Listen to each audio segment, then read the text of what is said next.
And hello, everybody. Welcome in Mysteries with Hello. Mr. Belgic and Altug and Kay. And as soon as possible, Cherry, because today Cherry has some issue with her internet connection. It's not it's not my time. It's her time to have in problem with internet connection, but I understand that, and I understand that some people like Altug and Jake take their time to be here with you and me tonight to talk about the subjects we are going to talk about, and so it takes a lot. So for that, thank you very much, my friend. Thank you. I really You're appreciate that. welcome. I really appreciate that you are here today with us. How are you doing? You're asking me, right? Both, both. Okay, I'm really fine. A bit busy with my day job these days, so it's time consuming, and I cannot devote as much time to this case as I usually can because of a lot of workload. So that's the only problematic thing I can report. Besides that, it's really beautiful. The weather is good. I feel okay. Everything's is going good. It's let's say a very calm time before Christmas and New Year. So I can't complain about anything. As I said, the only thing is time and sleep problems. So I will probably tonight also only stay here for around 1 hour because then I have to leave and get some sleep and have to be ready for the morning. So I apologize for that in advance. No, no, And don't worry. other, No okay, problem. okay. And otherwise, of course, I'm very happy to see you guys and be here together with you. I'm Okay. waiting for Shake to shake up everything again with his new Yeah, finds and absolutely. Me his too. new stories. Yeah. So, and maybe I will listen a bit to your music towards the end, Jérôme. Yeah, we can maybe try to So, do something. Yeah, yeah. at the end. So that's yeah. So that's from me. Thanks for asking, and hello everyone for being here and listening to us. And I hope you all have a good time. Yeah. Yeah, absolutely. And you are really a lucky man because in Belgium it's rainy all the time. It's really cold. We have no light. It's it's night Ah. all the time. No, here it's a bit better. The sun shows itself, I but know. we It's a it's beautiful it's country. still yeah. But it's still a bit cold. It's 8 degrees now. Mm. uh, uh, so cold for our standards.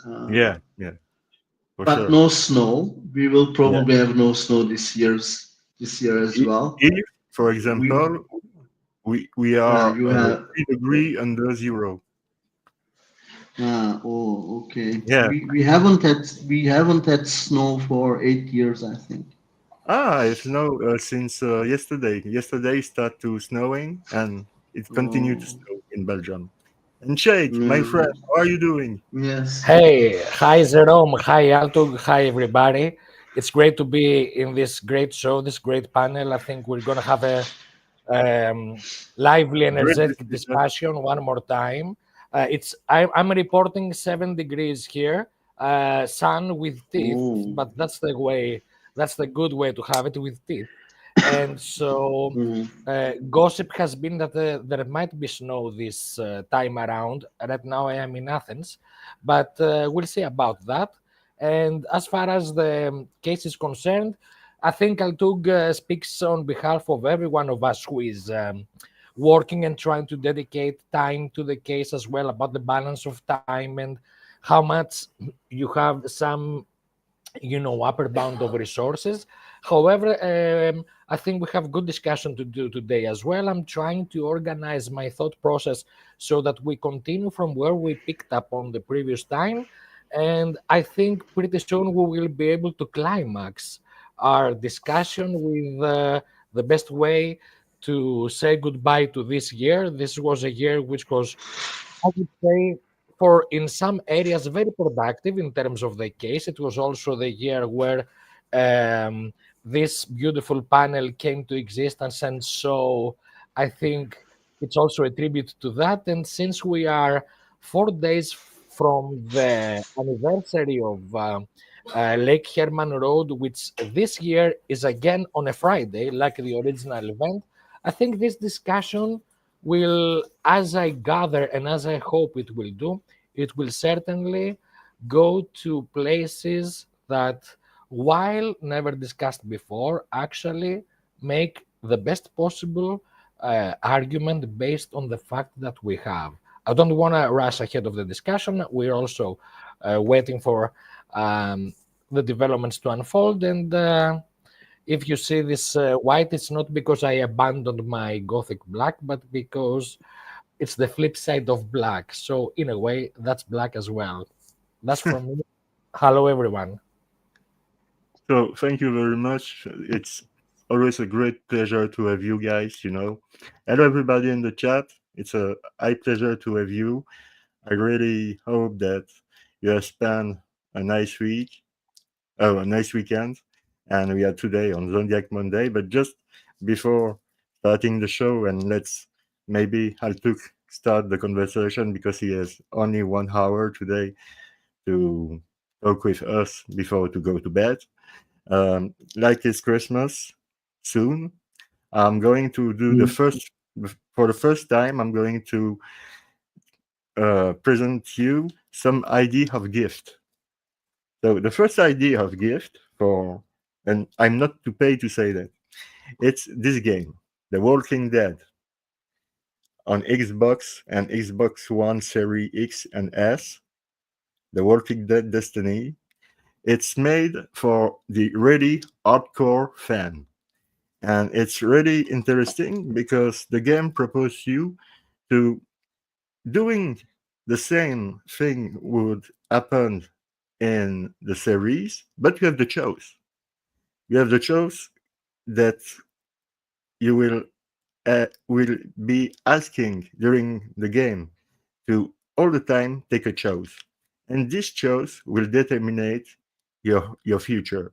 So if you really hardcore fan, you know the story, so you can follow the story and play like in the series. But if you change your mind and you want to try another universe, let's say, it's really possible and it's really fun. I've oh, we have closed Altug, but he will come back. Um, I have played just 2 hours on it, but it's really fun. Second thing that I would like to recommend to you is this book, Chaos: The Truth Behind the Manson Murder by Tom O'Neill. This book is a big book, like you actually see. This is a lot to read, I know, but this is really a great book. I'm reading now. I'm reading this book for now, and really, like I told you, I really appreciate this book. It's very a great book. If you are not really on Charles Manson and all the stuff, I've also the Ultimate Evil, the special on Son of Sam by Maury.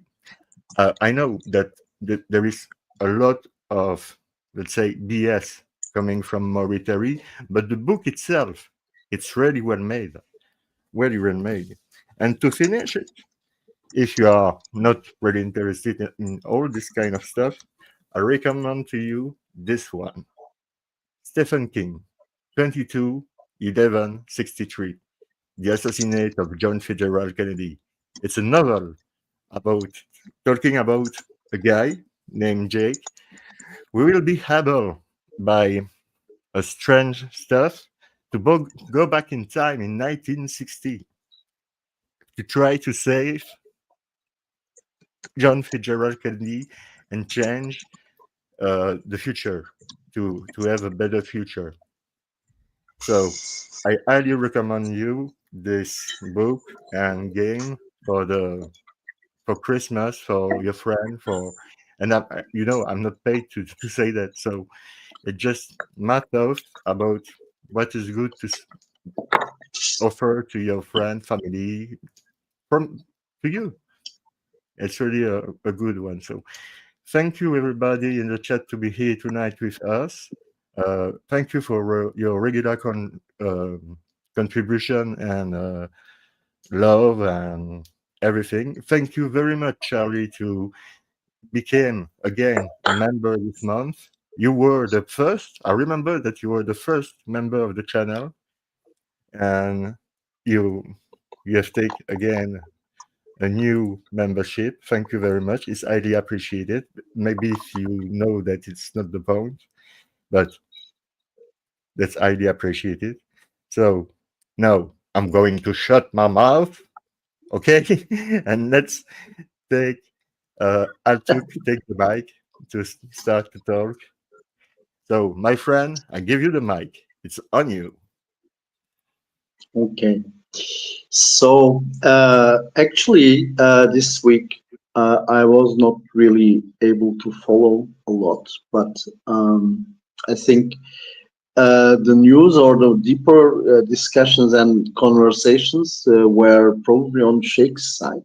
So I don't know much what to say or where to start from, but I can say one thing. Um, in the next weekend, on the next weekend, we will have, due to December 20, we will have a double event on our Zodiac theory server. So we will look deeper into Lake Herman Road, um, which is always an important and significant crime because it's, let's say, the first crime of the Z that we know. So probably it's probably the crime that says the most about him, um, when you think about it. Although in terms of what we have as evidence, etc., we don't have as much as the other crimes.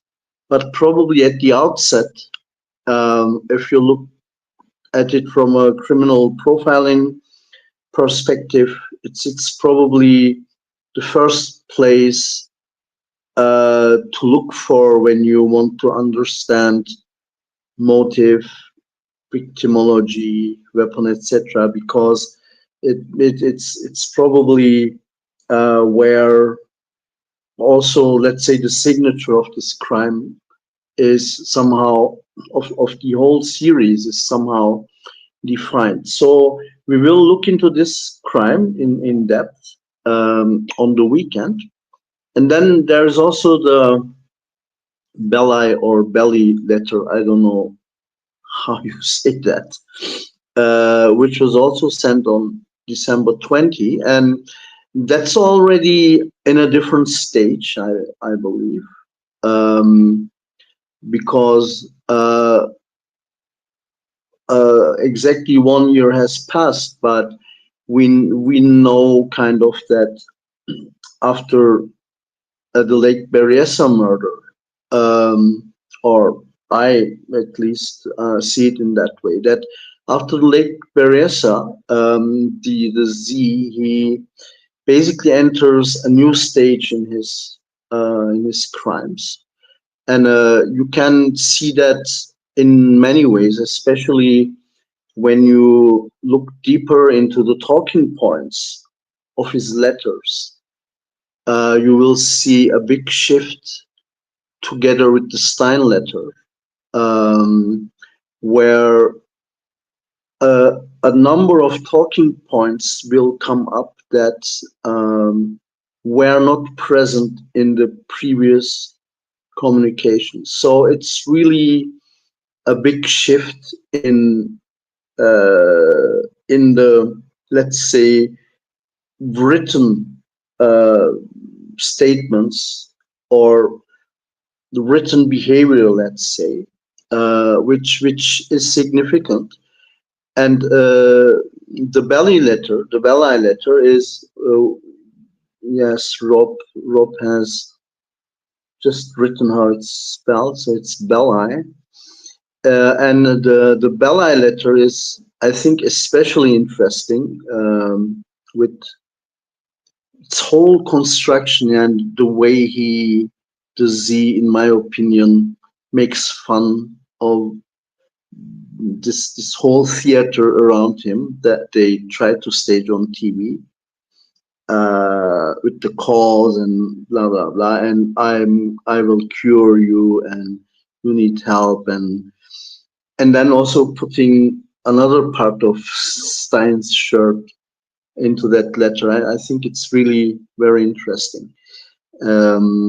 So on the next weekend we will focus on these two particular events in the Zodiac calendar. So I'm looking forward to see people launch that conversation on our server, and so it will be. I think it will be uh, very exciting. And probably in the next program we will maybe speak more about the Lake Armand Road, and maybe the Belli letter. Um, so I think next week maybe we will have to say a bit more about all these things.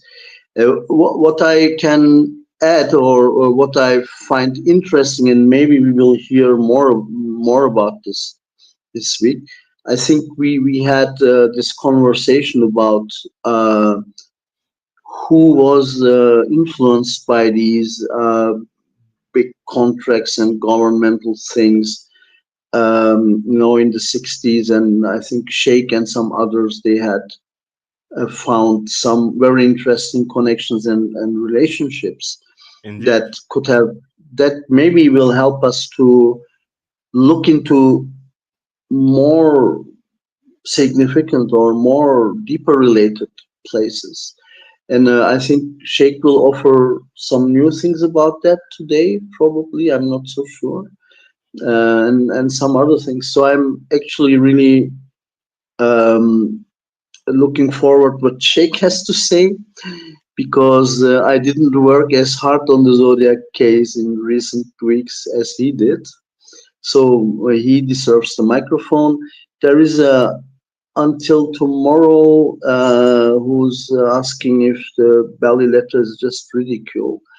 Well, it appears to me like that, to be honest, because when I look at the tone and what he's doing in between or towards the end, it's like he's pretending like, oh yes, I'm this poor guy who needs your help, and it's cynical, I think, what he's doing here there, and then he takes it to the level of a threat, which I think is another part of cynical thing. So he says, "Please help me. If you don't, I may kill person number 8 and 9 and 10." So it's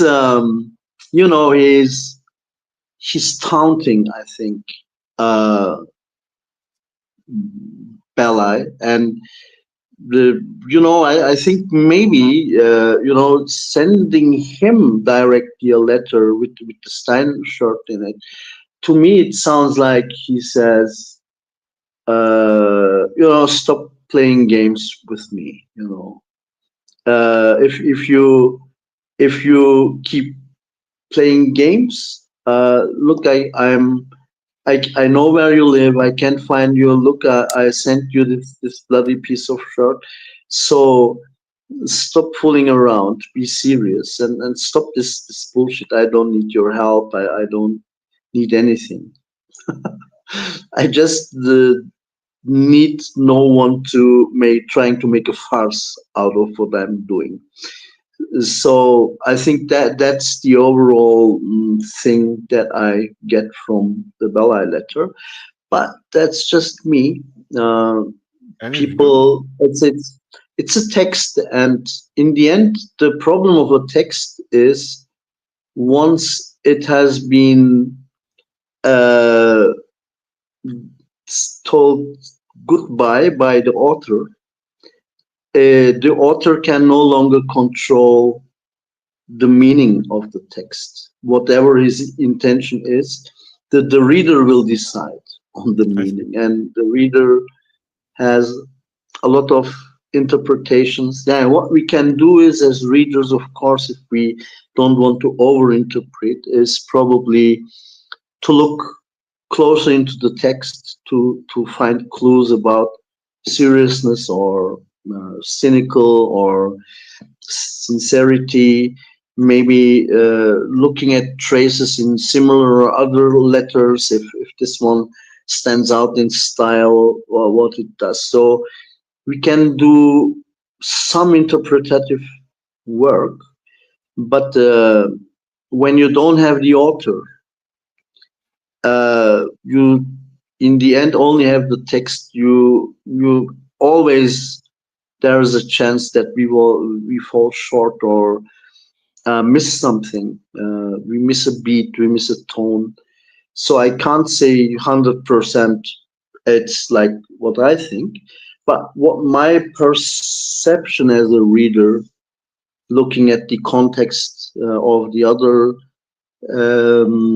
events and letters, I think that this is highly cynical. You know, I would almost say like it's kind of threatening to be the eighth, the ninth, or the tenth victim.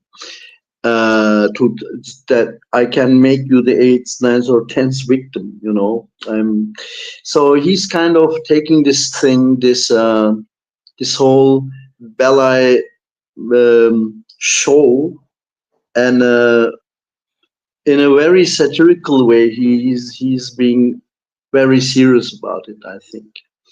Um, so there are also rumors he called his house and spoke to one of the maids or something like that. So I don't know. Maybe what's telling is Bella is silence himself. You know, he kind of stops. The bullshit after Yeah. he gets that letter. So I think Bella got the message. I would say, Yeah. like, okay, this gets serious. Yeah, this can get serious if I continue to um, try to make a TV spectacle out of it. So that's my answer about it. I don't know what until tomorrow thinks about it. No, and it's great. It's really great. Mm, Don't worry, mm. Altug. We know that everybody had his own life with his own problem, and in Mm, own time to work mm, on the case or mm, not. Sometimes we have the mm. time, sometimes we have not. Don't Yeah. be worried or sorry about that because Mm. Yeah, I'm every just saying. I mean, I'm not worried or I'm not sorry, but it's just life. So yeah, until tomorrow adds also something to it. He says it's funny how he cleaned up and made his writing neater for the Bella letter, and I can just tell my own impression about it. Uh, when I first saw the Bella letter, I thought that this is fake. No, this isn't the Z. That was my first impression. It's yeah, it looks like fake.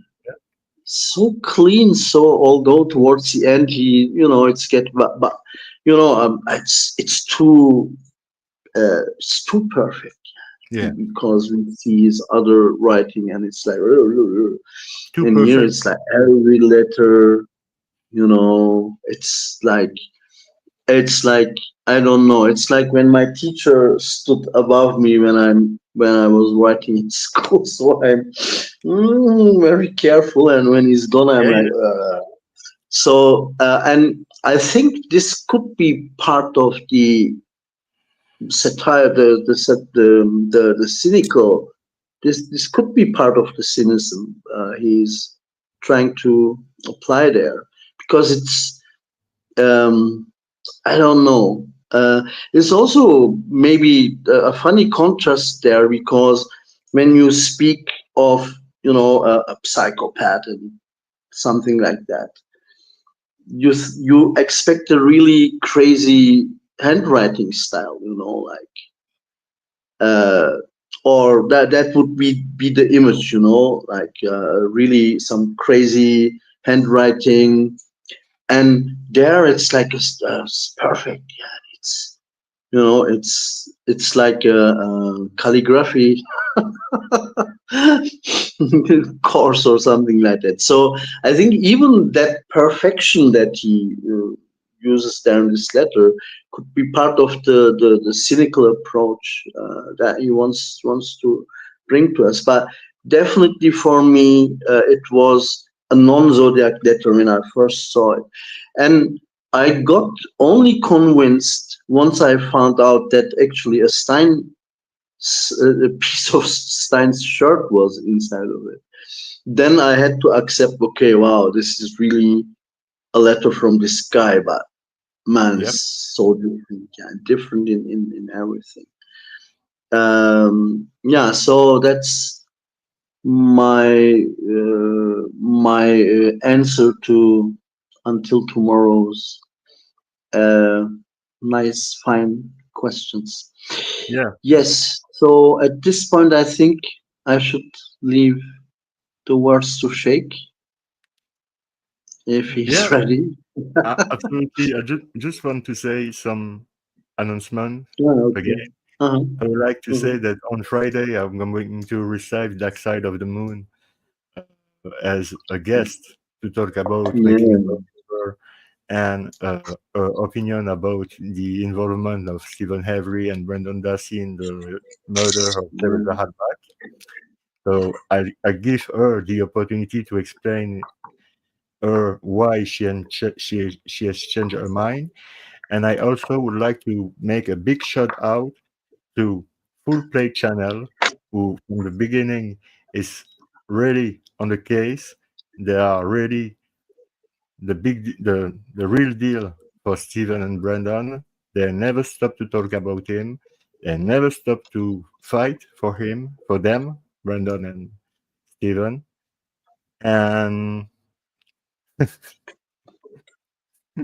and on the next Monday, it will be the last show of the year. So I hope that we'll have a lot of guests for next week because, like I say, it will be the last one.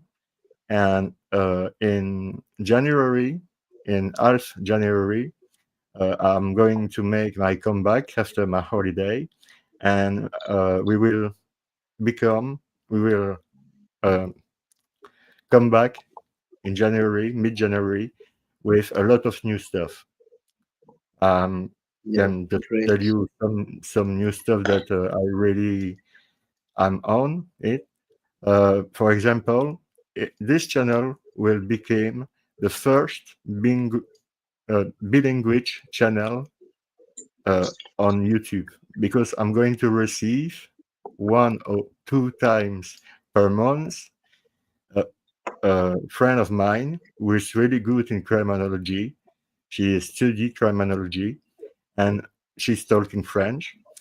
And we are going to talk about all those subjects we are talking here. So the Zodiac, the serial killer, in uh, in this matter, and it will be in French for the first time. So we will have here for the first time because it doesn't exist on YouTube. The same channel will make two emissions, one in English and one in French, and you can have the subtitles now when not in live, but when you rewatch the show, go on the option on YouTube for the subtitles, and you will see in the parameter, then you can have access to translate to or your own language. And there is a lot of language. So you can have that in English or in Russian or in Greek or in Turkish, in Greek. So you can have Mm. everything translate. So it will not be, let's say, um,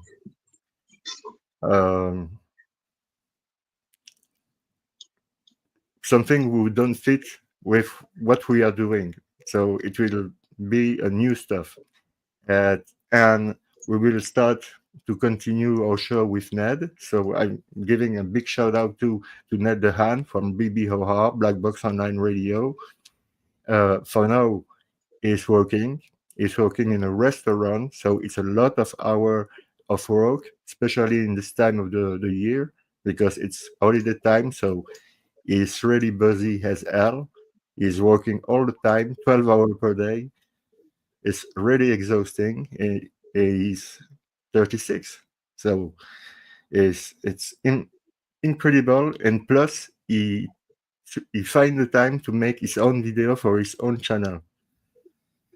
I don't know how he do that, but in January it will be more calm, more, and he will make his comeback on the panel with also Mr. Ross Geraci from Planet X Film. Subscribe. Uh, Same thing for him, and same thing for new people that you have sometimes seen on this channel and sometimes no, never. So you will be surprised.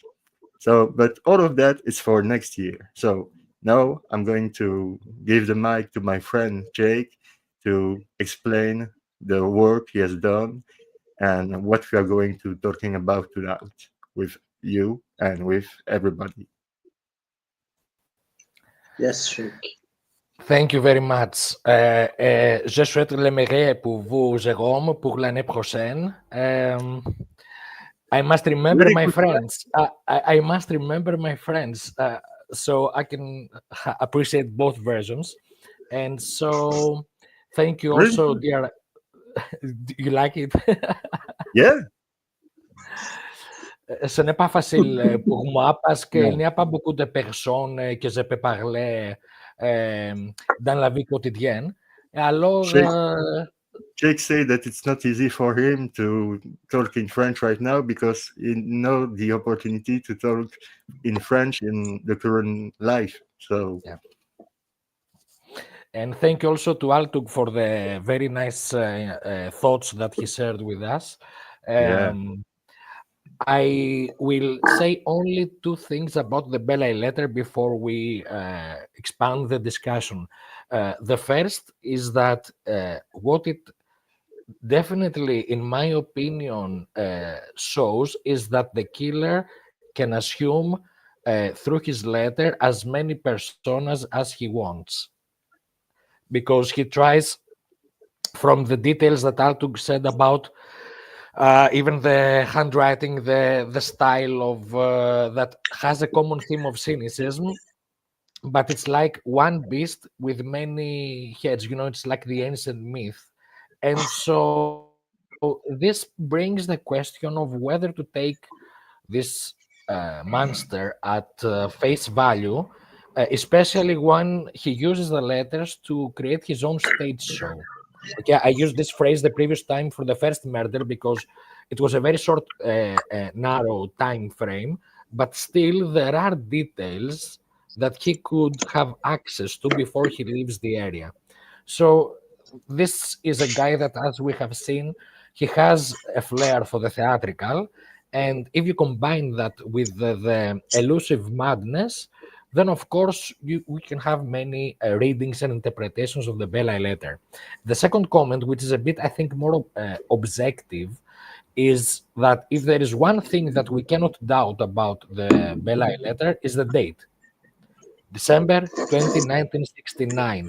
In my opinion, this not only provides a continuity from his first hit, the Lake Herman murder, but it validates, it opens the way for us to look for other overlaps or date I do not want to say the word anniversary, but you know what I mean. It's like reference of dates as overlapping, recurring themes. Um, it was impossible for me to avoid the when I wrote down the timeline of the Zodiac events, murders, letters, cards, etc. It was impossible to avoid the past, that murders of the past, notorious unsolved murders of the past, were hitting upon later dates, later years, same dates that the killer uh, chose. And after a certain point, you say, okay, is this at this level of correlation a coincidence or something else? And it's not about necessarily attributing those past murders to the same person, even though we can have this interesting discussion, but it's about referencing. Okay, this is the essence of the matter, is referencing. And here I think is a fundamental pair of events that cannot be doubted. They are canonical actions of the Zodiac, and he validates this method, let's say. Now, there is at least a second one. Of course, there are many more, but it's a very interesting one, and I bring it up because it associates a non-canonical victim that I referenced the previous Monday with not only a Zodiac action, but also a previous event in the area of Benicia that we are discussing. And so on March 22, 1970, this is Sam Sunday, we have the very strange incident of the Kathleen Jones abduction. Now, the killer, in the summer of that year, writes a short letter taking responsibility for the event. There are many critiques of the actual police, let's say, of the legal responsibility of the Zodiac, because the case can be made that this is not a typical Zodiac communication in its content, and that the killer did not choose to disclose any information that only the police would know. We can make a discussion about that. I will only give 3 short bullets ahead of time for a further discussion, and then I will go back to the Benicia connection. The first would be at the key of the letter, at the very center of the letter, is the word hours, spelled as hours. Now, I found the original book where this word is featured. It's a book written by the president of the British Royal Geographical Society. This society plays into the case in other avenues pertaining to the expeditions in Alaska, and a certain name of a certain scientist who is referenced again by the Zodiac in relation to another non-canonical victim. And we also have the validity of the letter. The letter is authentic, even if the killer was not necessarily responsible from a legal point of view about the abduction. But what is most important is not that 1 year later you have the publication of the Pines card, but the past.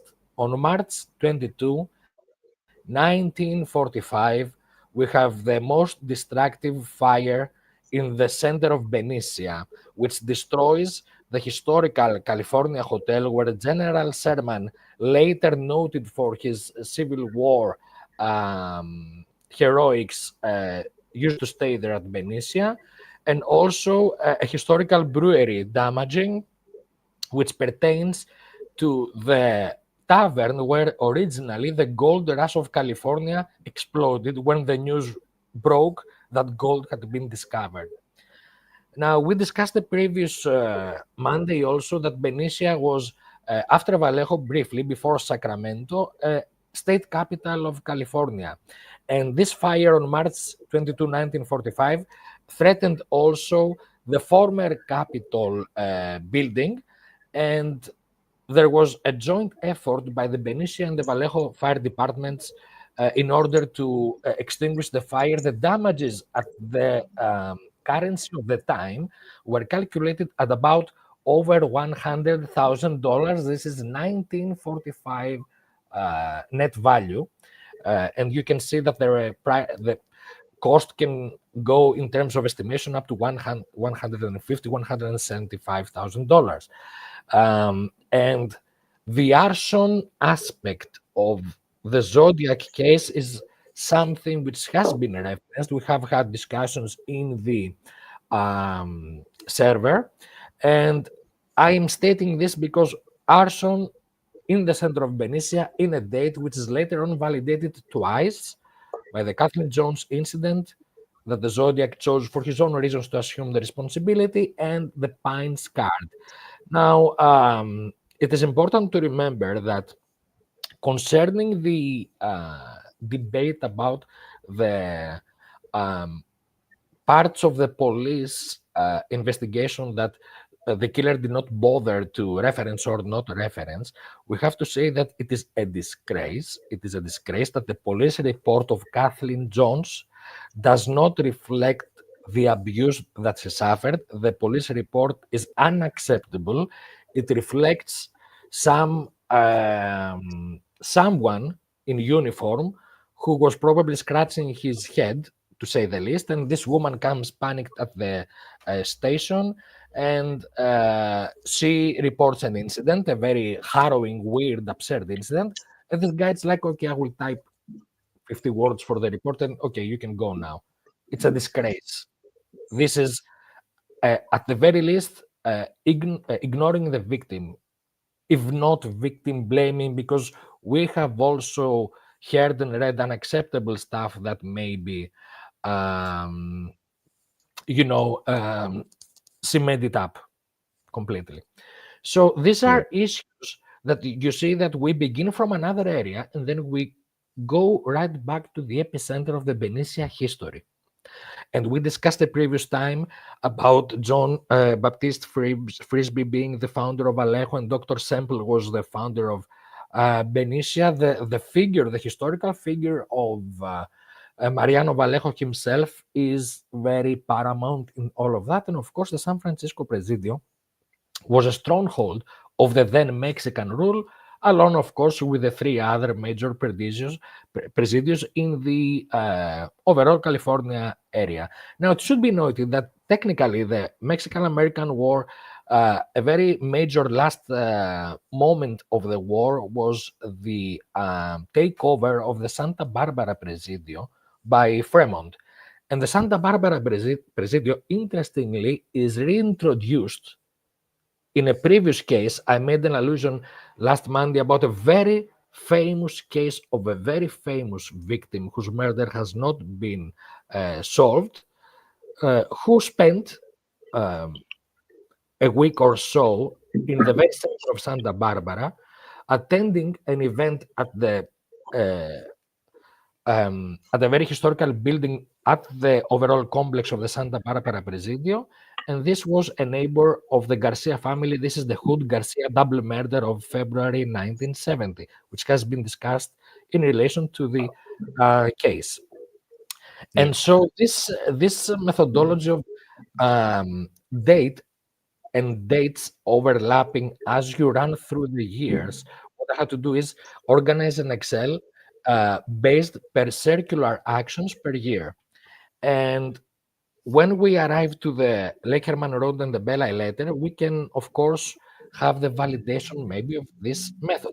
So the question is, if we try to, again, provide further links into the epicenter of Vallejo and Benicia, and maybe I should put Benicia first because it seems like the acknowledgement of the area draws closer to the history, the water history, and the military and industrial history of Benicia.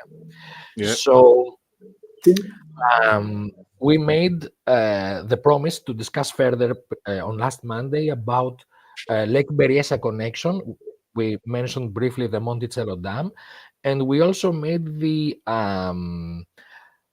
the case of connecting Michael Conway and Yuba Industries, which would be the Stein connection to the Benicia epicenter. And I have roughly finished. So at some point when Altug joins us again, I will send you the PDF about Conway and Stein So let me say these few things about Lake Berryessa, and then I will give the microphone to dear Altug, and I will send you the PDF. Mhm. Um, this is the Yes. Yeah. continuation of the Ansel Adams connection, because if you take the standalone events, you have the connection of Ansel Adams to the Monterey protest that we discussed on previous Monday. And then you say, okay, but the Monticello Dam, aside from Senator Gibson's uh, effort to build the dam and to connect it, indeed, the reservoir was filled in 63 finally, so it could produce in the 60s the necessary water supply, as Senator Gibson had said that it would be paramount for all military facilities, etc., etc., etc. Air Force Travis Base, Mare Island, Benicia Arsenal, which ironically by that time it was shut down. But then you have the contract with Humble Oil, and you say, okay, this is the former Arsenal renamed as the Benicia Industrial Park. And by the way, Humble Oil Refinery will need this. And they also give the second contract for the redesign of the original water pumping station, because since 62-63, Benicia City is again in charge of the former Benicia Water Company facilities. But the thing is that there were two major photographers. One of them was Dorothea Lang, the photographer of German ancestry. She is taking on the project to record the sinking of the town of Monticello. This is Dorothea Lang, that in World War II was also taking photographs and making a public statement about the unfair treatment of the Japanese American citizens. First alignment with Ansel Adams. Second alignment with Ansel Adams is that she was invited to San Francisco by Ansel Adams himself to attend, teach, be part of the academic community. And she was a major um, partner of the circle, the artistic and academic circle of Ansel Adams. And it was these two associates of Ansel Adams that went to the town of Monticello and actually recorded the singing of the town. Lake Berryessa and the destruction of the city, of the town of Monticello, has again the stamp of Ansel Adams himself. So if the killer is triggered, works on the basis of triggers and name triggers and dates and places and connections, Ansel Adams appears in such a manner that the killer can no longer ignore it.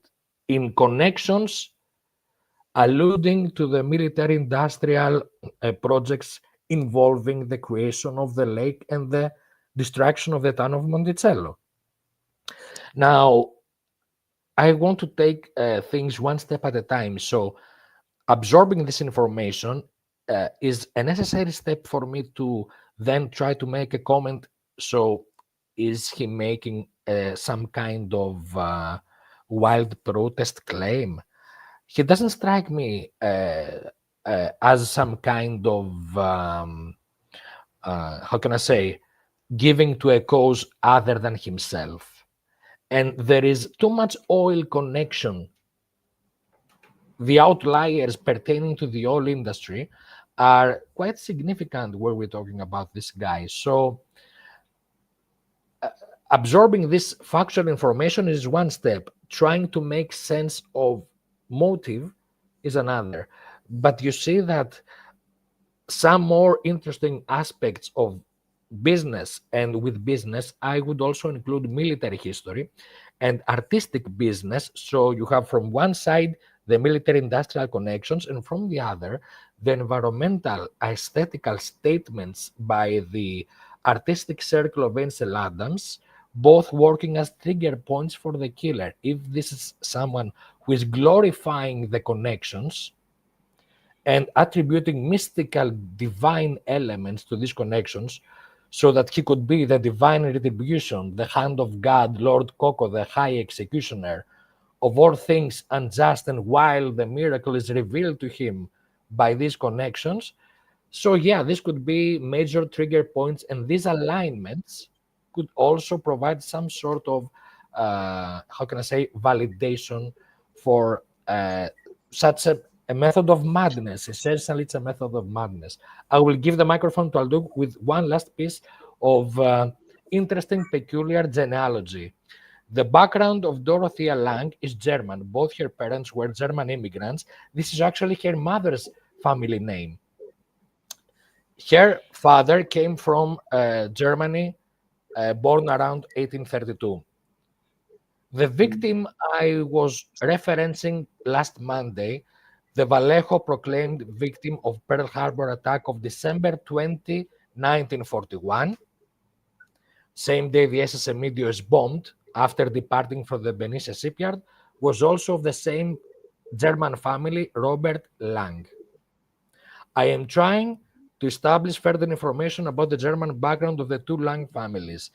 But you see, if this is someone who is using even name indexes as references, the very name alone, without necessarily a connection back in Germany, would be enough to provide further trigger into the American side of that.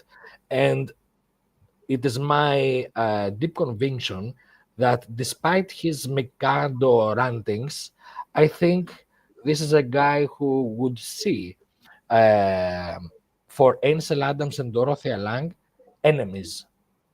These are people who in the second half of 1968 did a campaign for the Black Panther Party and Etheridge Cleaver. So racism aside, and we can make many discussions about, and Altug and other people also have dedicated a lot of time in interpretations of cynicism, racism, and the nihilism of the Zodiac. I just don't see him as a person who would appreciate Ansel Adams, Dorothea Lang, and not only parts and pieces of their work, but everything they stand for through their integral existential continuity. This is an enemy of freedom. This is an enemy of truth and art, represented in this case by Ansel Adams and Dorothea Lang. Art strives for truth and freedom. And now I will strive for the mute button to give you the microphone, guys. Thank you for this first round. No, but you have all the time you need to talk about what you want to talk, and I find that really fascinating. Really, it's incredible, and in the same time, I find that it's really funny because from the beginning that I'm on this case, I say all the time, "Oh my God!" It in reference with the movie Back to the Future. Oh my God! If I had this time machine, the DeLorean, to go back in time and try to find out who was the Zodiac and why all this action happened, why all this letter, why the cipher, why to know everything. And I have found my time travel. It's Shake. It is incredible. It's really incredible. My I like I'm saying, when we are talking about a subject like this, I already make a, um, a back in time, and it's absolutely fascinating because it's never and has been viewed in this way before. This is the first time, and I find that it's really fascinating. I don't know what people think, but for me, in my opinion, I find it's really fascinating, and this is a lot of work. I would like to thank you for your kind words. I would like for Altug to have the microphone because I think he has a time limit. But let me please, dear Altug, let me just address this point because there's a discussion in the chat that I'm trying to keep up. For clarification purposes, I think that the killer stood on the opposite spectrum of the intellectual, artistic, environmentalist sensitivities of Ansel Adams and Dorothea Lang. I think in one aspect, you can see that this is a nihilist, homicidal person that even when he quotes the opera The Mikado, he uses it as a perversion to become the hand of the killer, because he does I not do agree. strive for intellect, he strives for violence and distraction. Mm, Now, the yeah. second, I think, if you try to picture layers of alignment, if you have the connection of Benicia, Lake Berryessa, Monterey, the environmentalist, Ansel Adams appears everywhere continuously like this artistic environmentalist. And then you have the connection, the underlayer of the military industrial contracts. It's like he uses two independent sources, the investigative journalist method that we discussed the previous time. He uses two independent sources to validate, let's say, alignments, connections, and then he tries, this is another part of the case motive, the methodology, he tries or he finds victims that can again validate in their death these connections. This would be a massive case of OCD, but I think OCD plays into this. And now, dear Altug, what you have to say about this? Well, I will go in a few steps. First, there's something that I want to insert in, which is more about what you said in the first part uh, of your speech.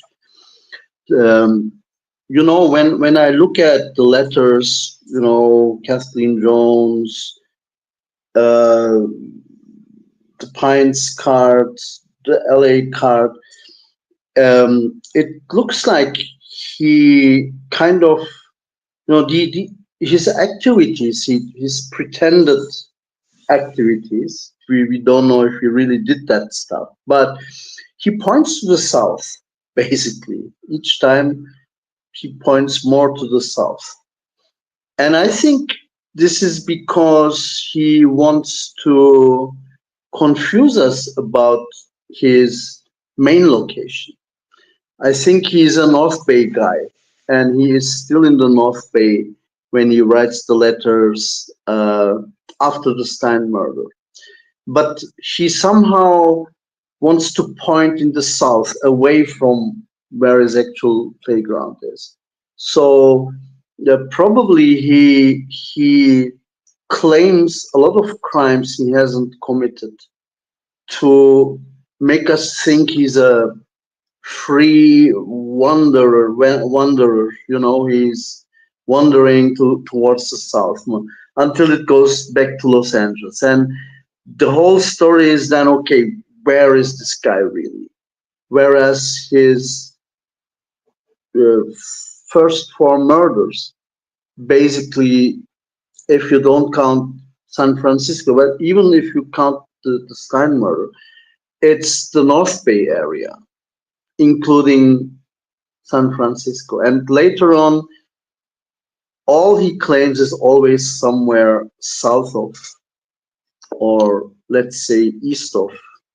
No, so I think somehow the more he claims these crimes in different locations, maybe the more we should look into the opposite direction. He's trying to divert, or he's trying to make himself look like he's omnipresent. He could strike everywhere, but this kind of confuses us about uh, where his real area is. Even if he doesn't kill anymore, he probably tries to direct the attention to different areas. So this was one of the thoughts that popped up when you talked about the Jones incident. About the Ansel and Adams thing, I think he doesn't like anything of the counterculture of the 60s and earlier than that. And he may, yani, Ansel Adams, there are so many photographers in that in that period in America. You have Diane Arbus. Probably you have some American authors, maybe some of them a bit earlier, like Sylvia Plath, and I don't know, so many guys, and he probably doesn't like them at all because they are in defense of what I think the Z is unhappy about. You know, uh, women's rights, um, um, hippies, flower power, uh, black power, everything that kind Yeah, of I was going seems to ask to, you. yeah. I was going to ask you Uh, about the racial issue, the race issue. yeah. Yeah, I think he's not happy with that as well, and a lot of people will not agree with this. I know, but to me, it's actually interesting when he mentions it in his letter. Uh, I always also was very intrigued by him mentioning a Negro in after Blue Rock Springs, you know. And I don't know. It's to me sometimes it feels like why would you mention that? You know, an eyewitness, a black person after midnight. What do you try to say there? You know, is it? It's like uh, I don't know. I just find it strange, and together with the other references. So I think that this guy is not very happy with the counterculture movement in general. Probably he's a very conservative guy. Uh, I would even say, you know, so conservative that he's probably even not happy with the Republicans at that time. Uh, Finding them too compromising, probably not not not fighting strong enough against the change that is coming in that period in the 60s.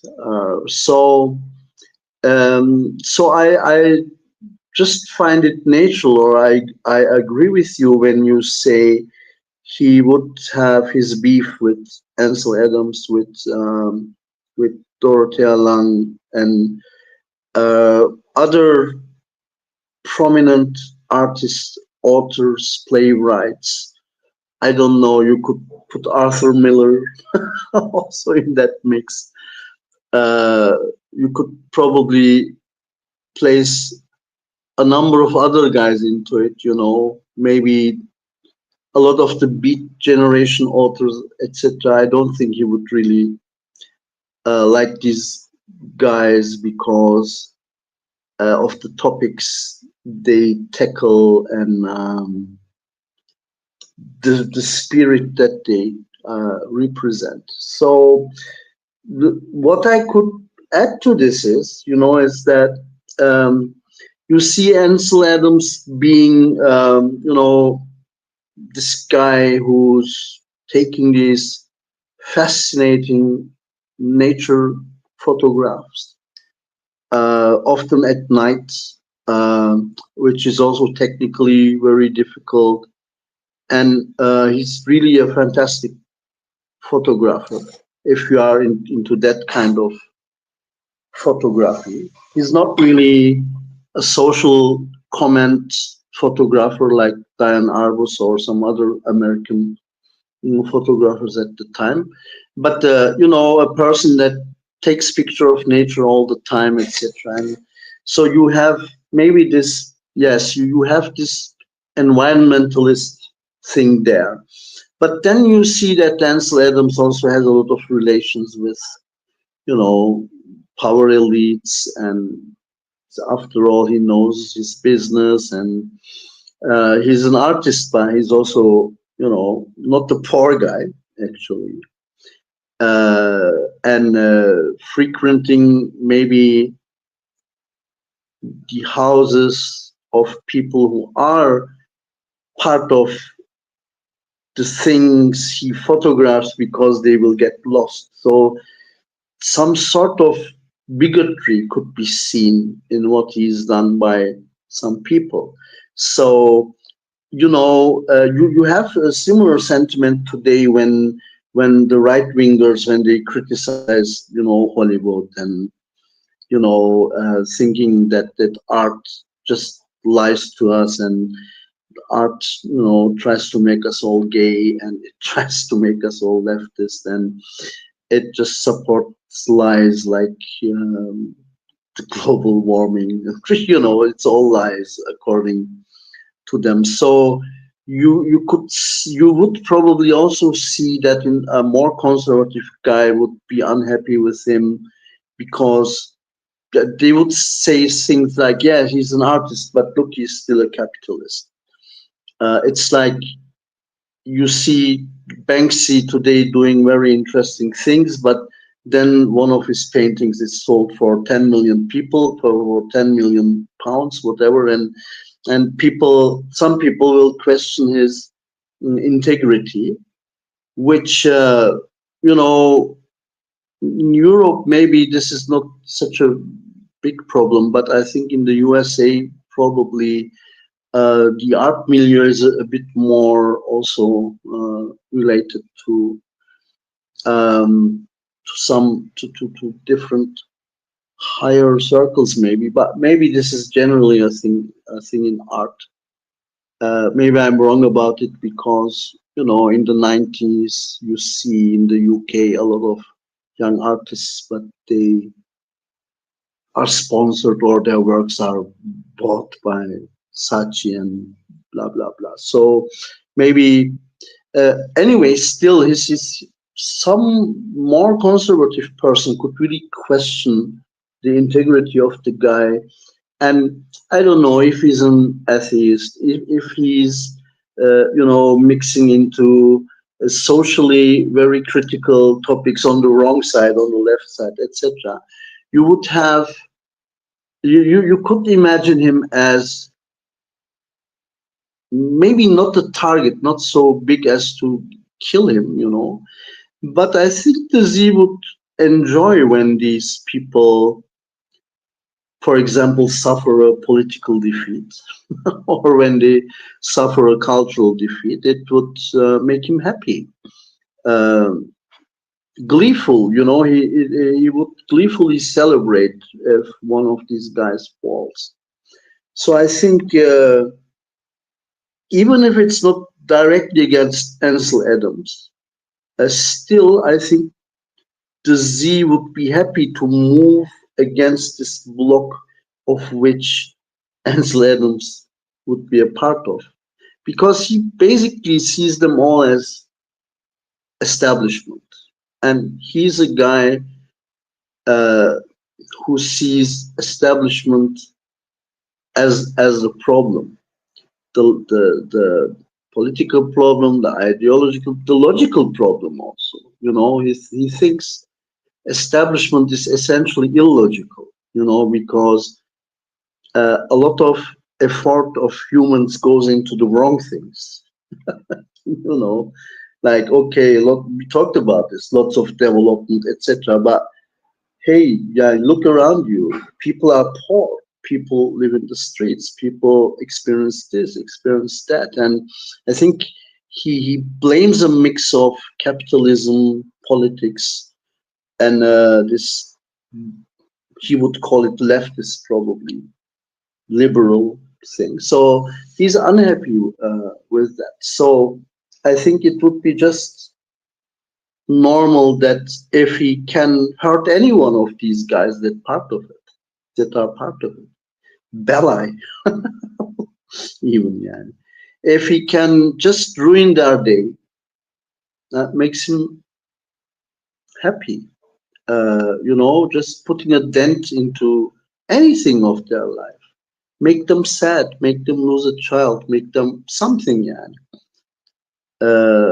Something that would make him happy. And I think that's why these Ansel Adams, Dorothy Lang, the whole San Francisco, this high society thing there, you know, you basically drop a bomb in the middle of that place when you kill a cab driver there, you know. And for him, it's like, I think, uh,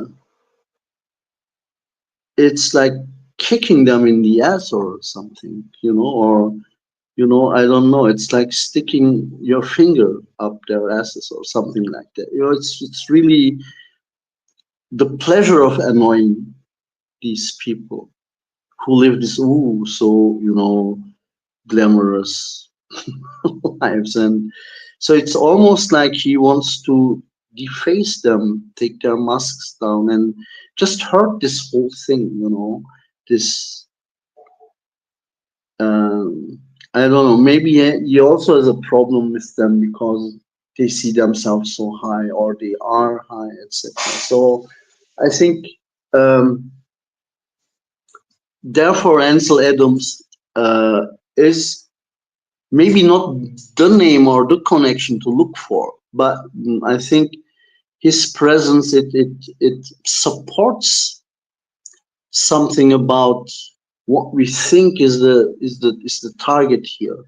It manifests in young children, you know, but I think the anger is not really these children, but the anger is those in the establishment who would say, what a senseless act, you know, what a senseless act. And he likes them to feel sorry, to find no explanation for this, you know. I think that's really what gives him the kick when they look also stupid. And you know, I think that's what he really likes about it. And a last thing that I want to say is about the Don Quixote and in the cards. So I don't know if I can connect this really to the Zodiac case, but Don Quixote it's a very interesting piece of literature. It's actually written against modern rationalism. It's against what Descartes and these guys in the late 16th, early 17th century write about, because uh, it's it's a different explanation of what rationalism, what the mind is about, and it tries to create a basis for the mind that is in the human rather than uh, in God or a deity. So when and one thing that in the 17th century they were really unhappy about, especially on the more conservative or the Inquisition, they were unhappy about um, these newly appearing stories about you know, knights, heroes.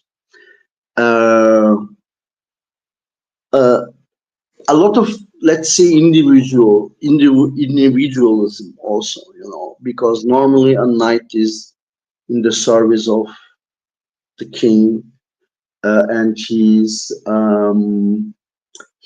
the example of what a male should be, someone who is very loyal to the order and who believes in God and who believes that the king is the representative of the God of God. And in these days, new novels, new night stories are written, and you see them, you know, falling in love with, and also falling in love with the princess and getting the princess, and it's so totally against the aristocratic order as well. You know, it's like it's like fantasy. In reality, it's not really working like that, you know. And Cervantes, when he wrote this novel, he actually depicts Don Quixote as a guy who totally falls for these stories, and he's nuts. And he's a crazy guy. You know, today in modern interpretations, we think like, oh, Don Quixote he's the dreamer, he's the one who goes for the stars, etc. But in the 17th century, this book was a comedy. It was written so that we laugh at Don Quixote. Even when you look at his name, Quixote, it comes from, I don't know, the name is derived from pubic hair. Qui is the Spanish word for pubic hair. And thanks, someone likes my David Lynch look. Anyway, so the name itself comes from pubic hair. So it basically means knight my ass. Yeah, okay, this cannot be a real knight. So it was meant to laugh, you know, because everything that Don Quixote is ridiculous, you know. He dreams about marrying the king's daughter. Now it's, who are you? Yeah, who are you, man? And so Cervantes really tries to show us a picture of what during that period in Spain was seen as a degeneration of the new, let's say, degeneration of the new generations. They read these books. It's almost like, you know, they play these video games and they think they can do this and do that. So it's really some sort of criticism of culture, and so he's ridiculing all these new beliefs in this time, the individualism that's rising, the rationalism that's rising. So he's really in favor of a classical Catholic society which is represented by the king, and where the ideal woman is a nun and the ideal man is a knight, and that's the thing. So Don Quixote is not this man of, and the author doesn't intend to bring us a portrait of an free individual, etc., who is destined to conquer the world. It's totally the opposite. It's stupid. This is silly. Yani, laugh at this guy. This is basically what the novel tries to tell us. And it's interesting, but in the 19th and 20th, and even in the 21st century, we have still traditions that know that this novel has to be interpreted like that. We still have these very conservative people who laugh at the things that modernity and modernism has brought with it. Thinking that basically we are all fools, blinded by some consumer culture, etc., etc. The killer in Seven is actually a guy who's totally like a 17th or 16th century guy, you know. I always say, like, we have today, for example, we have some modern artists, some modern art theorists who say about some painters in the 17th century that, oh, they were the big fathers of individualism, etc., etc. But if these guys would live in that age, probably they would be executed because of this ideas, you know. But how can you say that how can you say that the painter is an individual? He's he's working for the king, man, and he's making paintings according to the royal narrative. He cannot be there and say, "Look how creative I am." He is a servant of God. His eyes, his hands, they are guided by God. That's it. He is doing that. Uh, he's trying Like to, some great yeah. artists who were He's following trying, the yeah, tradition of yeah, the Catholic Church to make yeah, beautiful stuff, and yeah, yeah. that's true. And And I yeah, and think about it. You know, all this reference to Catholicism is very important. Sheikh will know. El Greco went to Toledo, to Spain, to where it's basically the country where Don Quixote was written. So they were culturally very important. So basically, where I want to arrive at with this is uh, that you can read Don Quixote in two ways. The modern interpretation is that he is that character that announces the breakthrough of the modern individual, etc. And uh, you can read it in the Baroque era interpretation, where this is a fool, and this new philosophy it tries to give these fools a fundament. It tries to give them a basis. So it's totally, how would you say, un-American activity, and it's totally unacceptable. And when you send a Don Quixote card to someone, you probably don't. Well, when you do it in a satirical way, you probably don't tell it to do it to tell them how great modern individuals they are, right? You probably do it to tell them, ah, yeah, keep chasing those windmills.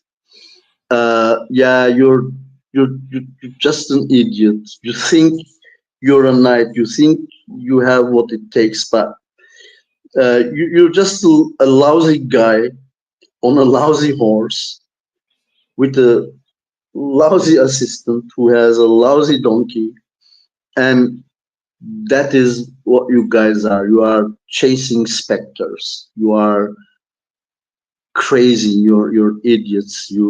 So I think it's really um,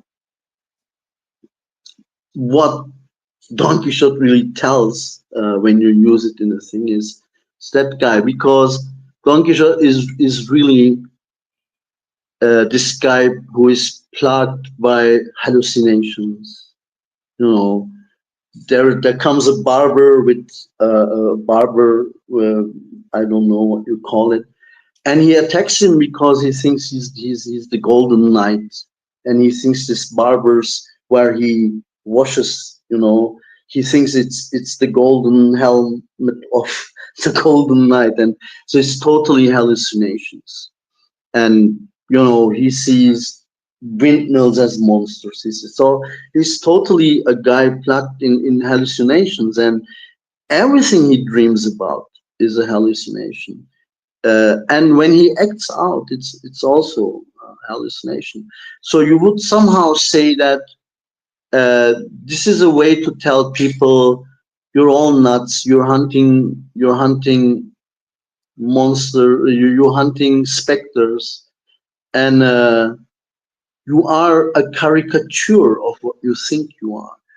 It's basically the message that I think you would give to someone when you send them a Don this kind Quixote of car, yeah, card. Yeah, it's you ridicule the people, yeah, you make fun of them, you pity them, you're laughable. You tell them that they are laughable, and I think that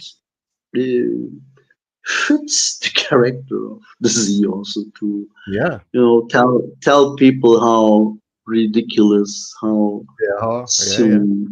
stupid they are. You just burn rubber and do nothing. You could have found me, but you are so stupid. I was just one block away, but you walked past me.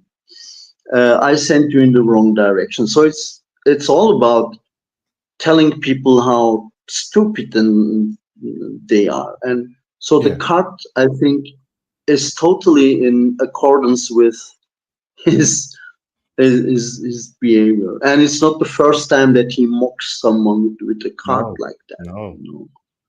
So this is how I see it. I don't know if there's any question in between. Yeah, we have a question here from my dad, who is in the chat. Hello, Dad. Hello, Bonsoir, Daddy. papa. Bonsoir, papa. Papa. Je t'aime. Ne va pas coucher trop tard. Don't go to sleep too much late. Bonsoir, Papa. Yeah, My watch, he said. he was Ah, asking if it was a Zodiac watch or Rolex. it's a Lacoste. It's a French. Lacoste. Oh, It's like it's 1 second. yeah, it's Ah, French. it's Lacoste, but Me, my it's 1 second. It's a Minecraft Lacoste I would like to because show you what I am a my game designer, so I like to wear watches about games. So this is a Minecraft Lacoste. Lacoste watch with Minecraft design. It's thanks. my best watch, my loveliest watch. I love this most among my watches. Here I'm Okay. showing you a Zodiac watch that my father found for This me, is wow, cool. and Very nice gift. it was created in the 60s. So this is the first one, and I have a second one. We are from the where's the box? Here. It has been created also in the 60s. So we're doing a watch contest here, huh? It's so sweet. Do you see the Minecraft monsters? And they are Do you see the creeper faces on my watch? yeah, They are I can creepers. see it. This is but the one you show is probably a original Zodiac from that time, I think. Oh yeah. It's No. two of It's perfect. Zodiac from the 1960 and Yeah, 1970. Yeah, and this yeah. those It's perfect. Very nice gifts. yeah Very good taste, Mr. Elo. yeah. Charles, you have very good taste. Altug dit que tu as vraiment bon goût de m'avoir offert ces montres. I'm saying that I was translating for my father that Okay. Altug was saying that he has really good taste Yes. to for a gift, and that's true. Indeed, it is. I find that Yeah. really fascinating, but because first it's logic. It's logic when you go in this way. Second, because it fits perfectly with one of my suspects. Mm. It's incredible when you were talking about you were profiling the character of Z. I was thinking about Mm. my suspect, and you know who it is? Mm. It's Santa Panzarella. And he and his son today, his son is exactly how you portrayed the Zodiac. He is exactly like that. He's an artist, but he has money, Mm. and in the same time he is again the establishment, but in a way he is with this establishment, with the high society. And for his father it was the same, Man, even Mm. better than that, Mm. because Mm. his Mhm. father Santa Panzarella was a really really successful man, really Mhm. successful. Mhm. and I think it's really, really fascinating. And even if it doesn't fit with my own uh, my own suspect, I find that really fascinating. But I'm not Interesting. I'm not surprised that you know Don Quixote so well, because it's one of my favorite books too. I have a I'm copy that I'm going to show you after. Yes, it's a copy okay. who, who I've bought, who is who is been right in the 80s, 80th century. It's a really Mhm. old one, a really Yeah. old book, and he, he cost a lot of money. Yeah, really a lot, a lot of money. I have asked uh, to an expert to tell me the price of the book, No. and he was speaking around 3,000 euro. Wow. That's Yeah. really cool. I Oh yeah, I yeah, had a friend. Yeah, I had a friend who's collecting also books, all old first prints, but I think probably her oldest is from late 1700s. Yeah. So it's probably yours is also beginning of yeah, 1800s or 17. So it's a lot of money actually. But if yeah. you can find something older, Oh yeah, yeah. it's I know. it's even better. Yeah, yeah, I And see. plus, I'm waiting for the Yeah, sale yeah, to sell it. yeah. The price will Uh-huh. grow up night And then, year after year. It, but well, good. it's not the idea, because I really Mm. love, like and it's why on my favorite. But it's really well placed in a special place Yeah, yeah. here. Of course, you protect it. I see. There is some So, protection. mm, So yeah, after I'm going yes. to show to you the book. Mm. Yes. Okay, that's great. So I think people are discussing right now if the Z was smart or not, and my take on it is that okay, when you put people in a test, you can find their IQ scores, etc. But sometimes there is, I don't know, something we could maybe call a practical knowledge.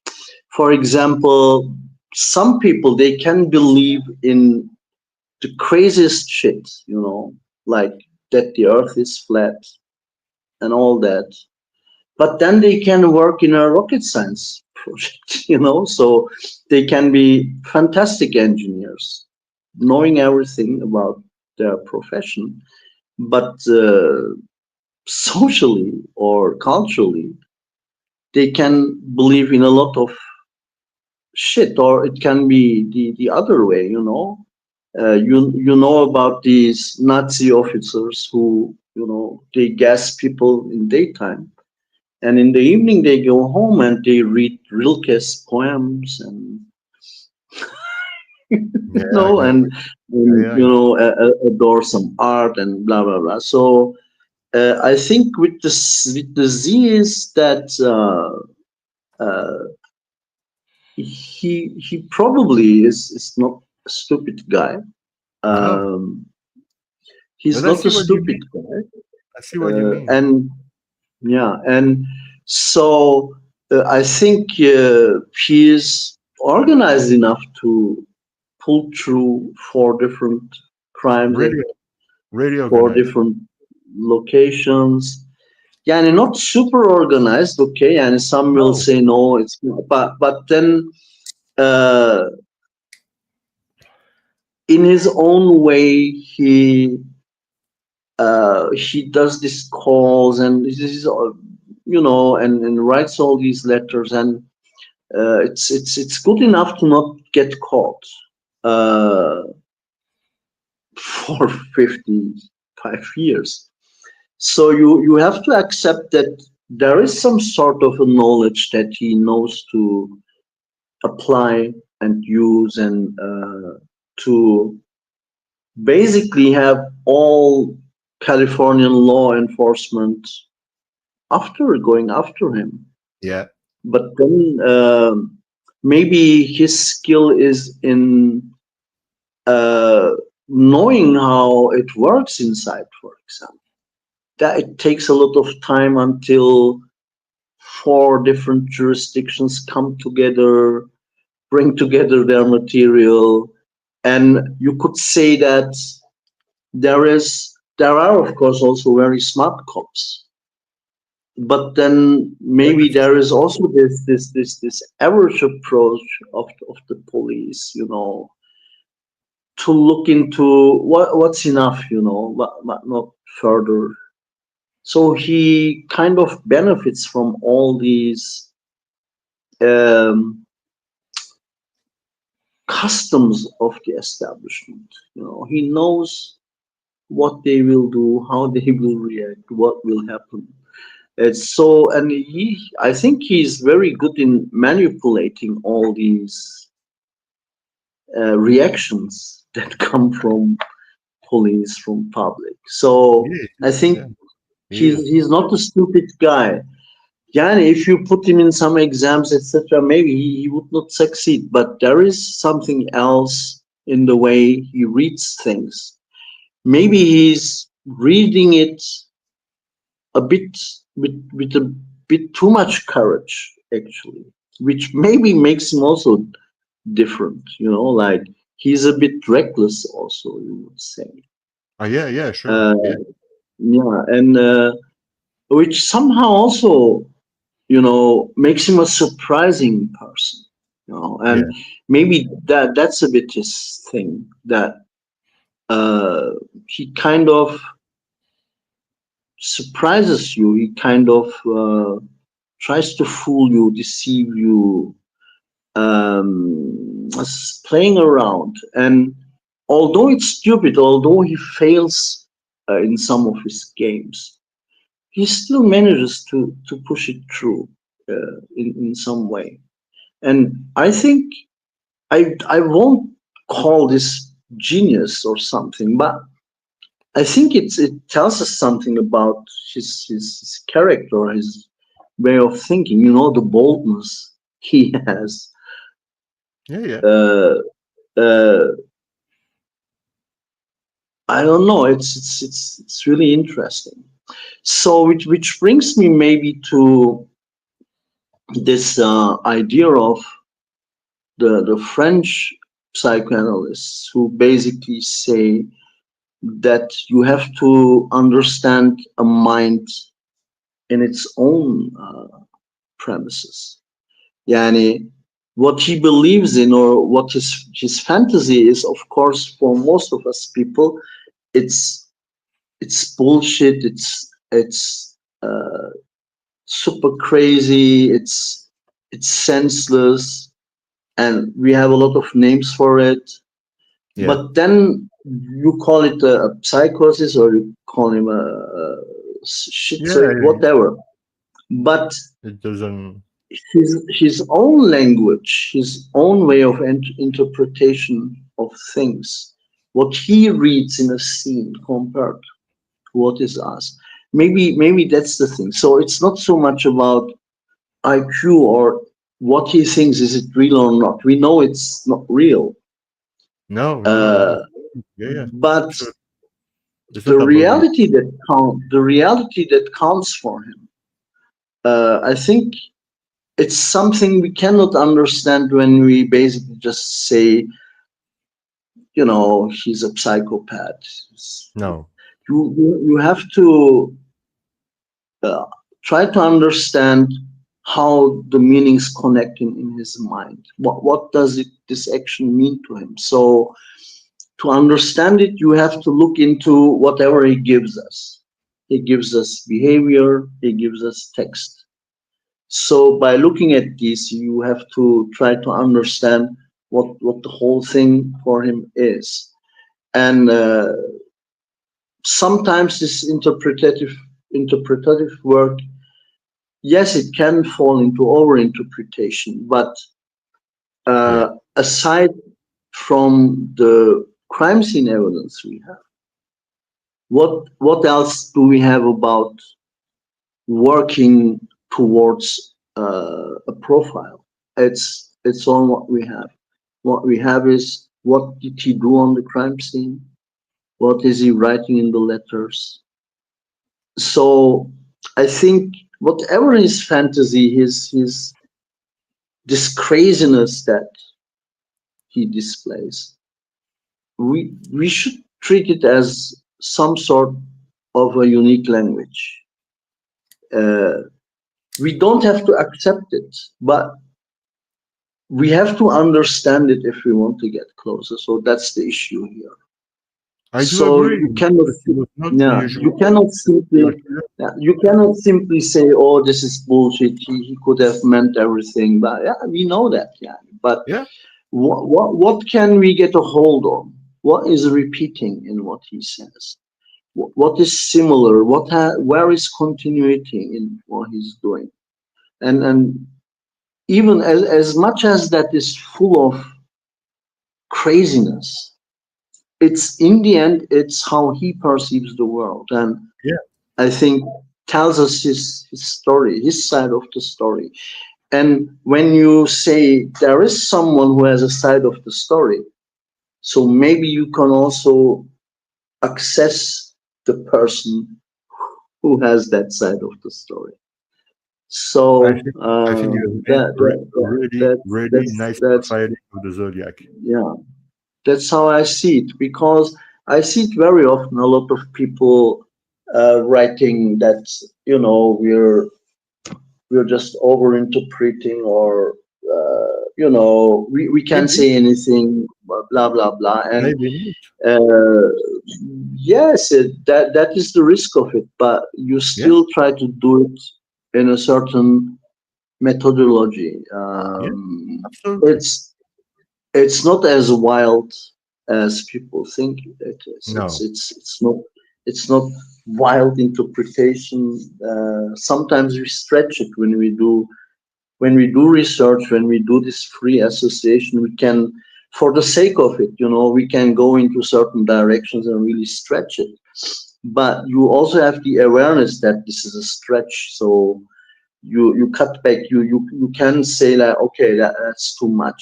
I did it to explore something. I did it to explore a chain of associations. But at some point, you also know, okay, this is beyond the frame of reference that the Zodiac himself gives us to.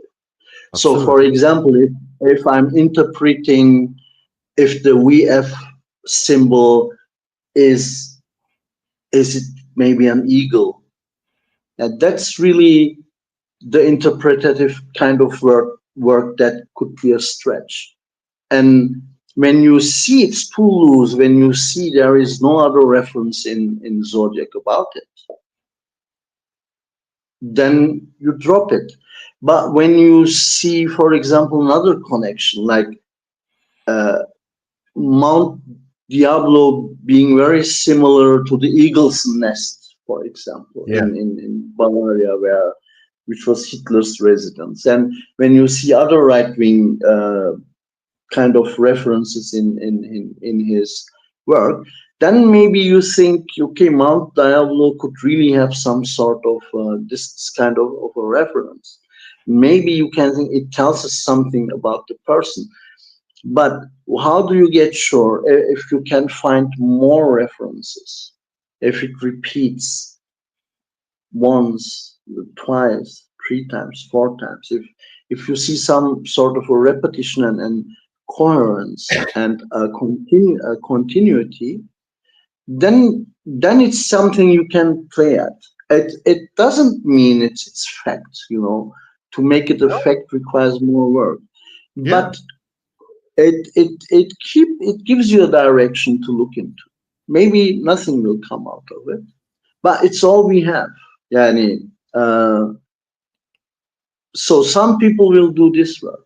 Some others have different methods. They will say this nothing here is physical, evidence related, so it's for nothing, and you're actually doing a bad thing to the case rather than helping solving it. But this goes two ways. Sometimes people they get so much attached to a particular physical evidence thing.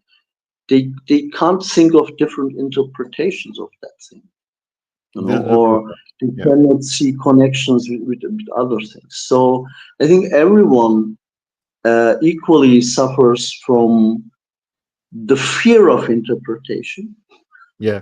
so only trying to say the facts, only the facts, Tom White, only the facts, Yeah. I Yeah. don't say Yeah. anything interpretative, okay, and I don't take the risk of interpretation, so you have that. On the other side, you have, of course, over interpretation galore also. So the thing is to find somehow the right way to not refrain from interpretation, but also not to, not to be too ridiculous when you do it, and that's difficult. I mean,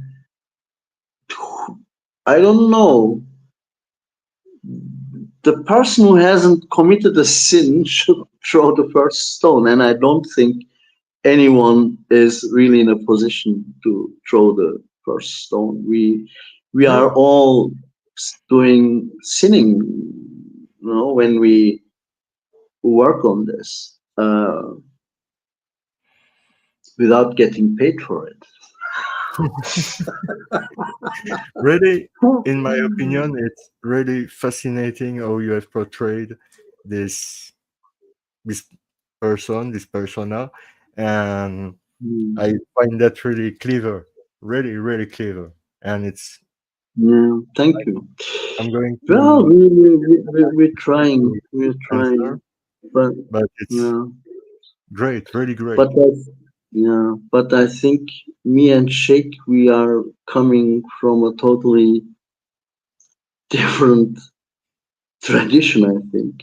Uh, Yeah, me too. so Like, tell me. maybe that, yeah. So maybe, because he's Greek, I'm Turkish, we live very close, and it's a bit Yeah, more Balkans or Mediterranean yeah. thing, but probably we are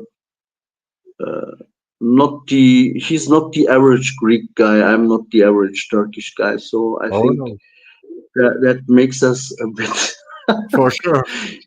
different, and it makes us a bit more guys who are looking at it from the humanities side. Although I think Sheikh has also a great background as an engineer. It's very well versed with computers, at least. I'm not Yeah. so much. So I'm actually just happy if this can help in some way. Anyway, so that's what I have to say for today, basically, because it's now 1 o'clock here, and I consider to run away at this point, if Yeah, and thank you very that's much for your okay time. then. You at the beginning you were here for 1 hour, and it's still 1 hour and 50 minutes. So thank you Yeah, very much. it's a bit longer, but that's standard, Even when I say goodbye on the Discord server, I'm still there after an hour. I know what it is. I know. I'm the guy who can't leave. So same with girlfriends. So it's just my character. Okay, guys, it was fantastic to be here, seeing you live, and my good friends here together, and all my friends in the chat with their wonderful questions. And I would say that some people in the chat, they should also join the program, because if Absolutely. I, as a guy, random guy from Turkey who happened to read a few police reports, if I'm here and speak for an hour, where are the real experts? Why don't they come online? So I'm talking Everybody's basically welcome. to everyone in this list. I'm talking to Soze, I'm talking to Mooney, I'm Gorilla Man, talking Gorilla Train. to everyone. Yeah, and they should be Yeah. there. Okay, close the Oh yeah. cameras, but speak. close the cameras, but speak for God's sake. Oh yeah, you You don't know, need to be on and camera. they can speak very nicely. I Yeah, I know. mean, I have been on Discord chat with Sozi so often, and Yeah, no, she's very articulate and has a very nice, balanced voice, and she knows a lot of things. And I think others here as well. I love you too, Sozi. So we okay, too. Annie, come up. You basically left this game to a nut from Turkey and a nut from Greece. So so come in, please. Come and join us and make this conversation more even richer. You know. And that's my final message for tonight. Love you all, and I see you next Monday. Right? We have it next Yeah, Monday, or is it holiday? Okay, Yeah. next Monday. next Again, Monday. together, shake. I will wait for you as well. And Thank you, Jerome, Altug. thank you so much for setting this up. And all the folks have a great night or day, depending on where you are. See you before New Year. Good night. Good Good night, night. Altug. And thank you very Görüşürüz. much for the Have time. a good one. Görüşürüz. I have to learn to say good night in Greece. It's In easy. Greek. Kalinichta. We Kali Kalinichta. It's easy. Kalinek, Kalinika. Kali. Kalinek. Okay, then Kalinichta. Kali Yeah. Kalinika. O zaman Kalinika. See you. Bye bye. See you, my, see you, my friend. Bonsoir, Okay. Jérôme. Bye Bonsoir. bye. Bonsoir. Salut. Bye. It is fascinating. This guy is fascinating. I'm always Is. astonished by what he has to Thank you. say, and he's right. I Everybody here is welcome to debate and talking about their own theory or what they want to say. I just ask to stay polite and don't talk over anyone because for the audience it's not great when Yeah. everybody's speaking the same time, and don't accuse anybody of anything to create drama or stuff like that. This is just my rule. I'm fair. Stay polite. Don't create drama. There's enough But drama in the world already, my friend. oh yeah, There's enough drama. And oh for yeah, more serious topics about money, war, corruption, poverty, we have enough of that already. I mean, oh yeah. I do agree on 100%. Yeah. but So I have to say, dear Jerome, about Altug, that sometimes he's very modest because he has dedicated time. He's not yeah, it just is. a random guy from Turkey, and he was very instrumental into the need for having a discussion. Like you see, the profiling that he does, he reminds me always of Lacan, placing the Yeah, emphasis on the discord.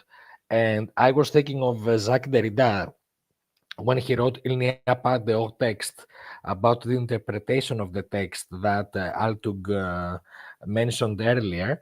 And I think it's a good diverse discussion because giving various aspects or trying to interpret various aspects of the universe of this case and the killer at the center of this case has, of course, many different aspects. It's about the factual connections and it's about the discourse. And sometimes it feels like we focus on certain areas, but if you take it as a whole, uh, a, it's a sum adding all this information together so we can make sense. And I took also the opportunity to upload the second PDF, so perhaps you can share it now and we can begin a few more information sharing. So um, I will also provide the third about the Lake Berryessa Dorothea Lang and the photography angle of documenting the town of Monticello.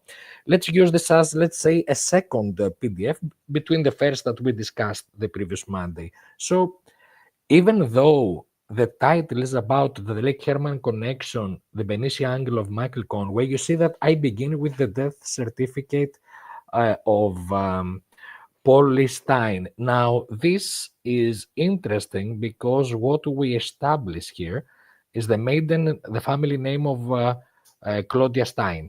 You can see that Claudia Westcott, and then it signs as Claudia Stein, providing also the address at the time. This is the Fell Street residence, and it's an angle that we will revisit later on in our discussions. Very close to the Stein residence was the Norwegian Club of San Francisco, a very specific and important place for the Norwegian American community, the Norwegian emigres of San Francisco. And this, among others, would include a certain business associate, of a certain San Rafael businessman who seems to be a link between at least three, as of now, possibly four, different persons of interest in this case. And so this is the first step, and we can see the next slide that this is what I have been pushing for a long time and in the original Tapa Discord server. Now you can see that people have used their original handwriting to provide their information. You see the name of Claudia Stein, the wife, and you see also Yeah. the name of Joe Charles Stein, who a few weeks down the road made a public statement about confronting the killer, let's say an old school duel battle, mano a mano, as they say. And there is Yeah. this weird letter published in the letters to the editor. Actually, the voice of the people, it was named, of the Modesto B by a certain individual signing as aroused. A letter that begins by praising Joe Charles Stein, who, by the way, was going through a divorce at the time. And eventually, the letter progresses into an open mockery of Joe Charles Stein, ending in the donation of $1 so that poor Joe Stein can buy a car. And because Joe Charles Stein said, I don't have a car, I'm not hiding, I'm not carrying a gun, here I am. I'm riding a bicycle. And the author of that letter said, this poor guy riding a bicycle in the winter, let's buy him a car. So this is an open mockery. And anyway, let's go back to the discussion in question. You can see that Michael Conway is the one that does not use his own handwriting, no signature, and he's the one that identifies the body. Now, Mike Conway came from Washington State to the area of the broader North Bay area to be employed as a vice president of public relations by Yuba Industries. Now, Yuba Manufacturing, near the turn of the decade, near the end of the 50s, is renamed into Yuba Industries, expanding its scope of activities without abandoning the core purpose of heavy machinery construction and mining. Now, mining is something that we will revisit, of course, during the course of our discussions. But now, this is someone who was employed also as the advertising director and public relations director of General Metals Corporation. This organization will also be of interest when we discuss the mining businesses of northern Michigan, located and focusing in the areas of Marquette and Ironwood. There is a lot more to discuss there. And Now, Mike Conway, if you can go please to the next slide, is one of the two Mike Conways that we meet in this story. Now, Stein may have been murder, or the murder sequence may have been launched at the corner of Washington and Maple, but Washington and Cherry is where the final placement of the cab takes place, and where the Robbins kids see through their window the killer tearing a piece of the shirt. We know why he did that later on, to establish the connection to the last, as it could prove to be canonical murder. Now, Yeah. the very house above the cab would be the house of Dr. von Heften and Emil Sebel Harden. Now, the name Harden strikes out very impressively because it reminds us of the couple who solved the Z408. And indeed, the genealogy provides a common family lineage for Emil Sebel Harden and the Hardens of the Z408. This is very striking because if he wanted to get back at the Harden couple, for example, this is a very striking occurrence, but it is even more striking when you think that the great grandfather of Henry von Heften, of Alexander Henry von Heften, is Mike Conway. Again, now this is Michael Conway, what I call Michael Conway of the von Heften lineage. And his activity, as we discussed last Monday, was in Elroy, Juneau County, Wisconsin. Yeah. Now, before we move to the next slide, please notice the name Lathrop. It is also very important in our discussion of genealogy.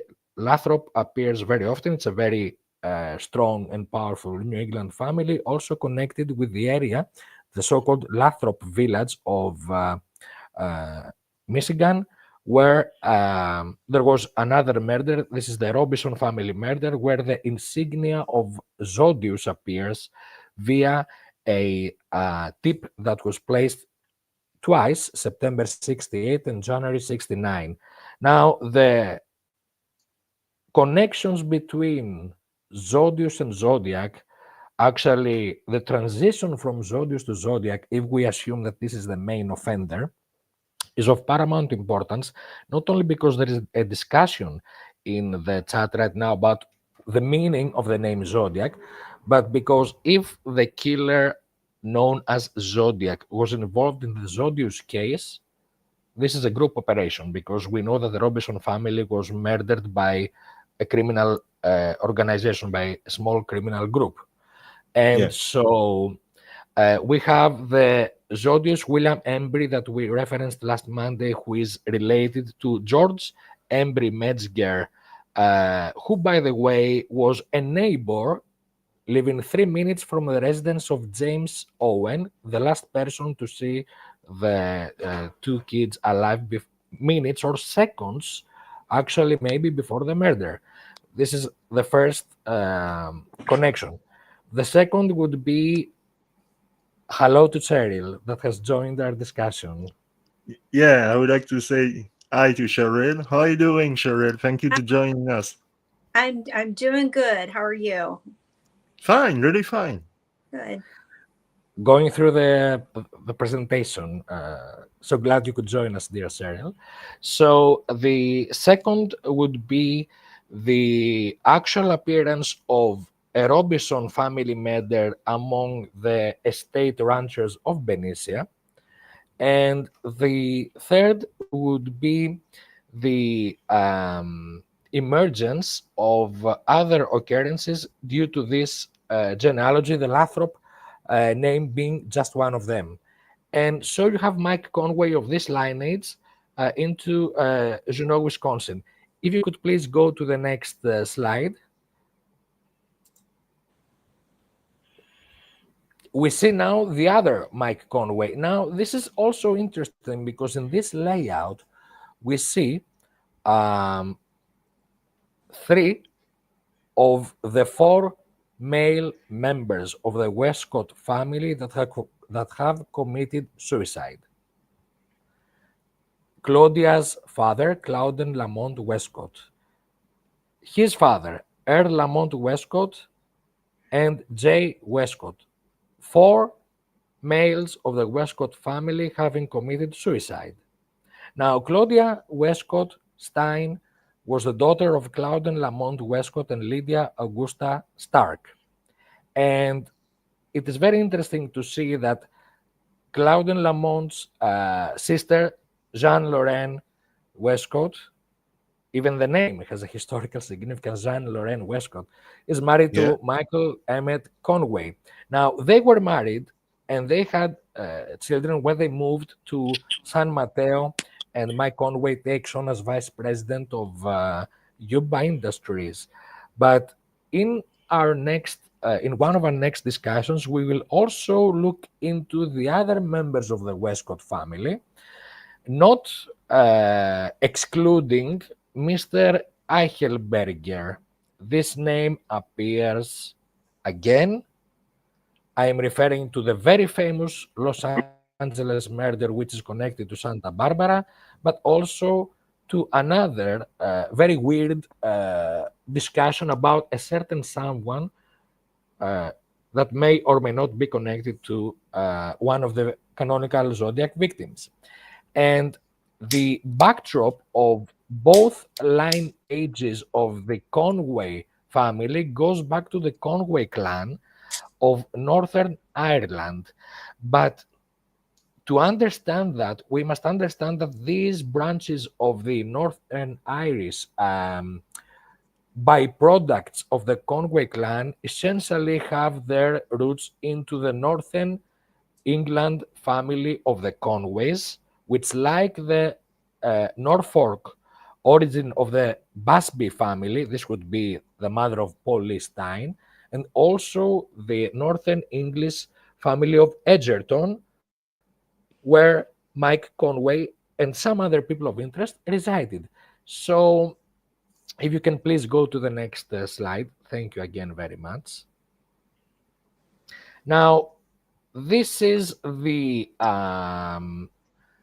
geographical distribution of the 2 points of origin of the 2 branches of the Conway clan that migrated from the northern counties of Ireland to the United States. I'm referencing the northern Irish counties, even though those migrations took place before what has been established and we know now as the counties of the Northern Ireland part of the United Kingdom. This is, let's say, a historical geodistribution of Northern Ireland that goes beyond the specific boundaries of the Northern Ireland entity. I'm using the word entity to be somehow delicate. This is a very sensitive case, as you can understand. Interestingly, there is at least one person of interest in the Zodiac case. This would be Richard Gajkowski, that has been associated with the reporting of the then newly erupting troubles in Northern Ireland. It is interesting to note that many people have used this argument, his alleged trip to Northern Ireland, in order to exclude him as a poi. But in my opinion, this actually backfires because the connection of one poi to the Northern Irish question is a link that enhances the so-called, as I hypothesize, Catholic/Irish Catholic connection. So that's actually a good point in favor of Gajkowski, whose employer, among others, was briefly, for a short time, Senator Gibson, due to Gajkowski's employment at the Martinez Gazette. And so this is actually a contribution to the discussion. And so if we look at this map, now Ilroy was famous for being a railroad hub back in the day. Edgerton was a tobacco center, also was part of the overall push of the railroad construction towards the western regions. And a comment before we go to the next slides that make the rails. If you can see the blue dots, excuse me, sorry. If you can go back one slide, please. Yes. Now, Edgerton is the epicenter not only of the Conway family, but also of the Westcott family. If you take a notice at the blue dots, these are the areas of interest pertaining to the August 1980 double murder of Hack and Drew. Now, the families of Hack and Drew share both a common German background, as does the Westcott Stark family, but there is also actual connection to the Westcott family itself. Now, we know that after he was imprisoned, Eduard confessed to 3 other murders, but this is the first case for which he was arrested. He didn't confess to that. He was arrested after his daughter turned him in, and then there was DNA evidence in order to validate his culpability in the murder. Now, retired law enforcement officials from the area claim that there may have been 5 to 7 at least murders committed by Edwards in this specific region alone, and he was there only for a few months in the beginning until August of 1980. I was able to trace his amateur league activity. We will return to that not only for the other double murder in Ohio, but also to make certain statements about his presence in California during the Zodiac murders. And this is a very, how can I say, scarcely distributed area in terms of population. Yeah. So the actual probability that someone would find in this area a predator, a stalker, victims tied to other victims and families of this big unsolved case, while the same person is known to have involved himself through the Dear Lodge interview to the Zodiac case directly. This is something that we will return and in certain discussions in future episodes and stuff like that. It is very interesting to note that Claudia Stein flees California after the murder. She re-emerges. Her first newspaper piece that I found is late 70s, 78, if I'm not mistaken, where she has again a state position in Wisconsin, something about social programs and unemployment. It's something of that sort. And she made a statement about a certain development around the time. So her name reappears in the papers almost a decade after the murder of her husband. And then you have this sequence of events in Wisconsin. Now, if you can please move, I apologize, to the next slide. Now, we see the roots of the 2 branches of the Conway clan in the northern parts of Ireland. You see what I told you before, that this does not necessarily identify with the specific state entity of the northern Irish counties that are belonging to the United Kingdom and not to the Irish Republic. And so by keeping this screenshot and later on unifying it or superimposing it upon other clans and branches of families in the area, we can see that there is a very narrow geolocality, not only for these 2 branches, but also for many other families of Northern Irish migration to the United States that again appear through migrating to the United States, etc., etc., etc. Even the name of Mayo County reflects a historical reference of lineage that we meet later on in the case. So this is actually a part of the overall background context and the respective assessment of who came from where, and trying to place that on the map, of course, helps not only the visualized practical necessity, but also in order to, how can I say, to make an evaluation and appreciation of even the geographical commonalities throughout this time and space.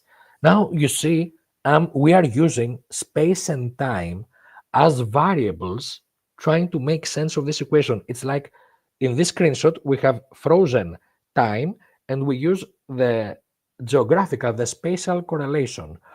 If we do the superimposition of other families in Wisconsin, like I discussed earlier with the 1980 murder, what we do is, how can I say, we freeze space and we move over time in the same area. Now, space-time are 4 different variables, 3 variables for space and 1 for time. To answer a question in the chat, or try to answer a question in the chat, zodiac derives from the Greek word zodiakos, zodiakus, which is in fact an adjective, the first part of the phrase zodiakos kyklos, zodiakus circle. So zodiacus is an adjective, but it can be used as a westernized version of zodiacus in itself. It can be abbreviated to zodius, or it can be abbreviated to zodiac. You see that there are clippings of the AC for zodius, and there is zodiac by clipping the US. The Yeah, common root may seem to be Latin, but is in fact Greek, and zodiakos kyklos refers not only to the celestial entity from which the original astrology was derived, the astrological circle, but it is also an astronomical event. It is a celestial entity. This is where astrology and astronomy collide and unite. yeah, And if you think about astronomy, astronomy is not the examination of space, it is the examination of time, it is the past. By looking into astronomy, we look into the past, we look into the yeah, origin. If yeah, absolutely. astrology taken at face value is the prediction of the future, then you have astronomy for the past, astrology for the future. By focusing through a telescope, let's say, in a specific frozen space, you can travel through time. If Yeah, you move around the angles of the 360, I apologize, of the zodiacos kyklos, of the zodiac circle, you can actually freeze time and move across space. This space is the, let's say, not the classic two-dimensional XPC because it's part of the complex circle. So the yeah, system employed here is not the classic Cartesian coordinate system. It is the spherical system by limiting the 3 dimensions to 2. Thus, it becomes actually a radius and an angle. The angle can be degrees or in radians. The wider implications of the complex circle refer to all wireless communication systems, signal and system Fourier analysis circuit theory, and there are other occurrences pertaining to findings, for example, that Souza has produced about the exorcist letter, which may be a pattern of Treasure Island in San Francisco being shifted by 90 degrees, and this would be the so-called Hilbert transform that we engineers employ in radio engineering, and more specifically in amplitude modulation, which is used and is still actually used in aviation. Aviation historically and today maintains an AM-based modulation. And of course, there's also the classic AM radio. For us Europeans, dear Jerome, it was almost from the get-go FM radio, but for the pre-World War II American community, it wasn't. In many cases, there is still the so-called AM radio system and protocol. So if zodiacos is the original term, clipped respectively for reasons that we still have a lot of ahead of us to discuss, zodius and zodiacos, you can also make the argument that zodiacus is 8 uh, symbols. This is the length of the Z13. Now, yeah, I have produced publicly a solution, a suggestion for the Z13. I have posted it on Tapa, and we can discuss it anytime. But it is interesting to know that the cipher alphabet length of the Z13 is actually 8.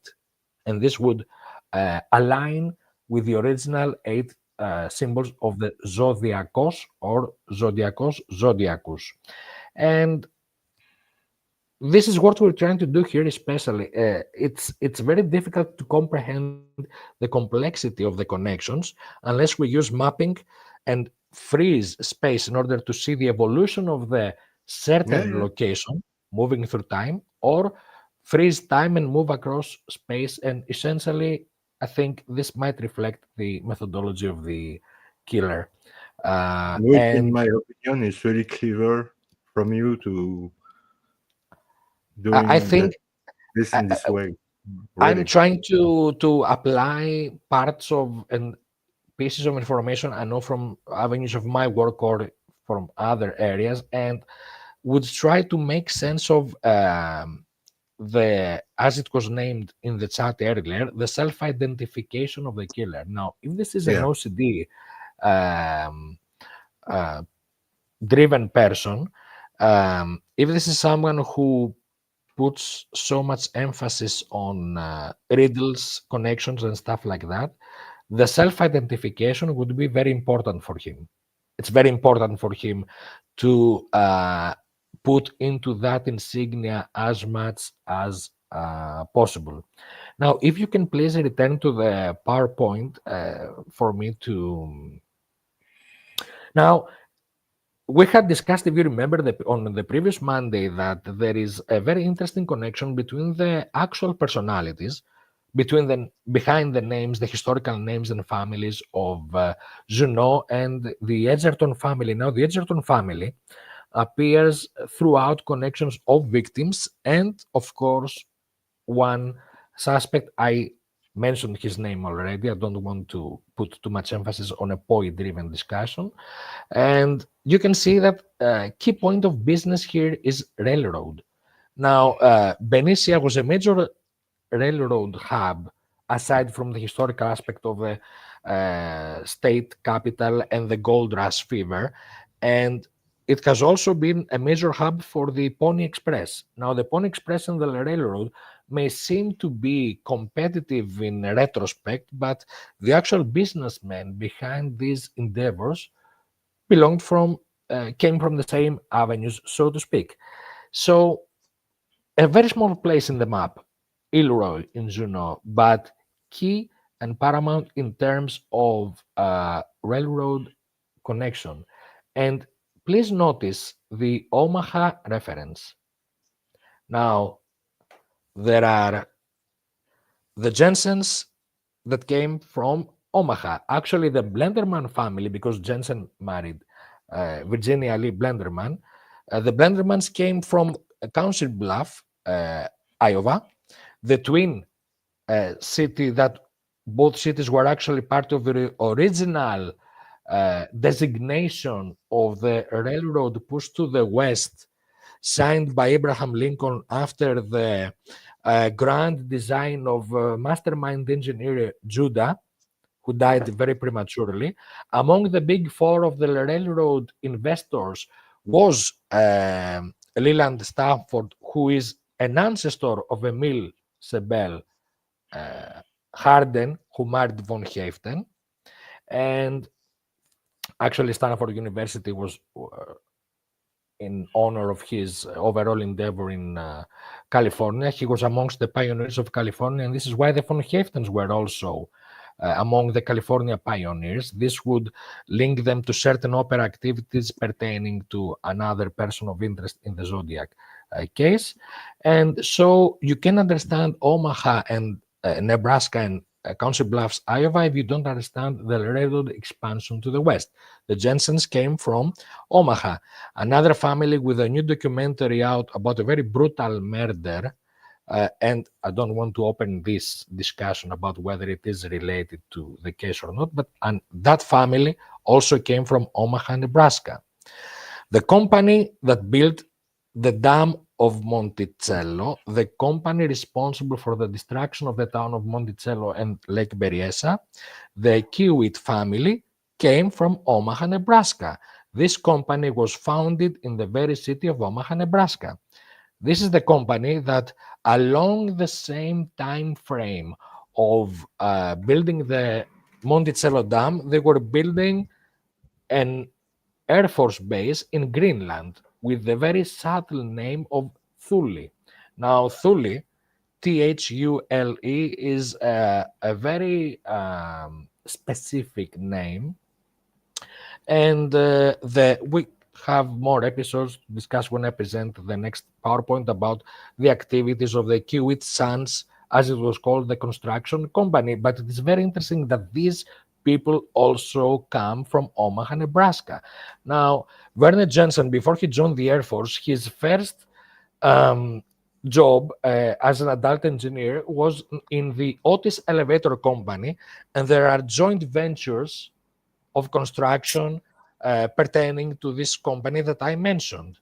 There's also factual corroborating information that the Jensen family knew not only the Blenderman family, but also the other family of the very famous murder case.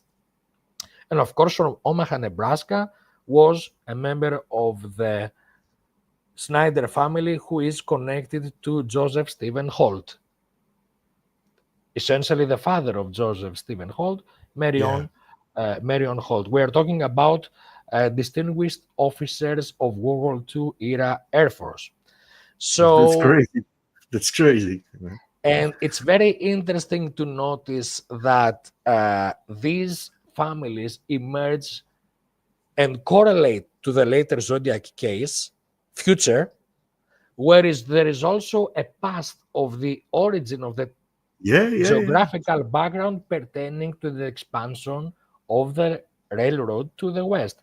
Now, I would like to reference here the excellent article of Grinnell about the explanation about the appearance of one singular time, a postmark of a stamp, I apologize, of Abraham Lincoln, and how he tied, how Richard provides an excellent case for this being tied to the so-called Donner Pass tragedy, which is also part and parcel of the push towards the west, because through the Donner Pass, the Judah plan also provided for expansion and construction of the railroad towards the western states.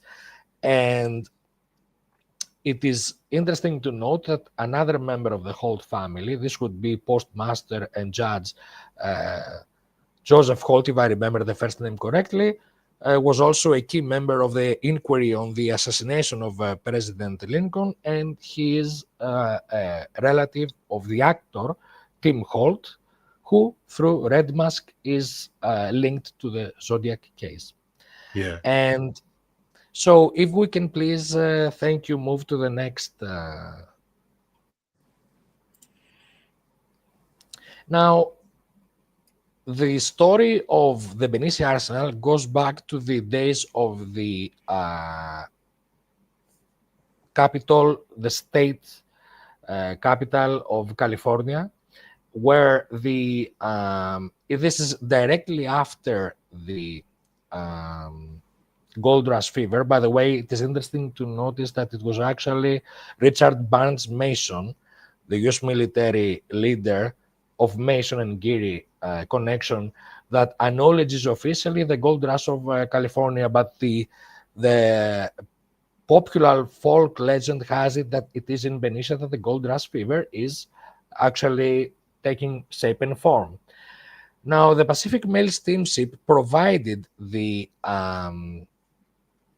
connection, among others, to the opposite shore of Martinez. And it's interesting to note that it is this company that opens their site in the broader area of the former Benicia Agricultural Works, former Pacific Mail Steamship Company site, that they build the Benicia Martinez Bridge. This is the Yuba assignment later on, and it is completed, if I remember correctly, please, if I am wrong, I apologize from the audience. I think it is 61 or 62. Anyway, it is the early 60s where the project of the bridge is completed. Now we can see that Yuba was hand in hand with the Benicia Arsenal also during the World War II days. Benicia Arsenal was a hub for operations against the Japanese in the West. As we also discussed in the previous month, it was also a place of internment of Japanese American citizens. And if we can please go to the next slide. Now, this is the this is the early days, let's say, of the Mike Conway activity as vice president of Yuba. Now, Mike Conway comes on board, and it's like you can see a lot of clippings, you can see a lot of activity. You can also see a lot of people getting fired in the early 60s because the stocks of Yuba took a plunge down. So Mike Conway is making his presence known. He's an opera aficionado, like the Robbins family, like the von Haftens. He's into the Navy League of the United States. He's among the directors. He's very big on the broader Bay Area expansion program of Yuba, and we could have a whole ton of clippings and articles, but I'm trying here to convey the vibe via some very specific key bullets without trying to exhaust the audience or your hospitality. By the way, I see a lot of comments by Michael in the chat. He wants to provoke the conversation about my white T-shirt. Yes, because I'm transparent, and I am the poster boy of innocence. What's your excuse, Michael, dear? So anyway, so this thing about the Conway, Benicia, Yuba, whatever contracts, it's about providing, let's say, some key bullets. Now, if we want to go to the next slide, please.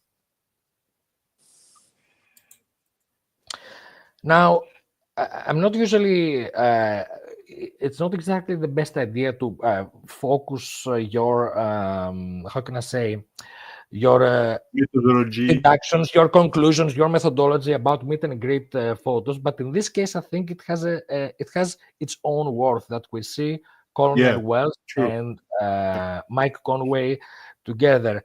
Again, this is September of '59. You see a lot of compressed information, a lot of meet and greet. Mike Conway and Colonel Wells came about the same time in the area of Benicia. And so you have the previous commander and the previous VP of Yuba being replaced by people who very quickly and very decisively put their, how can I say, they left their imprint very decisively. And on one hand, you have the direct communication, and this is now factual establishment that these people not just did, let's say, in general terms, business together, they actually knew each other on a personal level. This is Mike Conway of Stein, and this is Colonel Wells of the direct commander of Werner Jensen. If we can please go to the next slide. Now, Colonel Wells was very keen on New Year receptions. There's one from 1960, and this is from 61, because we have an array of photos in this VTH exclusive about Colonel Wells, David Wells. If I remember correctly, his son is enjoying the guests over the piano. If you can move to the next. This is one of the rare instances of the parents of Betty Lou Jensen together in one single frame. This is Major Werner Jensen and Virginia Lee Jensen, nee Blenderman. And this is again reporting from the same event, the reception that Colonel Wells provided to military, political, and business staff for the new year of 1961.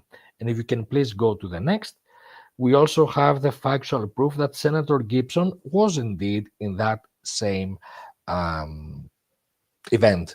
Now, we are not expecting from a New Year's Eve, how can I say, event in order to make the case for Benicia Arsenal, Wells and Jensen, Senator Gibson, who was all over the place in virtually every activity of financial, political, military, and business endeavor, and the Mike Conway of the most important business active in the area, namely Yuba.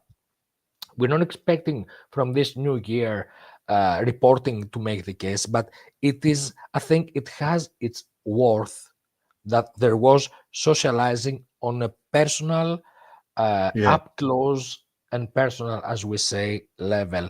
Now, there is also the clipping that people can, I will make sure to update the PDF about how Werner Jensen introduced this innovative inventory programming electronic method that I told you about last Monday. So this isn't just someone who is part of the military staff.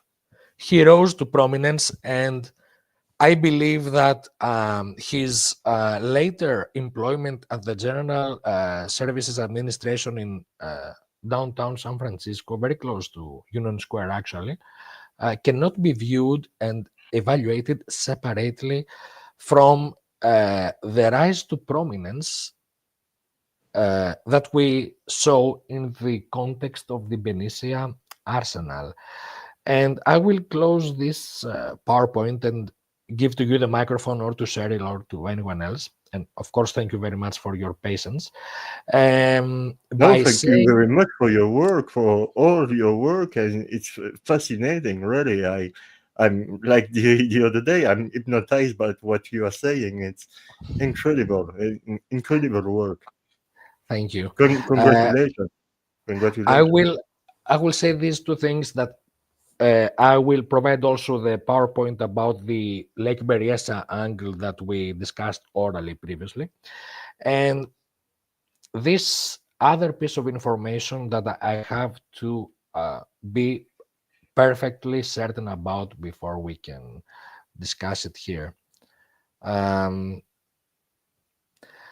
We see again, family and business keep reappearing. The space-time context that we have discussed, also trying to provide an explanation for Zodiacus, etc.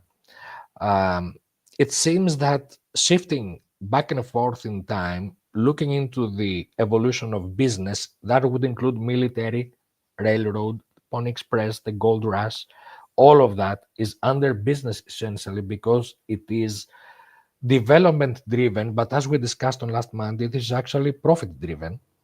Okay, this is what moves things, sadly.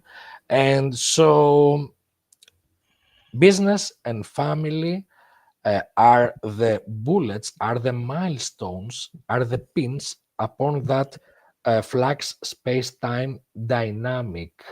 And even though we still have to make a more specific and concrete case for that revenge motive assessment, I believe that these two pillars are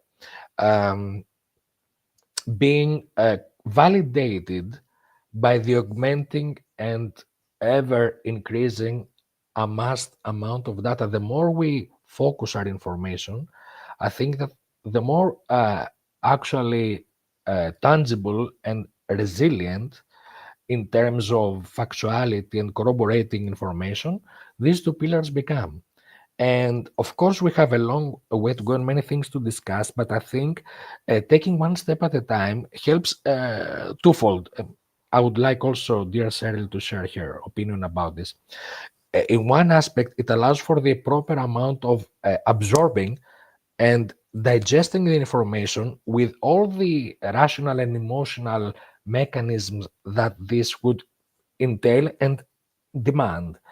And second, because um, how can I say, I would refer to a classic accumulation of quantity can indeed produce a new quality. That's it from me. Thank you. Thank you to you, Jake. My God, wow! It's, in my opinion, it's just mind blowing, really. And wow, I don't know what to say. Congratulations for, and thank you for the job you have done and you continue to do, and all Thank these you for features. giving us. Thank you for giving us the platform to share and discuss. It's completely normal.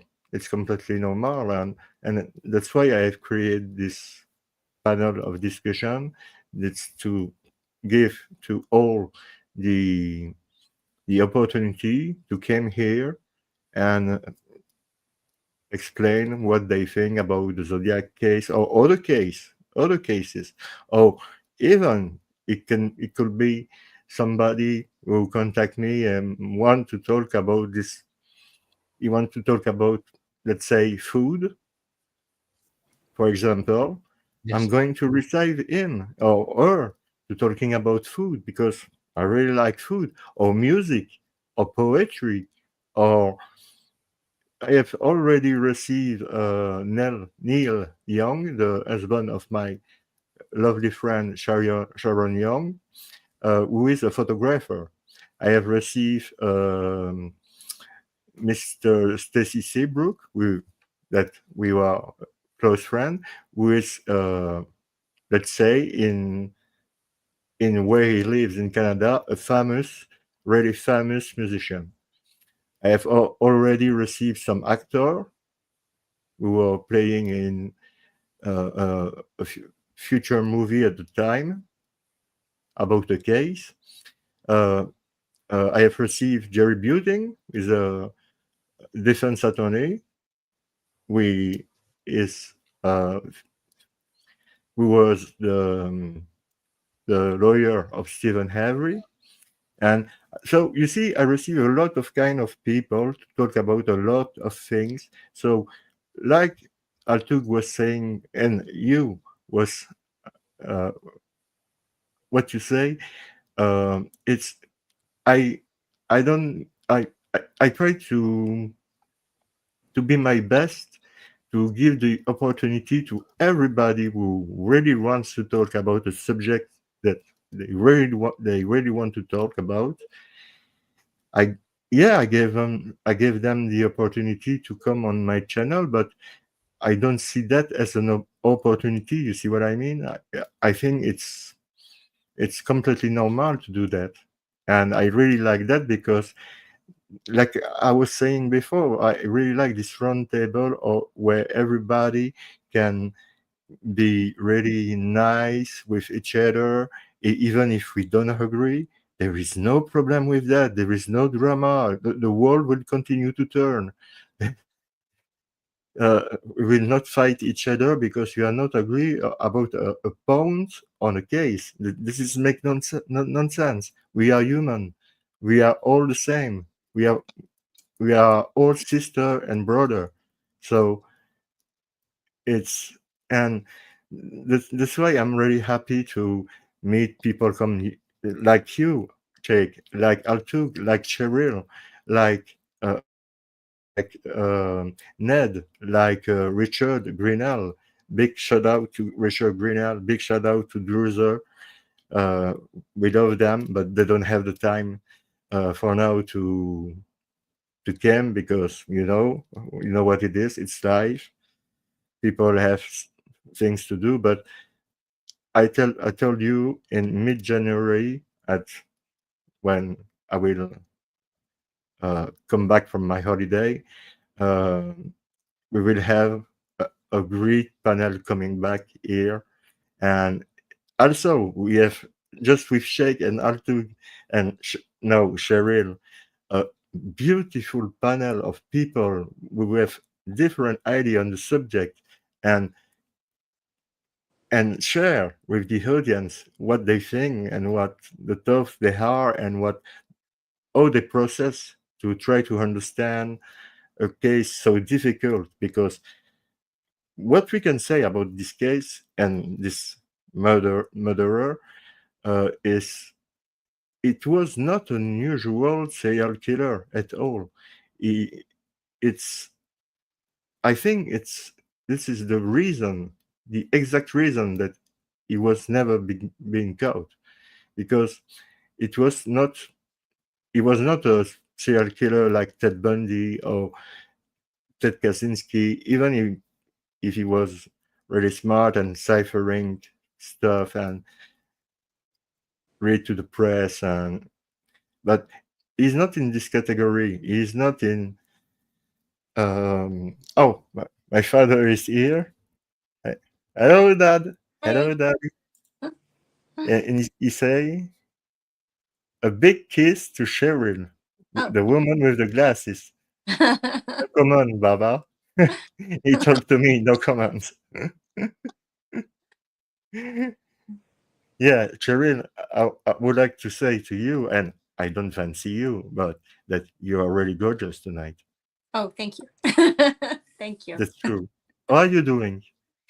I'm doing well. Unfortunately, I'm coming to you from my cell phone right now, so I could not get into my laptop. My router was completely off, so I'm a little bit discombobulated, but I did manage to get on here.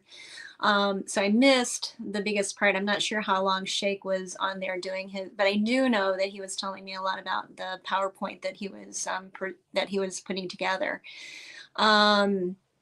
What I'm sorry he's not here to hear this while I'm talking about it, but what I really love about Shake's work is that he really takes even though he's taking a macro view of the case, because normally in cases like you were saying that are a little bit more straightforward, you go from the murders and the victimology, and you would take where that data would go and go to the individual, and you would follow the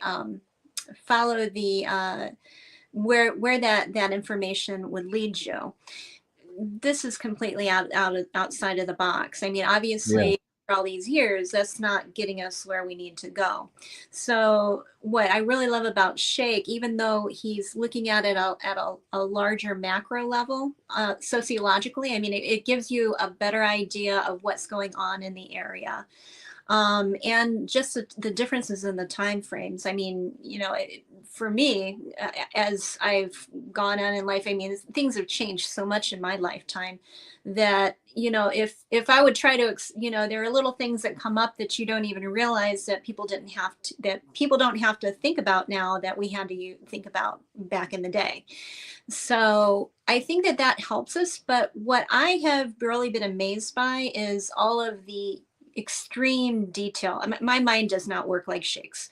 So all of that detail that he's able to gather, it really has gotten my mind going as far as different ideas and different theories. And I think that really is the biggest impact of his work, is that he's able to go and look at it at a macro level, but gather a lot of really detailed personal information about people in the area that then allows us to think of different possibilities of what may have been the motivation for the killer. And different ways to look at it. Like I said, what really kind of threw me was when he came up with, the suicides and Claudia Westcott's family. It's like, oh, well, that's a possibility.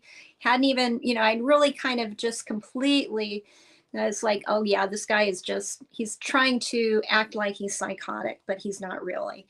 And so that really got me thinking, no, wait a minute. This really is a very valid way of looking at it, that, yeah, it could be, and looking at it in a different way, because obviously the ways that we've been looking at it all these years have not gotten us to a point where we've found somebody that they can locate. And there are a couple of things that I don't think we're ready to, or at least I'm not ready to talk about. You know, is there were a couple of different things as far as like motivations, like the money motivation. Really was not something that I was thinking about, because, you know, usually when you think about a serial killer, you know, possibilities of it being monetarily motivated, or, you know, even not even monetarily motivated, but more of the impact of the power differential, I guess is those are things that I really hadn't even thought about. And, you know, looking at Monticello, and the fact that, you know, that really was a complete life, you know, change for all of those people that had to move out of there. And that wasn't too long before that. And we're looking at possible motivations that really could have impacted the killer that I wouldn't have thought about unless, you know, all of this detailed information has been, you know, brought up. Because nowadays we can go on people's Facebooks, well, not mine because I don't put anything on there, but essentially you can do a lot of research on people now with the internet and doing background, that all of that vital information really is lost at this point, because, you know, a lot of those people have passed away. You know, the people who are around in that time, you know, they're not here to speak. And so, you know, a lot of those motivations, those personal motivations that would have been causing the killer to, you know, commit these murders, a lot of that is just lost to time now. But, you know, unfortunately, we have people like Shake that are going out there and really digging through it. So I really do appreciate all the work that he's done. He's done an amazing job. Yeah. Yeah. I I love want to you. please. I want to thank Cheryl very much. It means so much, especially when it comes from a scientist and a brilliant mind that has, in her own merit, drawn so much attention to her insightful comment and her overall fabulous conduct. I have to thank her. Thank you. Thank you. Oh, thank you. Because just for the audience who don't know Cheryl, can you make you a little introduction that who you are? Yes. So for those of you who are joining me, I've contributed to a couple of panels, but my name's Cheryl. I'm from the United States, and the reason that I joined the panel is that I'm the newest admin that they've added to the Zodiac Theory Discord channel, and a little bit about my background. I do have a master's in science and social administration, and I spent about 10 years working in an inpatient residential facility for adolescents that included a sexual offender cottage and treatment center. It was one of the only ones at that time that was in the United States that was a treatment facility for sexual offenders who were adolescents. So I've been looking at the Zodiac from, I would say, about the time that it started a little bit when the Fincher film came out, and then watching the 2007 This Is a Zodiac with the documentary with all the interviews, and really kind of seeing how the narrative that we've been told in all of these stories really has not been really is not accurate, you know, because really during the 90s and in the early 2000s, they really do push the Arthur Lee Allen as he is the solution to all of this. And obviously anybody who looks, even scratches the surface, knows that it's not that simple of an answer. And then I was able to, during the 2011-2013 timeframe, I spent a lot of time in the Northern California area, and was able to go to some of the sites. And you know, when I traveled those sites, it really becomes, they make it very much that it was a San Francisco crime. You know, they focus on that Stein murder, but the bulk of the ones that are the canonicals are out in very rural areas. I mean, Yeah. Lake Berryessa, and you're looking at, you know, Lake Herman Road and out near Vallejo. That little strip there, even though Vallejo has grown and has expanded out to that area, I mean, it really was very, very rural. And that also kind of makes you think that, when you think about those nights, there's a lot of traffic, and you can understand that going from Vallejo to Benicia with, people going to work and things like that. But just the police traffic was what really kind of surprised me on that. When you look at that drug bust going on at the Pink House and at the cottage there, and really the police had just left there, just drove past that. Now, how that could happen. And then when you look at Blue Ox Springs, you have Hoffman literally drove by, checked the area. You had Ben Villarreal there. There is police presence in all of those areas, and even in Presidio Heights, you have there is just so much police presence right there. Yeah.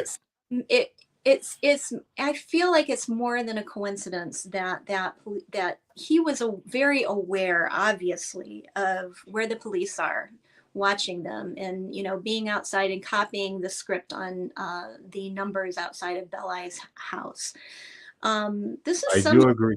Has spent a lot of time watching and knowing people's behavior, and for those murders to be out on a rural road in rural areas, for police presence to be there, he really did do that intentionally, because it's kind of a thumb in your nose, like, look, you drove right past me.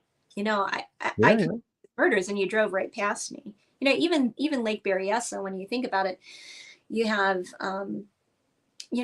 over in land was over in St. Helena, where the victims were.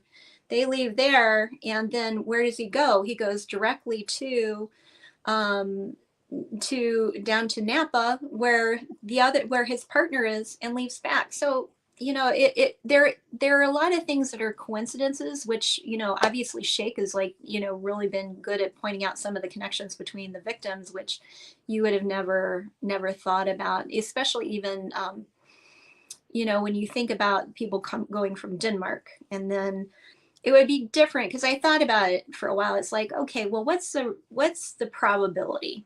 Because really, when they say, when you're looking at genealogy, if you go back far enough, there were fewer people around several hundred years ago than there are now. So how many, and then each level of generations is going to double. But when you think about really within 3-4 generations, going from a very rural area in Denmark, and then one part of the family goes out to California, and then another one, ends up in the Midwest. It's like, how for them to converge there, it might be coincidences happen all the time, but it is important to be aware of those, because if you see that kind of a pattern popping up, patterns really do tell you something about what's going on, and you can't ignore it, but you can't necessarily make a jump. Because I thought it was kind of interesting the other week when I went back, because I was driving for a lot of that, so I went back and was reading through the chat. It was interesting reading some of it. It's like one guy, and I can't remember who it was, said, is my dude saying that Ansel Adams was a Zodiac killer? It's like, no, that's not what he's saying. Because I think that people are so used to finding a POI and then taking that data and going backwards, where Shake is really kind of going at it from a completely different angle, where it's the really opposite. Down. It's really the opposite way. Shake is thinking like the CIA do. They see black and white and black. Yeah. Are you from the CIA, Jake? Yeah, there we go, Jake. I confess that I'm not. I promise you that I'm not. And I do appreciate your positive feedback. I would also like very much to thank Cheryl for her input, especially because she mentions the concept of patterns and how this identifies with methodologies that we may have seen. Of course, I'm overstepping now because it is actually her scientific territory and she's much more equipped to discuss about it. But it is true that from an engineering perspective alone, we also identify the concept of patterns, and especially patterns as an outlier of systems, of distinct systems. So these are entities in a almost geometrical concept of patterns, even though we use mostly space-time distribution of that entity. But again, it is the, allow me to say, the geometry of the entity that is an outlier and an identifier at the same time. Outlier would mean that this uniqueness, the singularity, is part of the identity. And of course, this can be approached from many other angles and areas and provide semantics. But I think that if we apply these instruments of methodology for this discussion, we can actually make sense of information. I mean, I was listening to Cheryl now saying about how picking up points of interest from a piece of information that is out there for so many decades, and in a few minutes there is a narrative of comprehensive assessment and prioritization that actually provides a more understandable and rational narrative than the one which is semi-officially being passed around for so many years and to no avail. Because if it doesn't work, then you definitely need to change it. And I would love to make further discussion. I feel compelled to again ask both of you an apology, especially from dear Cheryl that now has joined us. You would please allow me to take my leave since I hit the 3-hour mark now. Dear Cheryl, I would love to have you with us from the start of the discussion to be able to listen to you. I will make sure to listen tomorrow to everything and catch up. And Michael said, I look sad. No, I don't, Michael. But the last 72 hours have been mostly work and 0 to none, to very little sleep. So by hitting the 3-hour mark, please, I ask for your understanding and apology. Dear Cheryl, forgive me. I will make sure to catch up on all the beautiful things that you will share with us. And I will make sure we will find a better sync so we can both be and provide fabulous awareness for these discussions. And again, thank you, Jerome, for the hospitality. Thank you, Cheryl, and thank you to the audience. Have a good continuation of the discussion. I will catch up and also catch up with you guys. And thank you, Shake. Cheryl. I Go hope ahead. you some rest. I know Yeah. you put that into this. I mean, just preparing all of that is, I can't even imagine how much time that took. So, just for what you've done here, we thank you very much. Yeah, really. And really, I'm talking with always, it with my heart. Never apologize about that. I mean, you are doing an incredible job. Really incredible. It's awesome. It's you are working hard in the life, and in the same times you are doing that for the case. So it's an amount of job, and it's so much. So please don't Thank you. don't Thank be you sorry. both. Never. Thank you very much for your kind words. Have a good one. Have a good continuation. We'll catch up. Thank you so much, both, and thank you to the audience. And good night, everyone. Good night. Have a rest. Take care of you, of your loved one, your family, and thank you very much. We see you on the next Monday.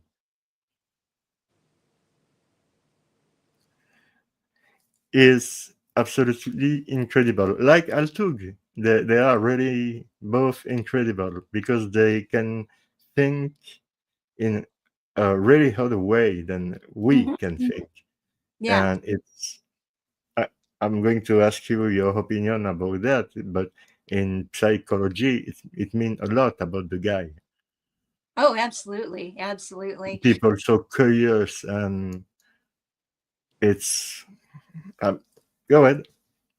Well, I was just going to say, I mean, that I think is kind of the really the reason why I think everybody has responded to your channel is that everybody thinks differently and are able to process things differently, are able to focus, and so this enables you to get a lot of people together who look at things very differently, have different strengths, and by essentially, pulling everybody together, everybody can work together and pull their information, because I think that if you're working in a vacuum, nothing, you're not going to grow, you're not going to No, get. never. So so I do think that that's really one of the great things about this. And the other thing is that really has struck me this week, because I think, like you said, I think this, for a lot of people, this past couple of weeks, going into the holidays, I think has been kind of a rough rough time. But and so there's been a lot of people who are normally very talkative and in the community, but what I've found was kind of interesting is that there are a lot of people that normally have not been quite as talkative, been jumping in and filling those voids, because they're Gorilla Train, I know that he was having some problems with finding some daycare, but he's been coming up with some really awesome stuff this week, the past couple weeks. I really would like to hear more about his thoughts on the case. I know he focuses a lot on a lot of those questions that are on Lake Herman Road, and the earlier canonicals. And I really would like to hear more about that. And then also we had several new people on the Zodiac Theory forum that joined, that had some really awesome contributions. Rob joined our server. Yep. And come up with an amazing Excel sheet where he's actually delving into a lot of the crimes that may have been connected to them, not necessarily murders, but a lot of times No. there were other crimes in the area that leading up to it may have been the Zodiac, that may if we're looking at as far as like the peeping Tom type behavior, sexual assaults, the stalking behavior, because I mean obviously in one way or the other this guy really is about watching people. So and also doing a lot of research on people who may have had suicide attempts and may have had a psychiatric, so that really was a great contribution by Rob. I know that he's out in California, so I know in the middle of the day it's probably on the West Coast, is probably the time when the panel is on is probably not the best time for him to come on, but he would be great to do. And then also somebody who is on our panel, and I wish if we had known this, Sepehr, Sepehr, you come on here and have a dedicated time, not talking to Druzer, but I would love, I saw him on Beeson, and it's like, wait a minute, Sepehr, you're holding back on us. So anyway, I want to put that out there to Sepehr, that Sepehr, we need you to come on here and essentially do what you did on Beeson. Tell us all about the comic. He's really done a lot of really great stuff on the comic books. Doing a lot of the research, and there's stuff on there that you found that I never heard about. So Sepehr, you need to come on here and do a little bit, do a little bit of that for us. So we have a question here from you, coming from Zogi2. Question: does Cheryl think Z had a wife and kids? Not, I would say during the time of the canonicals, I would think it would be difficult. just based on the amount of time that I'm not saying that later on or previously before that, but if you think about, it's not impossible, but if you No. think about the amount of time that he spent really observing either the crime scenes, the police, and outside of Belai's house, outside of the Chronicle. Obviously, he was showing a lot of that is that he was watching. And how are you going to do? I mean, if you have wife and kids, I mean, it's not impossible. We've seen serial killers who have had wife and kids. I mean, BTK had wife and kids, and he was still able to go out and do that. Yeah. I just think it would be more difficult. I think also the fact that based on the crimes themselves, I mean, there really wasn't, BTK, I mean, those were very sadistic murders. The crimes that Zodiac did were very, very perfunctory. I mean, he committed the murders and committed the murders. There wasn't any kind of, drawing it out or even terrorizing. I mean, if you think about, he either walked up and just shot them, or with, Brian and Cecilia, it was almost very apologetic. The terms they would say, oh, I'm sorry, I'm coming here from, I'm a convict, and using a lot of please and thank yous. So somehow, like, I'm thinking that if someone like that is dealing with their wife saying you need to be home on a Saturday night or a Friday night, or I'm thinking that kind of personality is more likely to concede and do what their spouse says. I would think that's just my personal opinion. I don't think that, at least during that time frame, he would be. Also, the fact that that it may have been a sexually motivated crime, but he did not. There really wasn't any kind of inkling that it's almost like he was afraid of sex in a way. Like at least either that it was either a fear, or he wasn't. That wasn't the motivating factor in the murders, one or the other. But that's just my personal opinion. I mean, I can be completely off. So, but I really don't think so. I think it would be more difficult.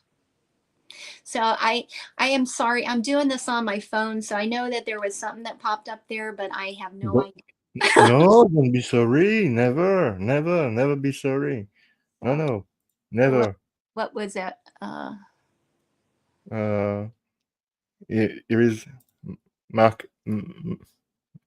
Michael, Archangel, Jerome skipped right over my question. Which one?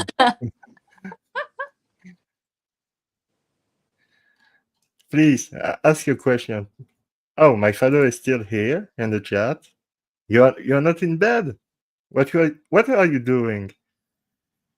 Here we are in charming company from an old Smurf. Papa Smurf. I agree, Dad. I agree. Je suis d'accord, Papa. Oui, yes, I do agree. But you are not in any way an old Smurf. No, no way. You're a great dad. I love you. The question here. Does Cheryl finds handsome and charismatic Mike? Oh, Michael. well, of course. You're my one and only, Michael. You are my one and only.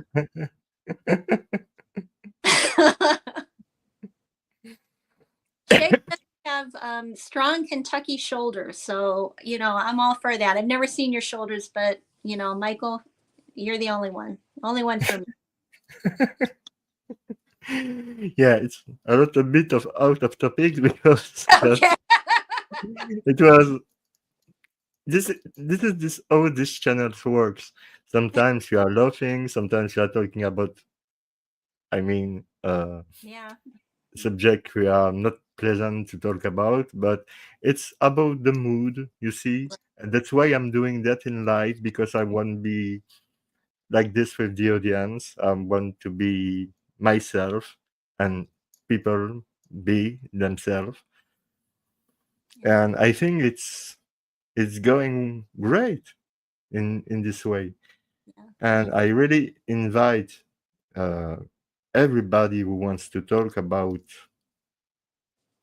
anything they want to talk about, the Zodiac, or any other kind of case, or missing person, even if it's not somebody really known, or if you know that somebody in your area is missing, you can call, you can contact me, and we are going to do something to, to provide the information to the audience that this person is missing.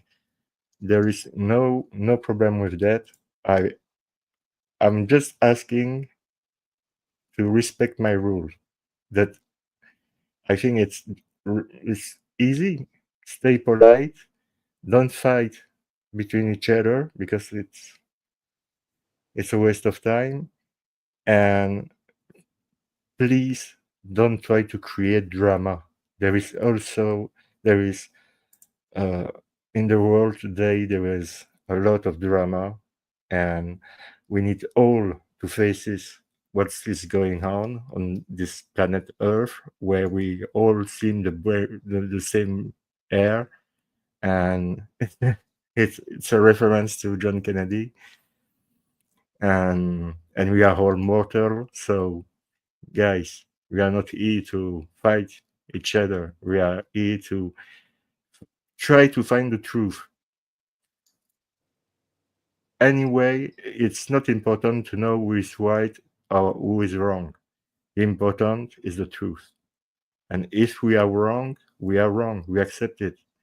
But if we are right, it and it could help it can help to go forward in the case, or in different case. It's always good to try to help. And that's what we try to do here. That, like I always say, it's not my channel, it's your channel, to you all. So it's a platform where people can come and talk about subject that they want to talk about, subject that are really important to them. I'm not going to invite somebody to talk about his favorite kind of pizza, because the show was just made for 3 minutes, so it doesn't make sense. But if somebody wants to talk about a subject, and in the discussion he talks me about his favorite kind of pizza, it's fine. I don't see any problem. Mhm. So,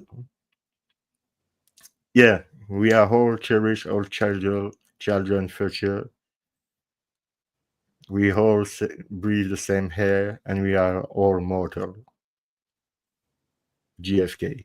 And Cheryl, about GFK, I don't know if you want to talk a little bit about GFK, or if you want to stay on the Zodiac, we stay on the Zodiac. If you want to go on GFK, we go on GFK. I don't know. It's your choice. It's Um, your show. my show. It's your Yeah. show. No, it's yours. I don't know if you want to talk about JFK, we can talk about JFK. But what do you want to talk Okay. about? That I think we talked about that before. Like that one is so huge that Oh, you all gotta yeah, kind I know. of which part of it you're going to focus in on, because Hmm. I mean it's the biggest unsolved murder in the Of United States, history. because I Yeah. mean no one was ever brought to trial for it. You know, there was No, a lot of information that was something so. something that I just can show to the audience just before continuing with Cheryl, like this. Cheryl, you can think about a subject, precise subjects you want to talk about the GFK case. If you want, this one is in French. for sure. But it's a great, great book. Stephen King book about the JFK assassination, but it's not about the JFK assassination. The name of the book is 22/11/63. It's a novel, and in this novel, there is a guy, Jake, a teacher. It's a, it's in it's in the present day, who has as friend an old guy who works in a diner, and he goes to the diner really often because the meat is really good. And one day, his friend, who is the owner of the diner, comes back 3 minutes after he saw Jake, really in a really different state and really in a bad shape than he was not 3 minutes before. So it's really weird for Jake. And Jake learned that in this diner there is a portal who sent to you back in time in 1960. And each time you come back in the portal and you go back to the 1960s, it's you restart the story.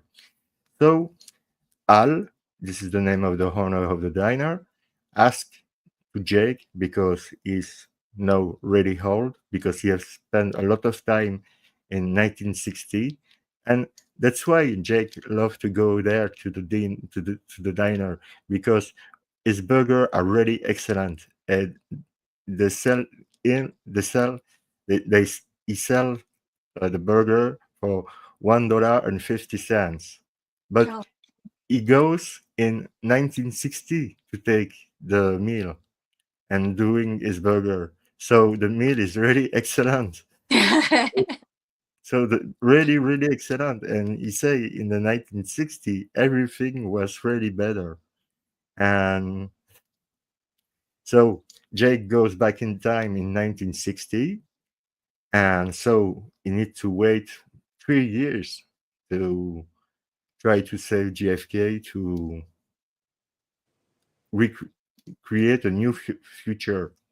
So he's doing that, and he makes his own investigation on Oswald or on George Shield, on some highly profiled people in this case. And this book is really excellent. But there is also a series with created by David Fincher itself. David Fincher, who had made the Zodiac in 2007. David Fincher, Stephen King, and J.J. Abrams had made this series of 10 episodes about the same thing you are reading in the book. Sure, there is less information in the series than you can read in the book, like always. It's always the case that if you're doing a movie about something, and if you read the book inspired by this, who inspired the movie, you will learn a lot of information in add to the movie you have seen. It's all the time the case. But this book is really, really good. So it's Stephen King, 22/11/63. It's a book, if you don't have the chance to read, really buy it. It's a really great book. Good. A really great novel. You know, wouldn't that be cool? Like if we could do that in the Zodiac case, you know, just show up, do the same thing and just really see what's going on. Sounds like a really imagine Stephen King reading a novel about that with David Fincher in the chair of the director, J.J. Abrams for the scenario. And my God, Stephen King, J.J. Abrams, and David Fincher for the Zodiac. Has to be good, right? Wow, wow! It will be the better gift of the year. Uh, wow, it would be awesome, awesome. So, Cheryl, do you find a topics or a subject that you want to talk Um, about well, in I the guess CFK case? do you want to talk about you want to talk about Tippett? Yeah, yeah, Okay. yeah. I always found that portion of it interesting. I mean, there obviously Mm, it is some one way or the other, whether you believe Oswald did it or not. There is some kind of a CIA connection in that. yeah, absolutely. So you know, what I always found what really interesting was the fact that he was, in fact, you know, if Michael's still here, Michael probably could outdo us both on his knowledge of this topic on JFK. So Michael, pop in here and tell us because Yeah, he knows come it on, all. Um, come on. Really, yeah, you have the link. you have the link, Michael. But I always thought that was pretty interesting that he was sitting there near the glucose station, glucose station. Yeah, Sitting there watching that bridge coming across there. Um, and the real question was exactly what was he waiting for? You know, what was he waiting for and what was he watching for? a phone call. We know that Yeah. it was for a phone call. Yeah, So then when he doesn't see, he waits there and he doesn't see what he is looking for. Then he goes and he makes a call. Well, okay, so he stops at the record store, he makes a call, lets it ring. Never it if someone picks it up, we don't know, but the witness in the record store said that he didn't say anything. And then from there, he leaves. But there was also, when you think to a about it, flea. there was a Allegedly, allegedly. shoplifter at the grocery store that he went and picked up, and I believe that was earlier. Yeah, And it was a woman. yeah. Okay, so where did that shoplifter go? Did he just let her go? Was that somebody intentionally shoplifting so that it would be give them an opportunity to come and pick them up, take them where they needed to be? But you know where did that woman shoplifter that he picked up, where was that person dropped off? You know, obviously they were never booked in. Um,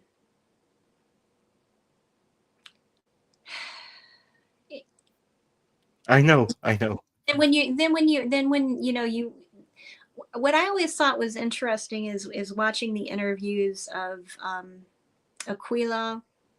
I think that's how but if you watch that interview, you can tell there is something she wanted to say, but she's like, okay, I'm not saying it because look, I know I'm Yeah, not yeah. in a good position. And I then think that if the first interview was with Mark Lane, if I'm not wrong. yeah, yeah.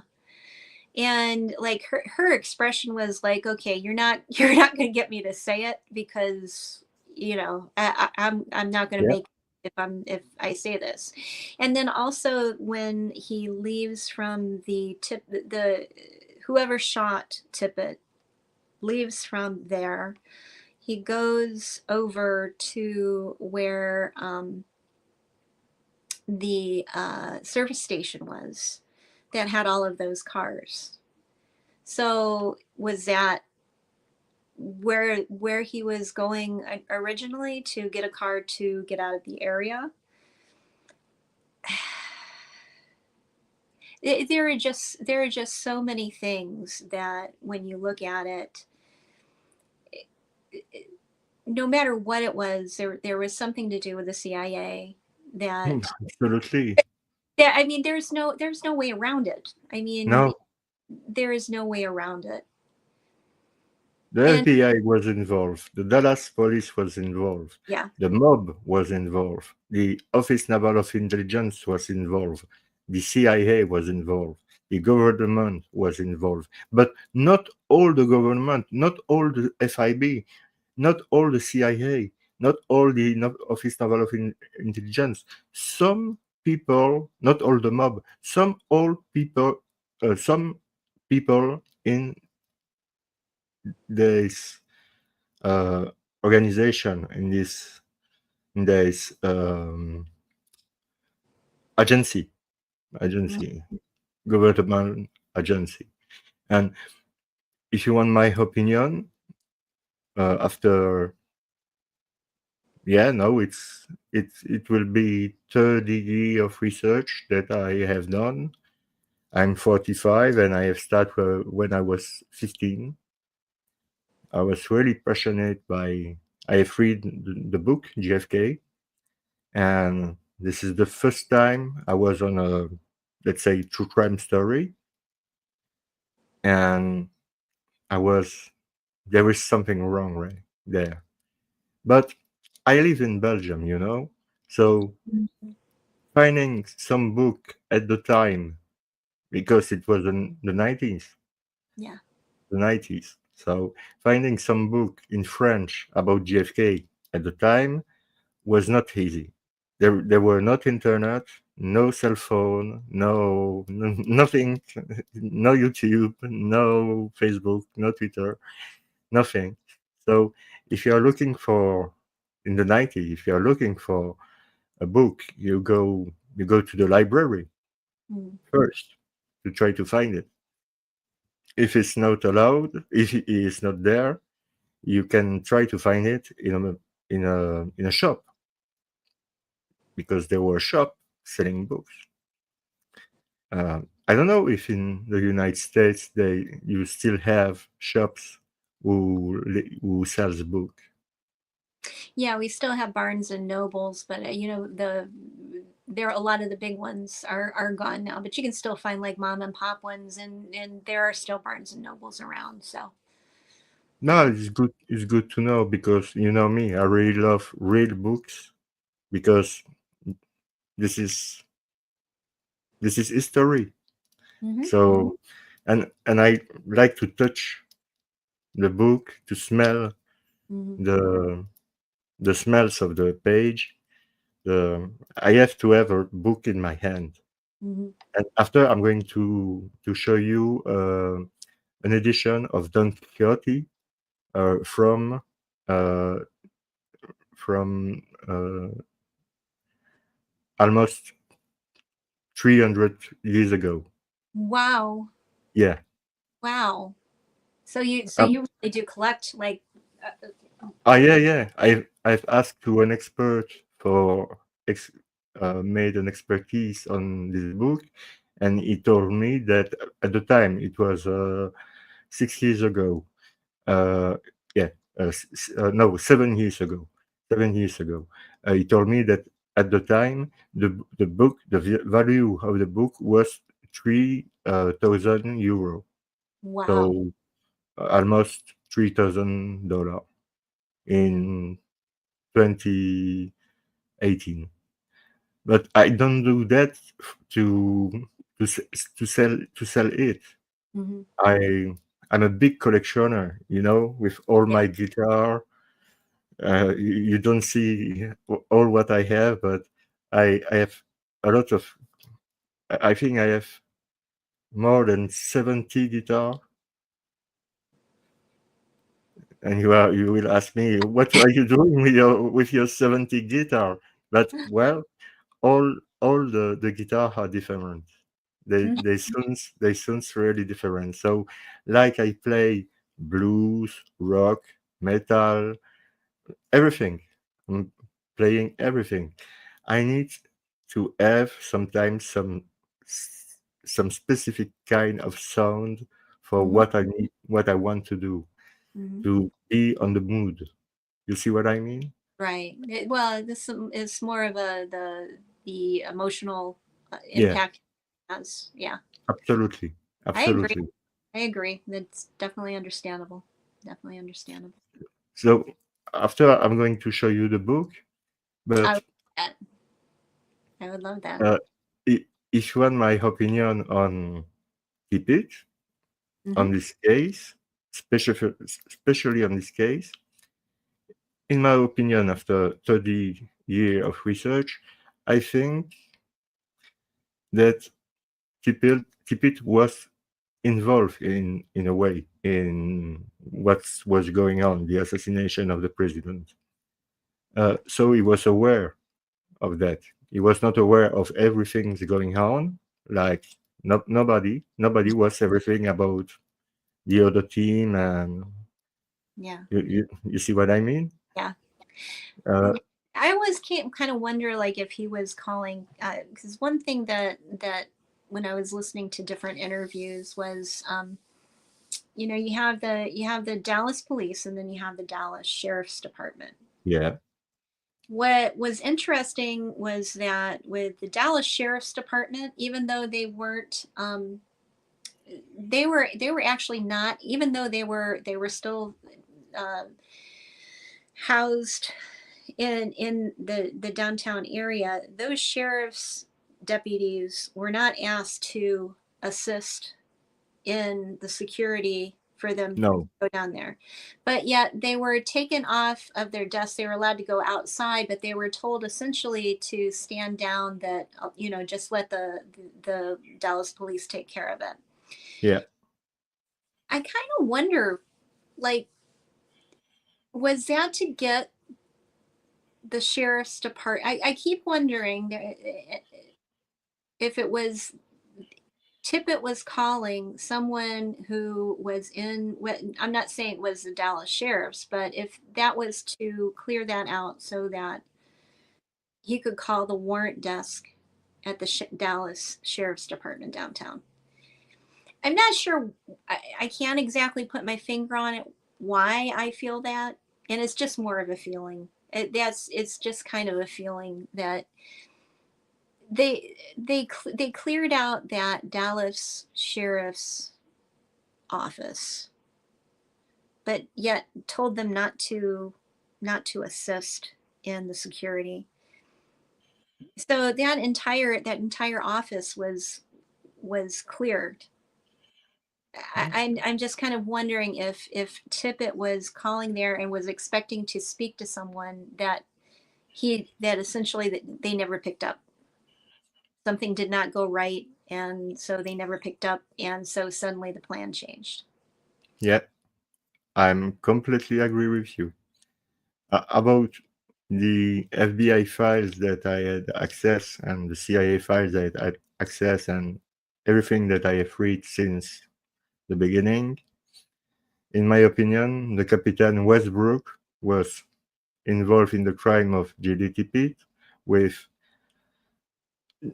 GDT like you say, the change the plan has changed, is being killed by Captain Westbrook and Jack Ruby.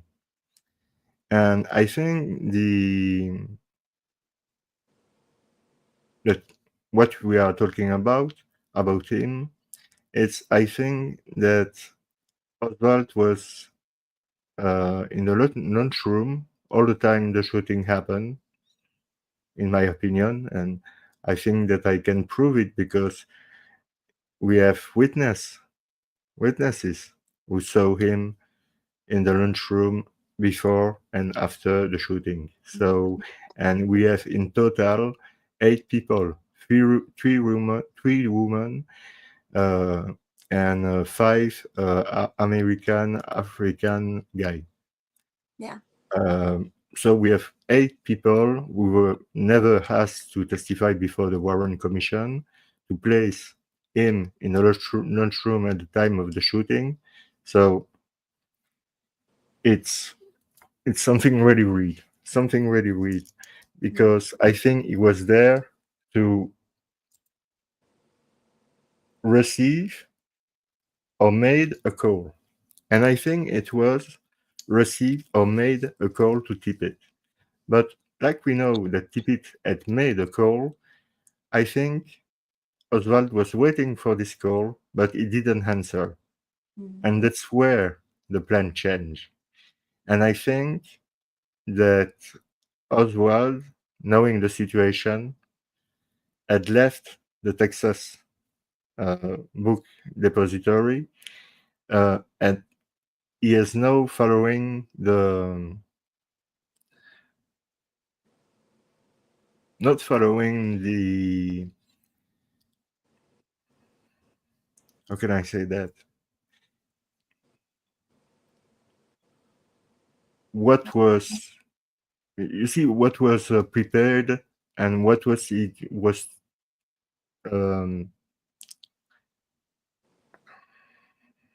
He wasn't following the plan.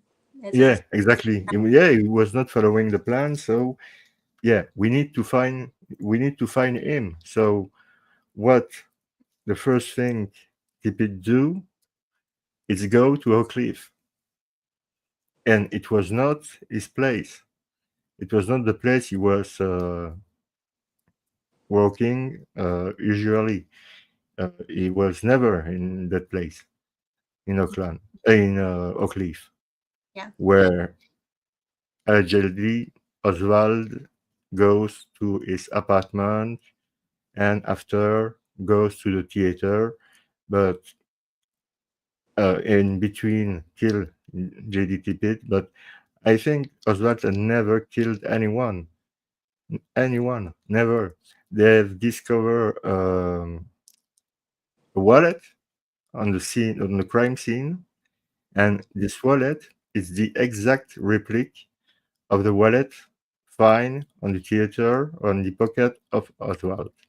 On the Tippett crime scene, we have a wallet with an ID with the name Alex G. Idol.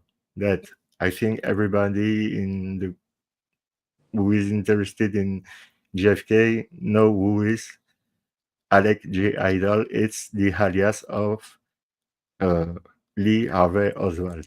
And on the theater, they find another wallet in his pocket with Lee Harvey Oswald, the ID Lee Harvey Oswald.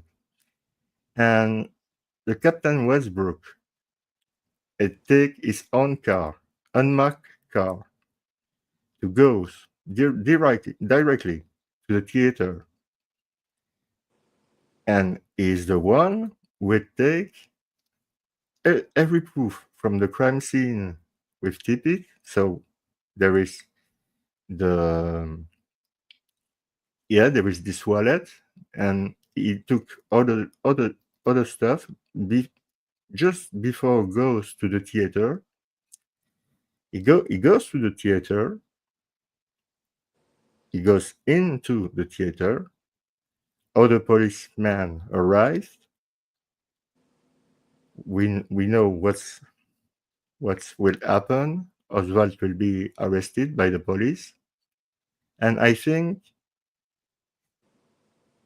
that Westbrook had took his last chance to try to kill him. That's why he was there before his friend of the police, because he was in unmarked car, and I have a lot of different thing to talk about, but like you have said, it's so huge. And he got there quick too.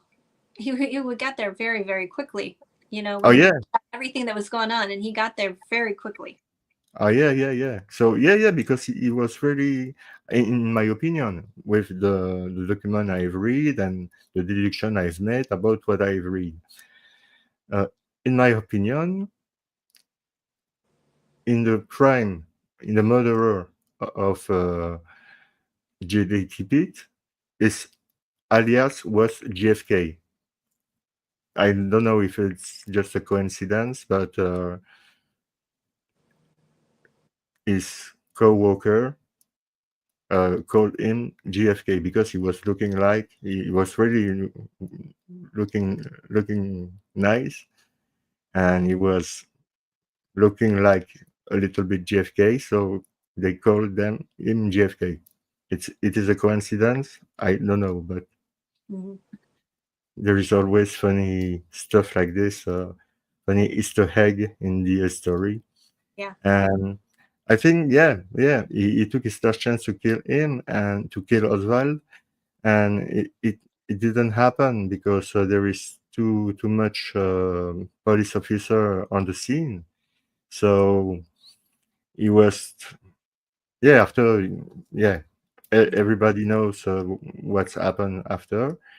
So he goes to the police and he's questioned, but no one takes note or record what Oswald has had to say. And plus, he's never asked about the murder of Tippett. The And that's question, what he's arrested for. yeah, this is nonsense because he's arrested for this crime, but nobody that we know uh, at the Dallas Police Department ask him about this crime. They are already talking about the JFK assassination. And he knew that he was caught and he was the sacrificed lamb and it was the patsy. He knew that. He knew. And I think he tried in his press conference to send a coded messages when he was talking to the press to say to his uh, superior, to his boss, hey, guy, I need help. But you already have Jack Ruby there. And we know today that Jack Ruby, when Oswald was talking at this press conference, saying, talking about, I need a legal representation, but are you aware that you are involved in a crime of a cop? No, nobody told me that. I'm not aware. Oh, you are involved in the crime of this cop, and you are involved in the crime of the president of the United States. And you see the face of Oswald. What? And everybody knows that Jack Ruby is in the same room, and we know today that Jack Ruby had his gun with him. So I'm wonder why he didn't kill him there and just today after. But I don't know. Maybe he was not instruct by the mob to kill him directly because we will see if he will talk or not, or maybe give him if it was the CIA and the mob doing that together with the assistance of the FBI, the assistance of the police department, the Dallas police, and not the police, the sheriff department. Uh, I think that, I think that Ruby was waiting for the good moment. He was not ordered to kill Oswald on this day because, like he has killed Oswald before the world, just before the world, with I don't remember the exact number, but I think there were 67 cops in this. Yeah, I think it's 67 cops, and Jack Ruby is there with a gun and he shoot Oswald. Just Come watch. on. Yeah. Come on. It's ridiculous. It's ridiculous.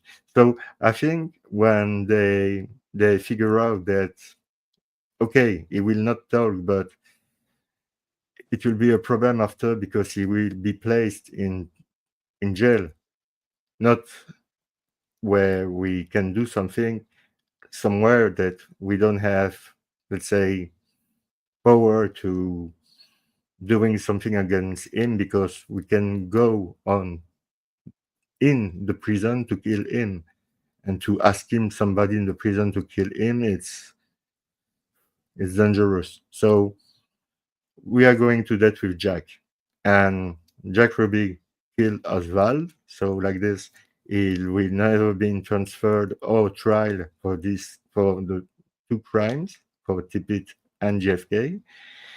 And uh, Jack Ruby was fooled by his boss, because in the same times he was also uh, a kind of patsy, because I'm sure in this kind of world they promise you, yeah, you are going to do 2 or 3 years of prison, but don't worry, you will be really well treated in prison, and after that you will not regret it, because we will take care of your family. We will, you know, what they do. So, and yeah, they've do something. They've inject in the concert that David Ferry was working on, but it's something else. Uh, Good night, Dad. Bonne nuit, Papa. Good night, Daddy. Et c'était un plaisir de te voir. It was a pleasure to see you tonight. Et repose-toi bien. Please rest. And I love you. Je t'aime. Yeah. It's about what I have read all this year, and about things that I know. I think that this theory fits to the murderer of J.D. Tippit. So I'm going to ask you a response about what you know about the case, and if I'm wrong about something, or Well, I agree with you actually on a lot of that. I'm not sure. Did you hear about his one phone call was to that yeah, went and it went to ONI. So someone who is an ex ONI, there was a cutout, and it's like, okay, yeah, I know. yeah. Yeah, I said there is a lot of details to talk about, and we can spend hours and hours, and people will be mind blowing. But yeah, there is a lot of detail will make nonsense. Yeah, there's just so much that just doesn't. But my question is that it almost feels like there were two factions that were competing against each other, and like when you Yeah, really like the lead up to all of that, as far as Dulles being fired, and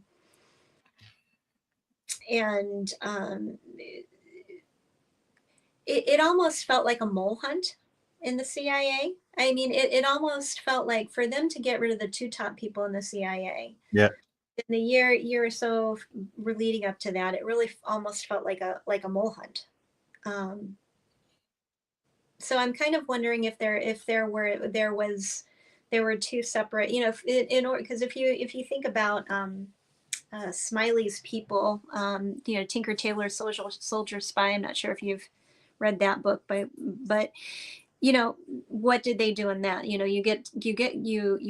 fire the top people, and then you see what kind of power dynamic is created after that. Because it yeah, kind of, almost like you give those people what they want and see what they do with that. Because that's going to lead you to the answer of what who is involved, who really is the person that you really need to focus on, because for them to afterwards put Dulles in charge of in charge of the Warren Commission, you're not going to get the guy who I don't know. It almost feels like there were two separate competing factions within the government, within the CIA, I agreed. They just didn't know who they could trust. And really, when you really kind of look back at the CIA wants it to make it seem like the CIA came out of nowhere. And even though they said, oh yeah, we developed, came out of OSS, but really we didn't have anything before that. Yeah, they did. They did have intelligence before that, but it was privatized. It was most of the intelligence services previous to World War II. There was intelligence out there, but it were capitalists who had those intelligence services overseas gathering that information for our government. So it might not have been official and it might not have been paid for by our government, but essentially that information was getting to our government. It wasn't like that intelligence service that came out of nowhere. Because I'm sorry, but Wild Bill Donovan is not going to come out of nowhere, because he might have been smart, but he wasn't exactly that great of a leader. No. Organized No. that he would be able to pull all that together out of nowhere. I'm sorry, but he just wasn't. Don't be sorry. So, I mean, so the question were there two competing factions within the government? One that had our country's ideals at heart and what was best for the government, and another that maybe had different agenda, because obviously Operation Paperclip, okay, so we spend an entire war, we lose how many men dying Too much. in a war, and then you take the Nazis, who really were the ones who created all this, and then you're going to not only let them go, but you're going to bring them over to the United States. Exactly. So they did that because it's going to benefit the businesses, with the aerospace industry. So for those who don't know, you can just make a quick resume about what Operation Paperclip was. oh yes, Because maybe not everybody is aware about that, yeah, but it's really simple. Operation Paperclip was after World War II. The CIA had a program where the top Nazi scientists, where a lot of them went to NASA, went into a lot of the industries that are over here, where they took top Nazis that really should have been convicted of war crimes and executed, and because of the benefit that they would have to the industries over here, they would essentially, when they went through, and if they felt that they were beneficial, they would put a paperclip on their file. And so a lot of those Nazi scientists were brought over here. And in fact, it wasn't even just the Nazis. There were actually at Frederick, there were top, in Frederick, Maryland, there were top scientists that came from Japan. And a lot of I think that sometimes the atrocities that were that happened with the Japanese in China and Manchuria, they did a lot of chemical and biological testing on civilians in China that were just as atrocious. And I think that kind of goes under the radar on that. They didn't bring the Japanese scientists over to Frederick, but a lot of that data, they did let him go. And then a lot of the data that was collected, by the Japanese, I forget the facility that they did that in, but his information and a lot of the information that they gained from Auschwitz and Dachau, and the testing that they did in all of that was brought over. And unfortunately, I live right across from Fort Detrick, so this is something that I have an interest in, simply because it's local to me. And so a lot of that testing, it's still the information, obviously, we would never be able to do today, but we let a lot of those people that committed very horrible atrocities to come over here Yeah. to the States. I mean, not even just let them go. I mean, we brought them into our country.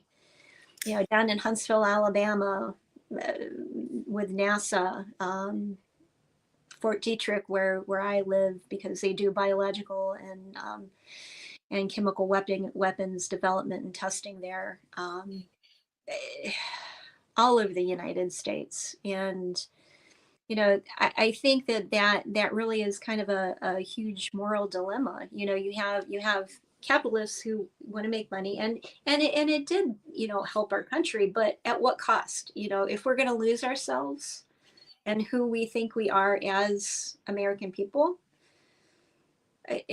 was that really worth it? And I don't think so. I mean, it's not worth it to me. And I know that couldn't have been For me easy neither. for people coming out of World War II. If you think about a lot of the leaders that were in the 1960s, they served in World War II. They were the ones on the ground fighting and risking their lives. And so Yeah.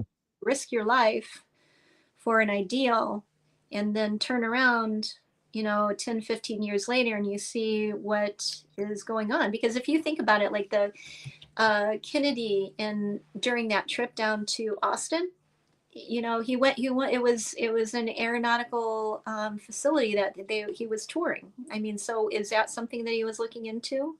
The other thing was that there were a lot of Department of Agricultural people there that day. And you would think, okay, Texas is an agricultural state. And so that would make sense, that a lot of them there. But when you look several years later and look at what happened with Monsanto, and the were things in play during that time frame that really caused a rift, where there really was almost like there wasn't just a Cold War between us and Russia. It was a Cold War within our own country. That there may have been two completely different factions fighting a war that we were not even aware of. So Absolutely. Like in the Civil War, yeah, brother fighting against brother. yeah, But it's our fault, us, European, to have not discovered, because we know today that the Viking that had discovered the America. But we have made big mistake, and we were thinking that it was our land, and just for that we had massacre everybody. The Indian massacre that we have made in America is absolutely horrible. After that, we have, because we were in America, there was a lot of British, a lot of Spanish, uh, uh, some French, some German too, and we have constructed this land with blood. This is, I think, the big problem who cause all those problems. We start on the wrong basis, wrong base. right. So I think we need to really try to understand that we have not the power of, let's say, the next president of the United States, which is not a country, it's a federal state. It's not a country. The America is not a country, it's a federal state, which is highly different. In Belgium, for example, is the same law for everybody. In America, each state has uh, their own law. Mhm. Yeah. This is the big difference. In France, they have their own law. In Spain, they have their own law. In Italy, the same. In Portugal, the same. In Australia, the same. Uh, in England, the same. So I think that we need to reconsider that we have made this mistake to thinking that this land was ours, and we have made so bad things. After that, we have buy people, American African people. We have buy them in Africa to send them to America and put him in like slave. And not only the black people, a lot of Chinese too, a lot of Chinese. Mhm. And after that, the civil war. And yeah, we have created, us, the European, for you, the American, um, a really horrible past. And you need to live with that. And it's our fault, not yours. We have never asked anything. It's our fault from the beginning. So I think that's why in America there is so much gun, so people who are aware to have a gun, to use it. Why there is so much drama, where there was so much killed with these guns, and there is people who have no respect for anything, like the CIA, like, because like you was pointing on, all these people, almost all these people, was not say Nazi, but they was thinking the same. Right. They was on the same way to try to construct the under government, the government who control the government that the people knows. So I think it's really tricky from the beginning. I don't know what you think about that, Cheryl, but I think it's Yeah, I think that, you know, when you think about it, it's, you know, going back to, well, it kind of ties in with what I was saying before. You know, if really at the beginning of our country, and I was talking with Shake about this the other day too, is that, you know, he was talking about Denmark, and I said, you know, I asked him about, you know, if the Denmark East India Company. He said, oh, I didn't. I thought it was only the British East India. I was, no, no, the East India Company was in several different, and that's the whole beginning of colonialism. You know, going into India and, you know, all over the world during that time yeah, frame, for the, you know, the entering into the slave trade, yeah, and, you know, essentially taking goods from, you know, Europe and then trading them for slaves and then taking them over to the United States and then taking the raw goods like sugar and tobacco and all that back to Europe. And then, you know, it's just a complete circle. So I think a lot of times that even though I love my country, I think that how they set it up is good, because it is meant to grow and expand and change over time. But it's only going to work if we are all invested in it and really are agree that we don't want to lose who we are for the profit, because right now, the United States has a hegemony in the world, but with all great with all great civilizations, I think that most of the time people think that there's only forward and we're all only going to get better and expand. What people don't really realize is that there have been huge, great civilizations all throughout, whether it was China, whether it was Greece or Rome, or, the Ottoman Empire.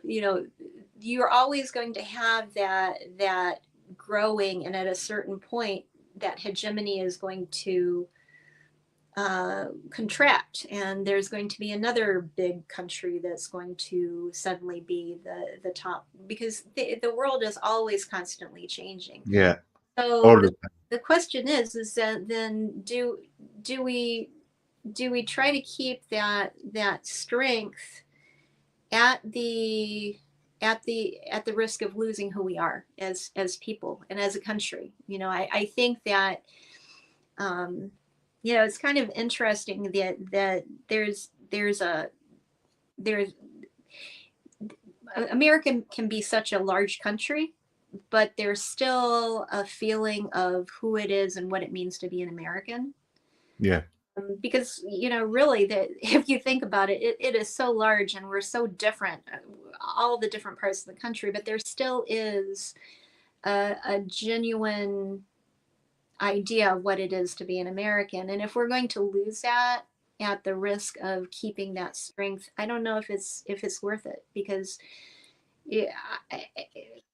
ultimately you need to be able to sleep soundly at night and know that you've done good in the world, not that you have brought more heartache and things into the world. And I think that if you're losing yourself to that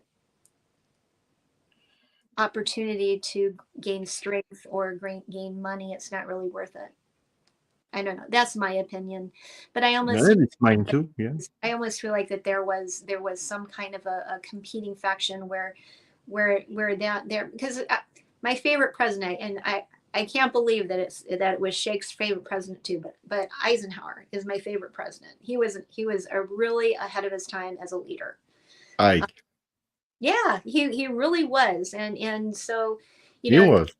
That speech when he was handing over the reins to Kennedy, yeah, really warning us about the military-industrial complex. Yeah, that took courage. And he did what was right for this country. So I do agree. So I think that he was kind of warning us to keep an eye on things, and I just don't think that we should be turning away from that. And I guess it kind of goes back to the whole Zodiac thing. Like, just because it's been 55 years, and the same thing with like the Kennedys, it's like it still matters. It still matters, because even if they can't be put in jail for what they've done, we need to know what the truth is, just to be able to know who we are. For it, you need to know that you've done the best that you can, and that you've brought things to the light that people, because the thing is that evil breeds in the darkness, and so if you can't bring it to the light, I don't know, I think that we lose a little bit of ourselves. So anyway, that's my little sermon for today. Well, I guess kind of all of it kind of goes back to, you're showing books. This is a textbook. So unless you really want something to fall asleep to, this might not be the best book for you to read. But I've been reading from Stone and Bercato, A New Evil, which I'm not quite sure. So far, it does read more as a textbook. So it's not like an easy read. There's a lot of, charts and things in here. But his concept is that in the book he really does write about how the morality has really changed since the 1960s, and that the influx of brutality and murders and violence and rapes and things like that have increased because of a change in the morals that we have in our society. And I don't think I agree with him on that, because I think that people are people, and we've been, people are people from the time began. I do think that it has become a little bit more easy to we're more open. First of all, we're more open about talking about it, because if you think about it, before, if someone was raped, you wouldn't talk about it. If someone was brutally murdered, it really wasn't talked about as much. The brutality would be seen as something that you wouldn't speak about. So all those things were happening for hundreds and hundreds of years. So I don't quite agree with him on that. I do think that some of the changes in how we live our lives, obviously with the sexual revolution, back in the day, women were not going out on their own as much. So, they weren't traveling, they didn't have their own cars, they weren't going out to work. They just didn't have as much access. No. To be brutalized. So if they were being brutalized, they were being brutalized at home, which still, 80% of people who are murdered by people that they know. So the bulk of that still is happening in the home. You just weren't hearing about it before. But as far as stranger murders, those are still, I would think, still happening at the same rate. It's just that there's more opportunity.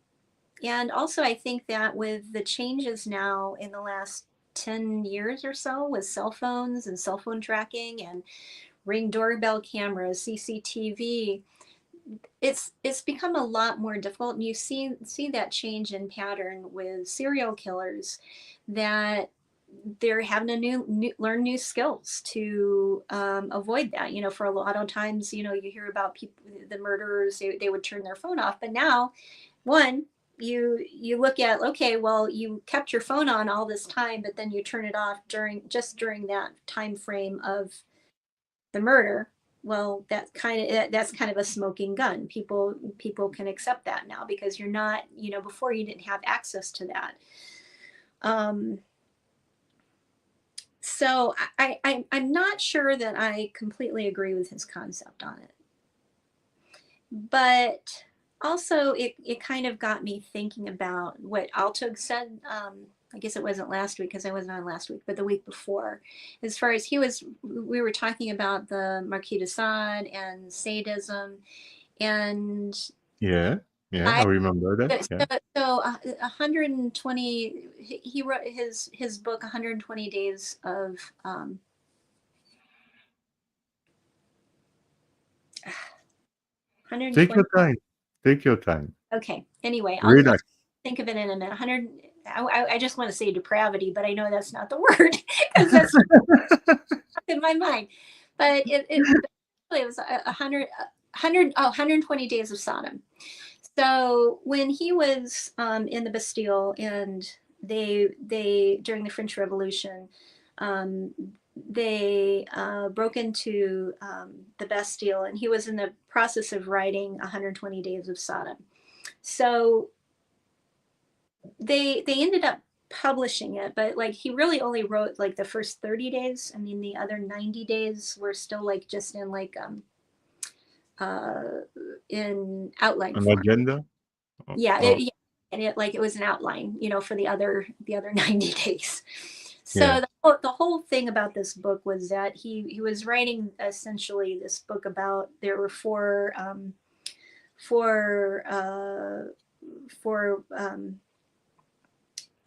higher high tone guys that were perverts, and so they had these four prostitutes that told them all of the different things that were that different customers of theirs asked them to do, and were trying to come up with the most depraved things that they could do. So Marquis de Sade actually had a philosophy where he felt that essentially what would bring him pleasure does not outweigh the rights of another person to have life, or in other words, like if it brings me pleasure to harm you or to kill you, and it brings me pleasure, your right to not being harmed does not outweigh my right to that pleasure. Which, in writing this, I feel like he has actually disproven his point, because essentially when he was writing this, he placed the level, he came up with 4 different levels of depravity. So if there are different levels of depravity, he in his own, he's already admitted, yeah, it's wrong, because you've already categorized it into what's the least depraved to what's the most. Yeah. So most depraved being actually killing somebody. And so the first 30 days, I don't recommend anybody read this, because I had to stop. The first 30 days was like the level of that was actually pedophilia and rape of children, and eating feces and drinking urine and things like that. But to us in our day and time, the pedophilia, I'm sorry, I should have had a warning on this, but No, go ahead, it's really interesting. our day and time, I would think that like the pedophilia and would be one of the worst things. I think that most people would agree that would be like one of the most heinous things. But yet he categorized it during that time frame as one of the least depraved, which in our modern day, we view that as horrible. Like that would be even people in prison. Like there, if you go in and you're a pedophile, you are really going to pay for that when you go into prison. Because even people who have murdered people don't like you. So it is more morally and more depraved now than it was during that time frame. But when you think about it, that was a time frame where child mortality was extremely high. Yeah, really high. So how they viewed children probably wasn't the way that we now view them. So morality does change over time. But I still think that people are people, and I think that there is an understanding of what's right and wrong. Yeah. So I do what's called cognitive behavioral therapy. So when you're looking at things, there's your thoughts and your behavior and your feelings. So the whole idea in cognitive behavioral therapy is that if you can change your thoughts and if you can change your behavior, it will change your feeling about the subject. So if you've done any reading of the Stoics and Marcus Aurelius, it really is kind of a Stoic based philosophy and therapy, in my opinion, because I very much kind of compare it to that. Is that if you do change your thoughts and your behaviors, you can't. There are things that you can't change in life, but it can change how you feel about them. So, but yet there's this other part that really is not completely encompassed by that. And I think the proof of that is psychopaths, because psychopaths really don't have a moral compass. They don't have that empathy. There's another part of yourself that is, I mean, I am spiritual, so I call it God, or that, your spirit. There's another part of yourself that is not compassed by just thoughts or by behavior or how you feel about it. There's that part of yourself that is connected to other people. And I think that when we're talking about morality, psychopaths, when they're developed, really don't have that spiritual connection. They don't have that empathy where they can feel that connection to other people the same way that people who have a soul is. And if you really kind of look at pictures of Ted Bundy, or if you watched him, he seems, and it's the same thing when I was dealing with the people in the sexual offender cottage, is that psychopaths are extremely charming. They are, I mean, you would meet them and think they were the most wonderful people, and it really takes you a while to talk to them to really know that there's nothing back behind those eyes. It's so true. They never really, they never were able to develop that soul, that spiritual part of themselves. No way. But they're very good at mimicking. So they watch and they learn and they know how to mimic. And the one thing that you have to be worried about is not the weird people. Weird people are awesome. But if you find somebody who is going to imitate you, and if you meet somebody and you think, oh my gosh, I feel like I've known them forever. And, because that's not how real people communicate. If they're not willing to tell you things that you don't want to hear, they're probably not going to be the kind of people that you want to be around, because I do agree 100%, and I'm going to quote my friend Dehan: being weird is not a crime, but I'm going to say more. No, being weird is not a crime, it's a gift. It is. It is, because I mean that means that you're being genuine. Absolutely. There's so many people in the world of today. Absolutely. Yeah. There's a lot of people that hide, and really, when you think about, I've heard people talk about, coming onto the panel, and I'm not terribly comfortable being on YouTube. I mean, I would probably be more comfortable if it was like a closed channel, but I'm not that comfortable. But I can't ask other people to do it if I'm not willing to do it. So, but I hope I have made a nice place for you to talk and you feel comfortable, because I try to do my best for you to be in a safe place that you can. Yeah, you definitely do. And I don't think that anybody questions that with you, Jerome. I think it's more that when you put it out to the complete public, you're I understand. You're opening yourself up to some problems that you may not have even, really wanted to. So I think that that's more the fear. I don't think that it has to do with you. I think that when you're on a public forum, I think that everybody's, had to deal with social media enough that they know that as soon as you go online and you make yourself public, you're kind of opening yourself up for it. So hopefully, you have made it very comfortable, and hopefully I think that anybody who's, the trolls have moved on. I don't think that this is the kind of community where it's going to be easy for people to come in and do that. So no way.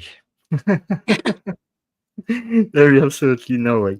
I really love the way you see things, Cheryl. Really. Thank you. I really agree with you, with your thought, and with the process.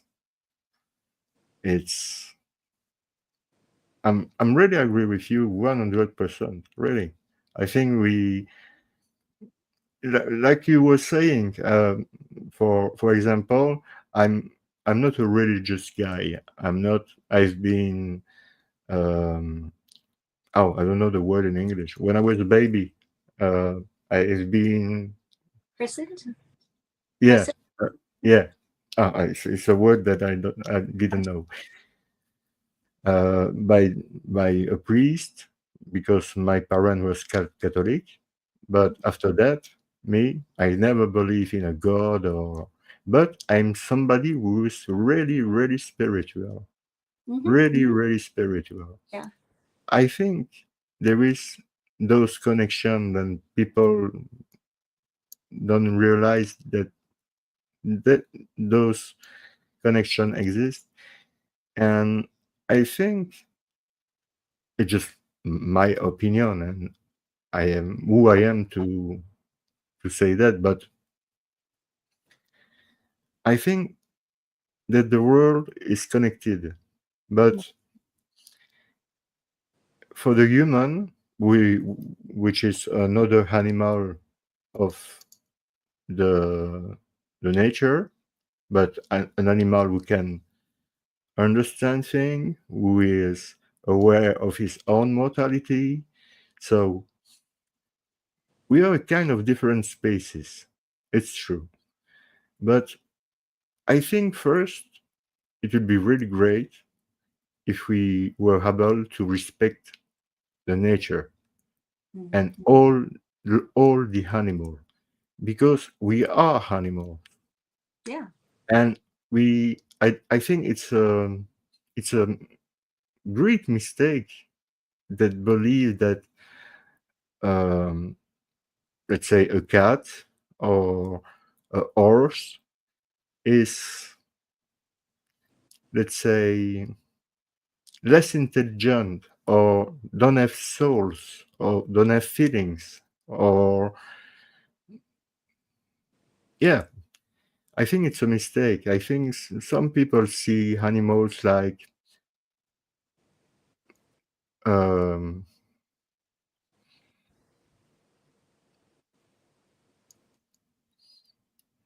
I don't find exactly like a toy. Yeah, yeah, Right. Yeah. it's a toy, or it didn't matter if you have, for example, one human and one dog there, and you need to save once because you don't have the time to save both. Often, the human we will try to save the other human, not the dog, Mhm. because we made some different scale, and I think it's a mistake because we are all part of the nature, and I think we are we are all part of the nature. We are nature, and Mhm. we are Earth, and we are this galaxy, and we are this universe. Mhm. I That's what I think, Yeah. and I can be completely wrong. That's my philosophy, and I think we are already related by something. I don't know what it is, Mhm. But uh, you can feel it.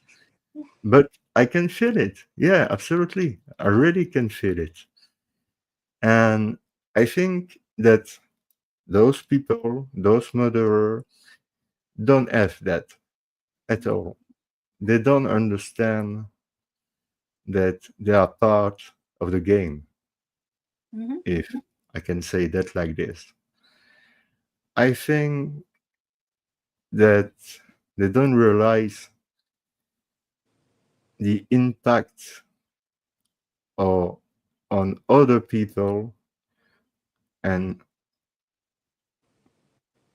what could be the result of all of that just because they have this lack of emotion, empathy, but they are really good to trick you because they spend a lot of time to observe behaviors, Yeah. human behaviors. So they are really able to, yeah, to trick you, Yeah. to make you think that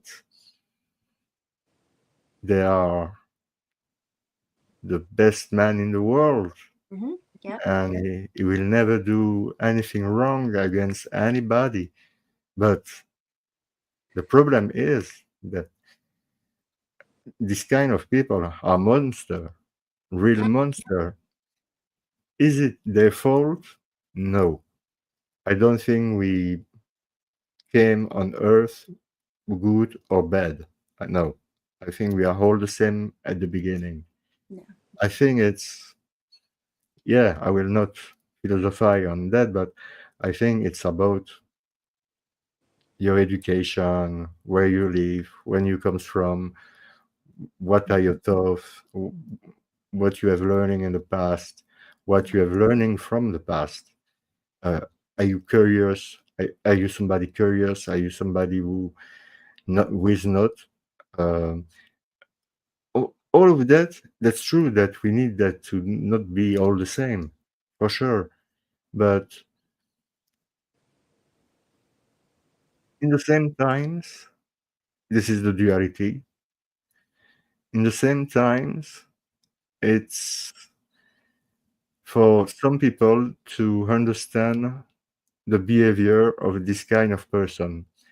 And that's why I think they want an answer really quickly. Like we're talking about, yeah, okay, we are going to talk about Kennedy. Who was the shooter on Delhi Plaza? Yeah, it will be the first question because people want to Get to the put, point quickly. yeah, exactly.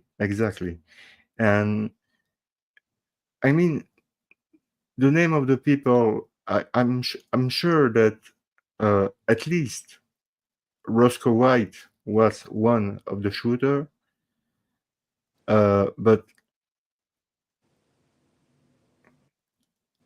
yeah, and to go back on this case just a little bit, um, it's not really important to know who had pulled the trigger. It's more important to know why JFK was killed. Right. Because we want to stop those kind of things from happening in the future.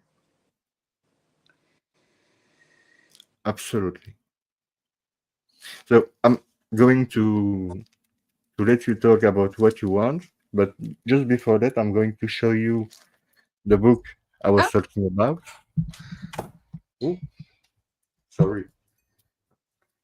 It's, yeah, there is a plastic on him Oh because my goodness. it's So so is this of like this is a first edition then? If it's the 300 years. first one. I don't Wow. know if you can see the. I don't know. It's Where in you, good gold leafing is yeah, in good it's condition. got Where did you find this? in a library. Wow. It's a really old edition. Oh my goodness. I can't believe how it's so beautiful. It's In such good condition. yeah. Oh yeah. I treat my book and my guitars and the people I love like I would like to be treated well.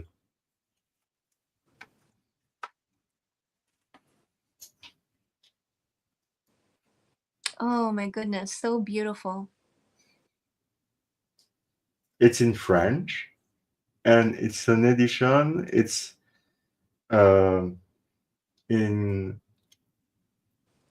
um, it's here. The date it's in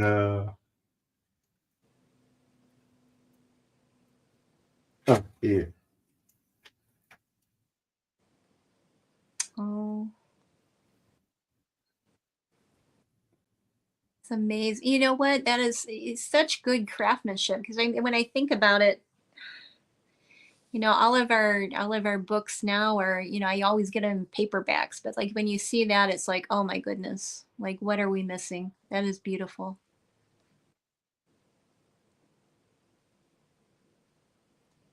And there is a lot of illustration in it. And let me see one other.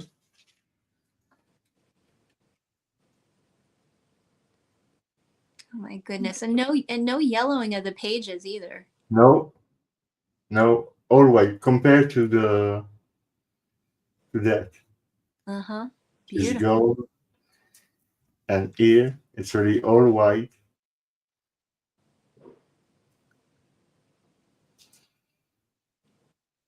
And this edition is from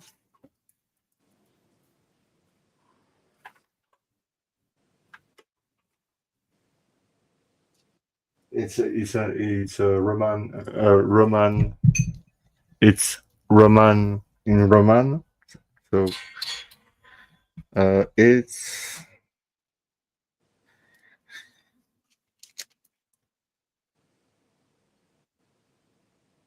in 7085. Wow. Yeah, 7085. Amazing.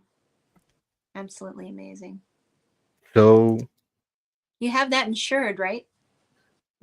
no, You know? but you see, this kind of stuff, it's my world. Beautiful. Beautiful. It's See why? It's beautiful. really beautiful. Yes, I can just agree. This book is gorgeous. Yes, and it's in French, and it's in the first edition was made in French. Hmm. So he has a lot of value. But the more important in the book is the story. Oh yeah, And it is a story. That kind of goes to and what we were talking about, right? yeah. Gotta have the So ideal. yeah, where I was. I was just saying it kind of goes back to what we were talking about, the importance of having ideals and living up to those ideals and not, Yeah, not that's counting true. as unimportant. So It is. It is.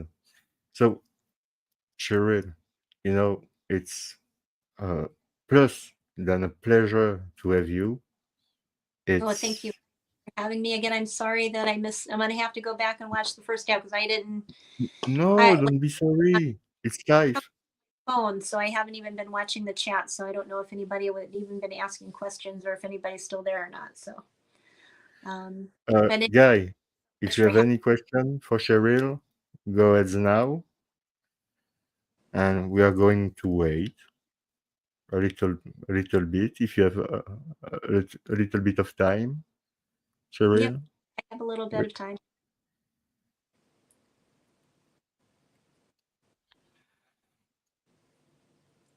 Ah, Michael E. would say that you are gonna enjoy all this chat. Okay, all right. How long was Shake going for before I hopped on here? Was it very long? I know he was working on that PowerPoint for quite a while. Yeah. And he has another. What's for dinner, Michael? We actually had chicken pot pies for dinner today. So Nice. I've yeah, eat. I posted my dinners for Michael. Michael posts his dinners for me. So I tell you, Michael eats well. Michael eats well. They've got some good places to eat where he's at. I would like to say really thank you very much to Eduard Cipher from the beginning of the show. I think it's the 7th time you send me $1. Thank you very much, but it's really highly appreciated. But you don't have to do that. I already told you we are not here to make money. We are here for the same thing, in the seeking of the truth. And if we can help to help the family to figure out who was the killer of their loved ones, it's a plus. But But we are what not. you know what? I can understand why Ed's doing that, because I'm sure Ed's doing that because he really does appreciate you, and that will help with the cost for the StreamYard and everything else. And you know what? If there's any extra money over, you can buy everybody pizza, right? Yeah, yeah, that's true. But I say it's my, because I want to be completely transparent with you and with everybody, because that's the way I am. Uh, all the money that will be on extra, because I need to pay a StreamYard membership, will cost me 45 euro per month, and I win, let's say, because uh, YouTube take 30% of everything you donate, and about the publicity is the same. So when you have like I had 90 euro in 1 month, you receive 60 euro. They took 30%. It's huge, but that's their right to do that. So for now, I have win 5 euro. And the the membership of the StreamYard are paid, because I have win for now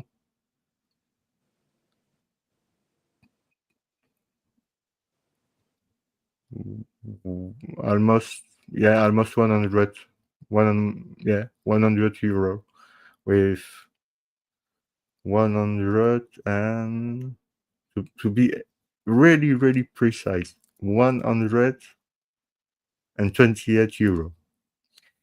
And so the StreamYard membership is paid like this.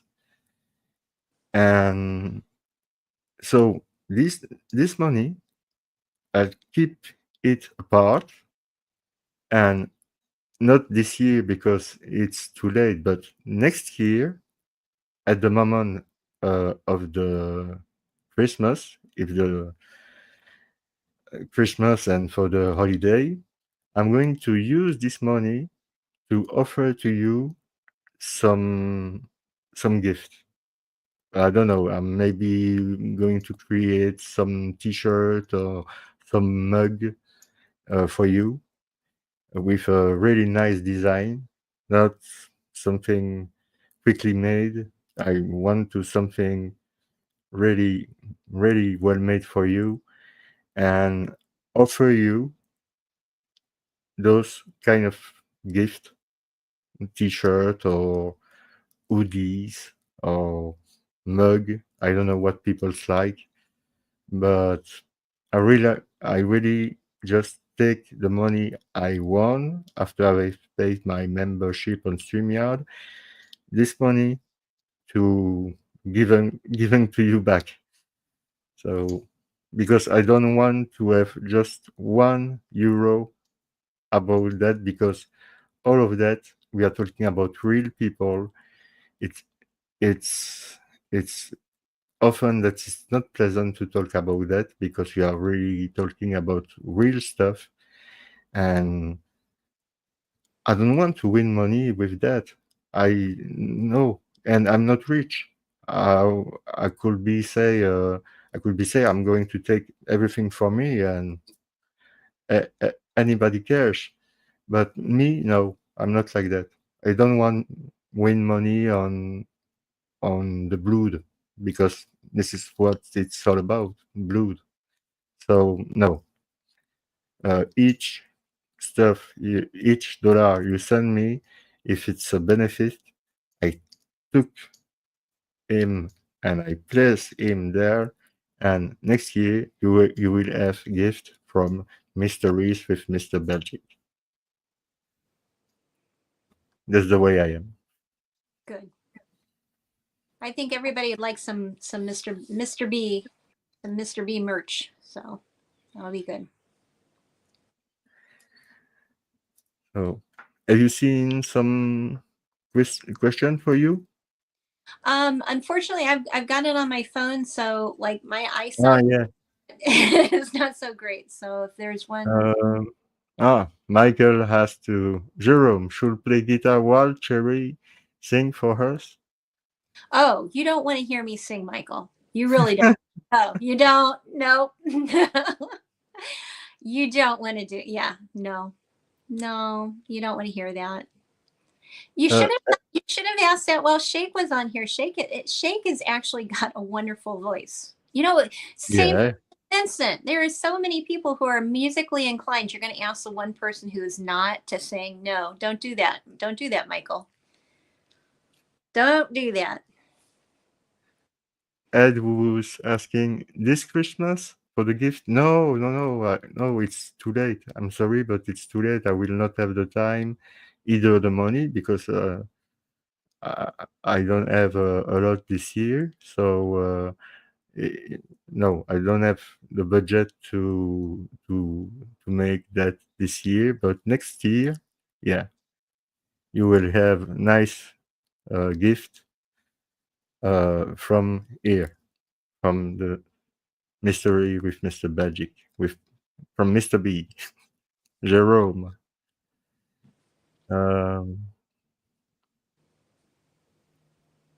Would you rather she sing a cappella? No, Cheryl does not sing. No, no. I got one really that you want to you to sing. It's Yeah, Cheryl doesn't sing. You know, there are so many people between Jerome and Vincent and Shake. I mean, they're everybody on here. Druzer. You could have asked anybody else but me. I am the last person. I am tone deaf. You do not want to hear me sing. No. And we have Gorilla Train. Hello, my friend. How was the discussion today? It was fascinating. The first part with Altug was really fascinating. He had made a great discussion about Don Quixote, not about the book, and some other stuff. And it was really great. I really love his way to thinking and his profiling of this of the, let's say, person of interest compared to the reading and the understanding of Don Quixote, because you have two ways to read it. You can read it at different level, and the way he presented that in the beginning of the show was amazed. Really, I was really amazed. So I, I would like to say to people who don't have seen the start of the show, go back and watch the start of the show with Altug, who explains what he thinks and his stuff about the Zodiac and Don Quixote. It's pure genius. He say himself he's not a genius, but he's wrong. And after I agree. Shake, He's definitely pretty darn smart if he's not a genius. So and after Shake, my God, what can I say? When I hear somebody who will think completely in a different way that never anybody had thinking to go, and his capability to to to remember so much details, and his capability to move himself into the space time. I'm going to say the space time continuum, because I was, yes, you were not there, Cheryl, at the beginning of the show. I was joking, saying that from the beginning of the Zodiac, I was wishing to have, like in the movie Back to the Future, uh, a time machine to go back in time to try to solve this case. Mhm. And that's what Shake does. He go back in time. He Yeah. has this capability to do that and to find really good points and really good stuff, and that you can put together, and he relates the dot. And thank you very much, Michael, but thank you very much. You guys are so sweet. You guys are so Yeah, sweet. thank But you very much. you have to realize, Jerome, they're doing it because they love you.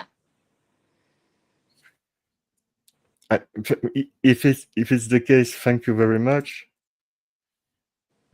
I really love you too. You are all amazing, really. You are a great community. You are really all clever, and even if we don't agree each other on a point, there is no problem. Uh, that's that's the idea of this round table, you know, Mm. that everybody can say um, and give his opinion and his stuff about everything. So, and I'm I'm I'm I'm somebody who's humble because I'm never thinking that I was superior or inferior to somebody else who somewhat or something else. So, like I say at the beginning, we are all brother and sister on this earth. Yeah, we are. Oh, and Edward Sepehr answer me in French. Pas de problème, no problems. Thank you for that. I really appreciate that you take the time to talk to me in French, like Shake has done early in the show. He talked me directly in French. I was surprised. So it is a good gift. It is a good gift, and it's a great community that we have. And I'm really lucky to have all of you. Allons-y, mon ami. Here we go, my friend. Eduard first say. We are really a great community, and everybody is important. Really, everybody. We need to work together and try to respect each other, try to best to stay polite and humble. And I think it's the only way it can work. I don't think what you think about that, Cheryl, but Yeah, I agree. Well, I think that there are so many people that were on some different forums. Essentially it became pistols at dawn kind of a thing. Is yeah, I think there are so many people that were out there that just never even said anything on those forums because they see what happens to everybody else. and uh, it's sad. It's yeah. really sad. And so the thing is that when that happens, the discourse, once you stop talking, it goes nowhere. And then the only No. people that sometimes the loudest voices are the ones with the least to say. So You um know, I'm going to talking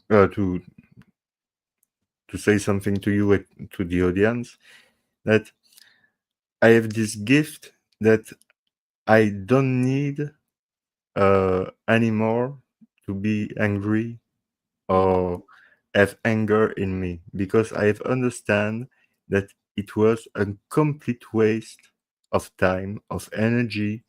It's a it drain your energy to mhm. goes nowhere, but Yeah, really nowhere. yeah, And even if you are going to tell me, yeah, but there is reason to be angry. Oh, yeah, sure. When you see the world today, there is a million of reason to be angry. against the world. Angry. Sorry, angry. It's when you are angry. No, sorry, angry. There is 1 million of way to be angry. I understand, but I think you need to consider that you are the change. If you want to be, if you want to be that the thing change, you need to change, and you need to respect everybody. I will not say try to be like Jesus, because it's nonsense. Because I've studied also in theology, in demonology, and I have made science, and so I. It's not about my ego, because there is no place for ego here, and never. But I consider myself like, let's say, yeah, a widow, but who is a little bit more clever than the average people. Right. Just a little bit, because I have read a lot and thinking a lot, but I don't consider myself superior in any way. I don't know if superior is the right word in English. Correct me if I'm wrong. Superior, Yeah, yeah, yeah. Make that. it's right. Yeah. My English is good. Yes, I'm it is. happy. I'm happy, really. I'm happy because I had to learn by myself, but with the assistance of Sharon Young, one really good friend of me who live in Scotland, who have her own channel. Uh, the name of the channel is We Are They Voices. So she fight for uh, people who were wrongfully convicted, and she received people who have spent time in prison for a crime that they didn't commit, and she interviewed them. And she made an excellent job since the beginning, since Making a Murderer, because that's where we met together, and we became, let's say, brother and sister. And yeah, so she had helped me a lot with my English to learn, because we've talked a lot together since the beginning, but I had to learn by myself. So I'm pretty happy today to and glad to speak like I speak, because you need to realize that here nobody is speaking English. Nobody, nowhere. A little bit in Brussels, the capital, because the Belgium is really mixed. Mixed. You have a lot of kind of people, black people, Chinese, Indians, German, French, uh, Catholic, Muslim, Jew, African, um, Japanese, Chinese people. And yeah, in Belgium, yeah, but often in a great city like Brussels, the capital. So it's really mixed, and it's really good because we are all the same. But for some people, if you are black, you are different. I don't understand this kind of people, but it is what it is. Some people are stupid, and they will stay stupid for the rest of their life, and that's why I try to be something more, yeah, let's say, more clever. It's to give the opportunity to everyone who wants to come here and talk about what they want to talk. But in the same times, I don't I don't consider that's an opportunity, because who I am to say that. Me, Mr. B, I give you the opportunity to talk on my YouTube channel. Oh my God, I'm But so sure, proud of me. it's a gift though. You know, truthfully, it's you underestimate it because I think that people people really want this kind of a thing, but it's you need to be able to create a safe place for that to happen, and you do that. I think that it is a great gift, and especially like you said. I mean, mon français est très mauvais. Simply No, saying, no, your French is really good. don't practice it. It's been 30 years, so that's a long time to to not practice. So Thank you. Thank you very much for that. No, it's wow, it's a surprise. Oh, I'm touched. je comprends, but mon français est très mauvais. Excellent. Cheryl is speaking French here on the old French Wrecking Crew. It was the name of the channel before I changed for Mystery with Mr. Bentley. I watched it then. Yeah.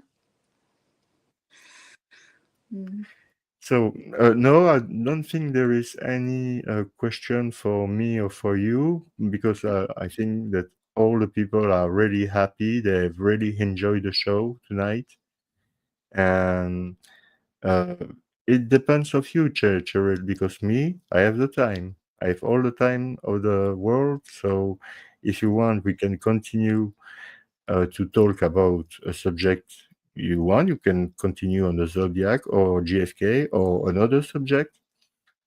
Or if you are tired, you say me, no, I'm tired, Jerome, not for I today. think I'm gonna have to because I'm here taking care of my parents right now. So and my dad has late stage Alzheimer's and he's 90. So we're just about getting ready Oh yeah, for I time was, to get I was, so.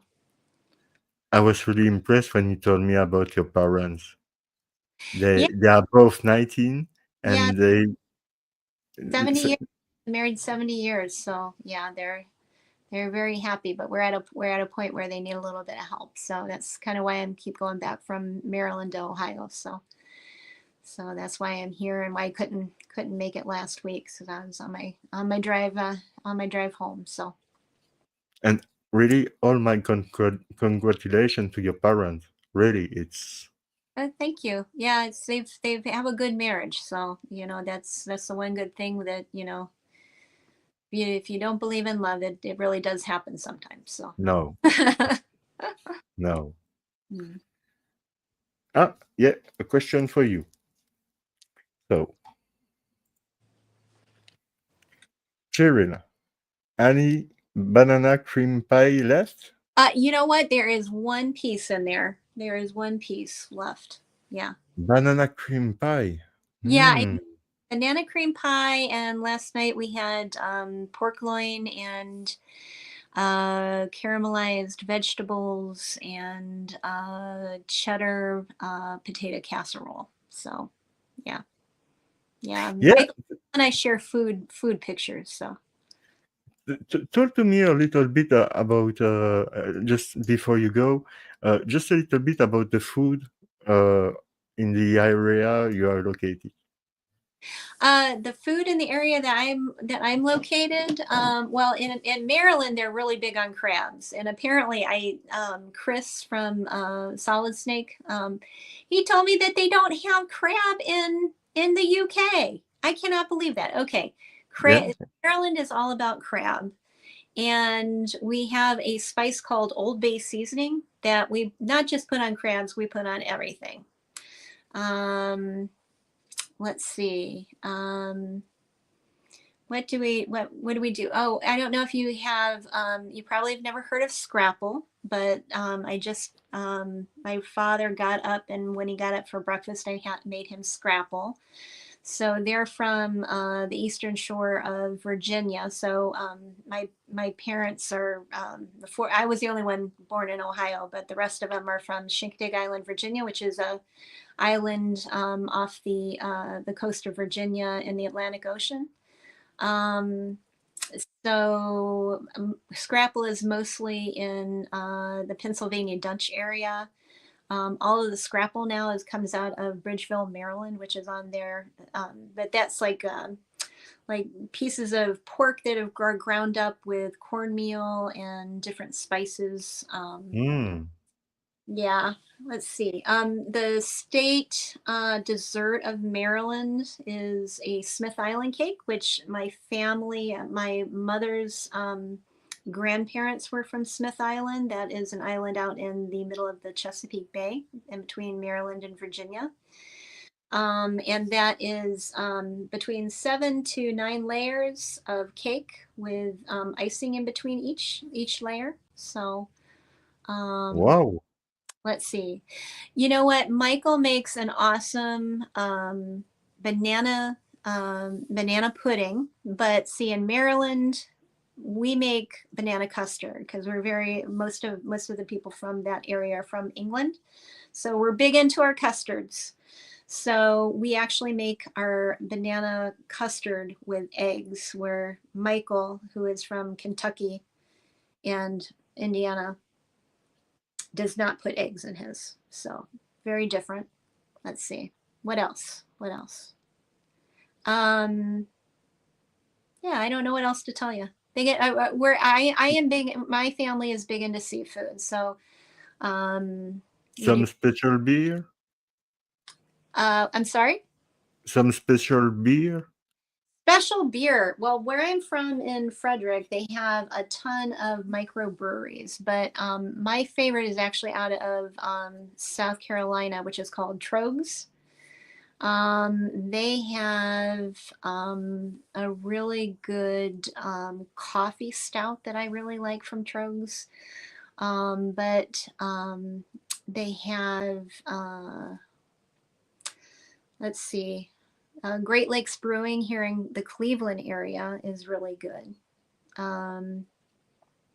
But yeah, my family actually are teetotalers. They're Methodist. So I grew up in a family. I actually didn't drink until I was 32. And then I found good alcohol tastes different. So really good wine and really good mixed cocktails. I love those. I love good beer, but it has to be the good stuff. I can pass on the stuff that's not good. So I am in the same way that you think that you are with the food and the drinks, and I love to drink good stuff and eating good stuff. But if I had to go in your state, what you are going to tell me to this is the plate you need to try. oh gosh, This is the specialty. it would have to be something with crab because we're Yeah, I understand that. Yeah. Ireland is all about crab. So cream of crab soup. In fact, I sent a picture of my cream of crab soup that I made last week to Michael. So cream of crab soup is really good. We do steamed crabs in Maryland. We're so into our crabs and crab picking that we actually go to. I have my own crab picking knives that you go out to a restaurant that has them, and they steam them, and they put a whole bunch of Old Bay on them and steam them, and then they put it out onto the table with newspapers. And so you crack them and you open them up and you dip them in butter or vinegar, and you eat them directly from there. And you have good beer with it, and hush puppies and corn on the cob, and great. Delicious. And soft crabs are only certain times of the year. So because soft crabs are when the crabs shed their shells, and okay.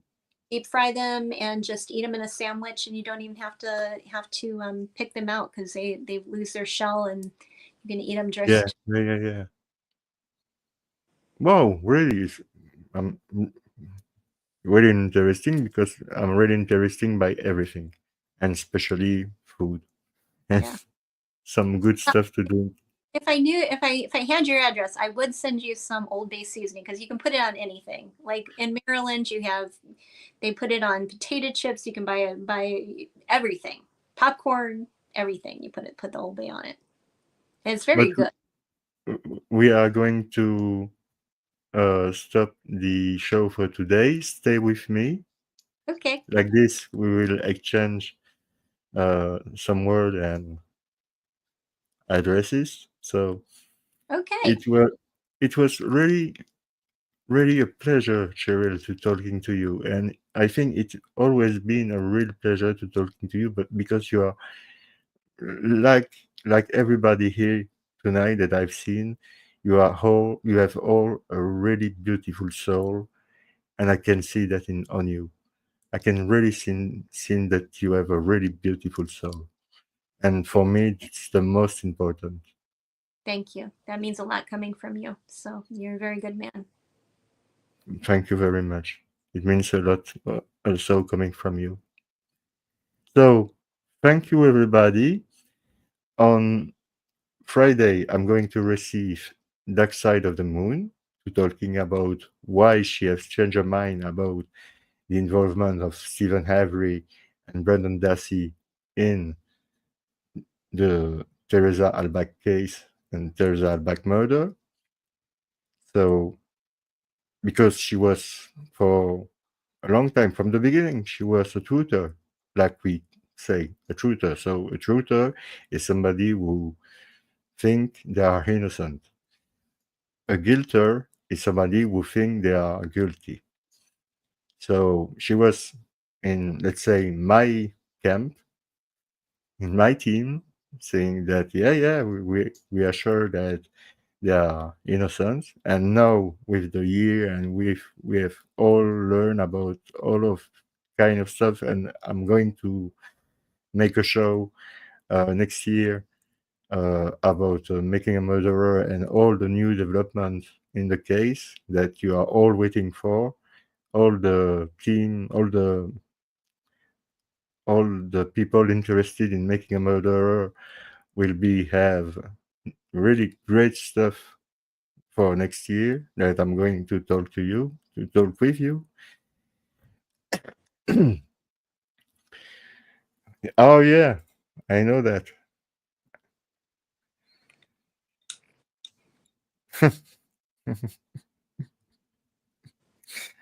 Okay, I'm going to tell him because since since a while I'm in touch with him directly. He called me from the prison because I'm a really good friend of our best friend Sandy Greenman. So I'm in touch with Stephen Avery and we talk together. And for now, he's a really good shape and he tried to stay healthy, to try to eat some good food because in prison it's not easy to eat good food. And he tried to make a little bit of sport. And yeah, he's trying to. It's been 19 years for now, for the second time. I don't know, Sherry, if you knew, but Stephen was convicted in 1985 to 18 years of prison for a crime he didn't commit.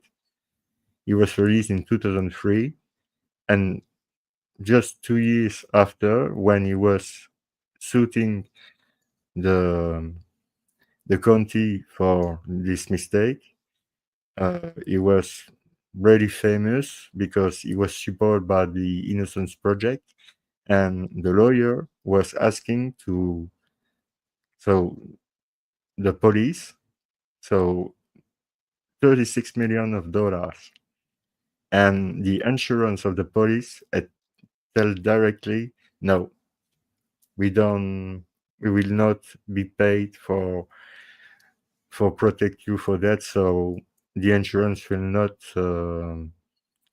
work in this case. So you will have to pay by yourself $36 million, and in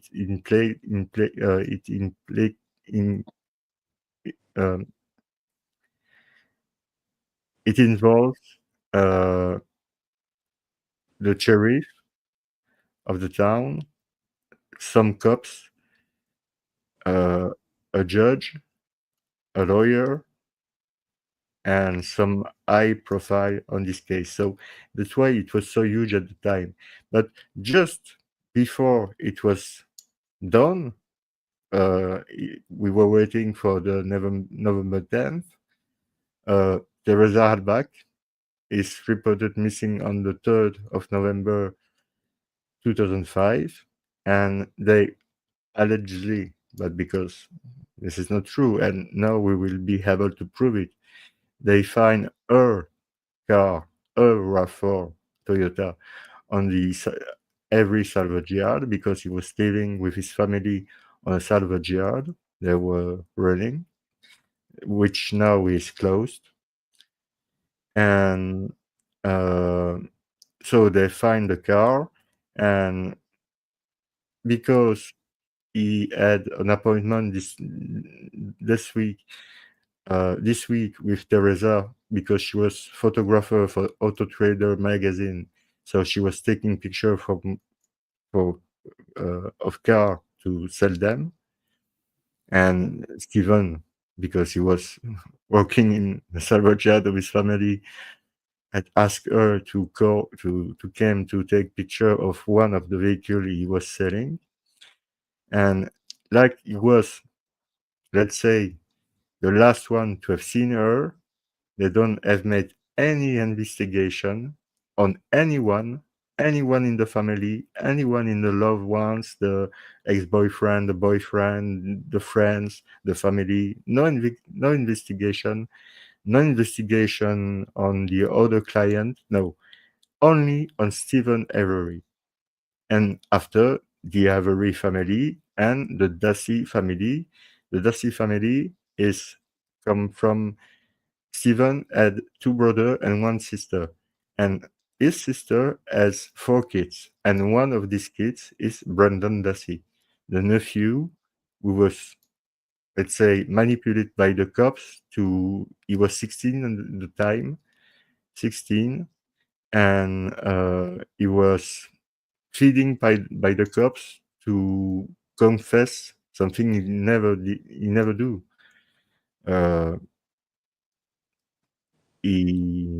But it was horrible to watch. The interview is on internet. It's horrible to see and to watch this interview because I'm calling that child abuse from the police, really, with the weed technique. And Brandon was 16, but he was somebody we can say low. He has an IQ of only 70, so it was no high. And he was really low to understanding everything, and the cops was feeding him in information and in the thing you never do. You let your suspect talk. You don't give him information about the case. Right. But that's what they've done, and after they've asked to Brandon to repeat what they've said to him, and they've considered that as a confession, and he was convicted. He's still in prison, and it was a false confession for sure, and he's still in prison. And Stephen Avery is still in prison too, and there was both sentence, but in 2 different trial, 2 different trial by the same prosecutor. So, but it's a lot to explain. So, but next year I will make my comeback with new information and new show about making a murderer, if you want to call that like this. So, and we will come back with Mr. Ned Dehan next year, and we will have the return of Mr. By the way, Ned is from West Virginia. Yeah, I know that. Yeah, it's he's actually not that far. I saw it's Martinsburg is actually not that far. It's less Oh, than, really? yeah, Oh, it's not far away from me. So yeah. great, great. It's possible that you could meet together. Yeah, yeah. If he's back, I think somebody said he was back in West Virginia for Yeah, a while. So he is. Yeah, he is. And no, why he's not here today is because he's working in a restaurant. And at the time of this year, this is the big rush. So he's working 12 hours per day. oh wow. He's doing his video. So you don't have the time to come here for the panel because after working for the fan, no, the Han, not the Han. Uh, Yeah. uh, That's Michael, right? Yeah. He loves his fan. Oh. yeah, so Ross Geraci, I hope Richard Grinnell, because he was not there, but he's fine. He's doing fine. Don't worry for him. He's doing fine. Druzer will make his comeback last year too. And so on Friday, I'm going to receive Dark Side of the Moon to talk about why she's changed her mind. And next Monday, it will be the last episode of the year. So I hope that everybody who is interested to join us to talk about the Zodiac will join us to talk about the Zodiac. Even if you are not agree with us and you have your own theory you want to expose, you are welcome to do it. So it was a great pleasure to be with all of you and with you, Cheryl. You were absolutely, and you are absolutely fascinating. Well, thank you You for are. having me. I really do appreciate it, and I really do appreciate all the work that you put into this and all the work that everybody. I'm going to have to go back and watch Altug's portion and the beginning of Shake's great presentation. So I don't Oh want. yeah. I mean, I know how much he was working on that, and just from the little bit he told me about it, it's I'm sure that he's got more to come. We were talking about how his brain works. It's amazing that you can ask him a question and he can like rattle off somebody's um, background and things about the case that I would never be able to do that. I mean, he has such a beautiful mind. So Oh yeah, for sure. He is my own chat GPT. yeah, exactly. Really? Yep, you just type it right in there and he. Yeah, yeah. You have a question? Ask Jay. So, people, it was really a real pleasure to be with you for 5 hours and 27 minutes and 33 seconds, but little bit. So, thank you very much. I'm going to tell to you to take care of you, take care of your loved one, take care of your family, and stay safe and try to do the right thing at the right moment. It's only about that. And I'm going to let Cheryl conclude the show. So like this. Okay, well, Uh, thank you everybody for sticking around for 5.5 hours and listening to us talk. We look forward to having you back next week and for another great show. I'm sure that everybody is going to look forward to seeing what everybody has to present. So thank you very much, everybody. Thank you very much.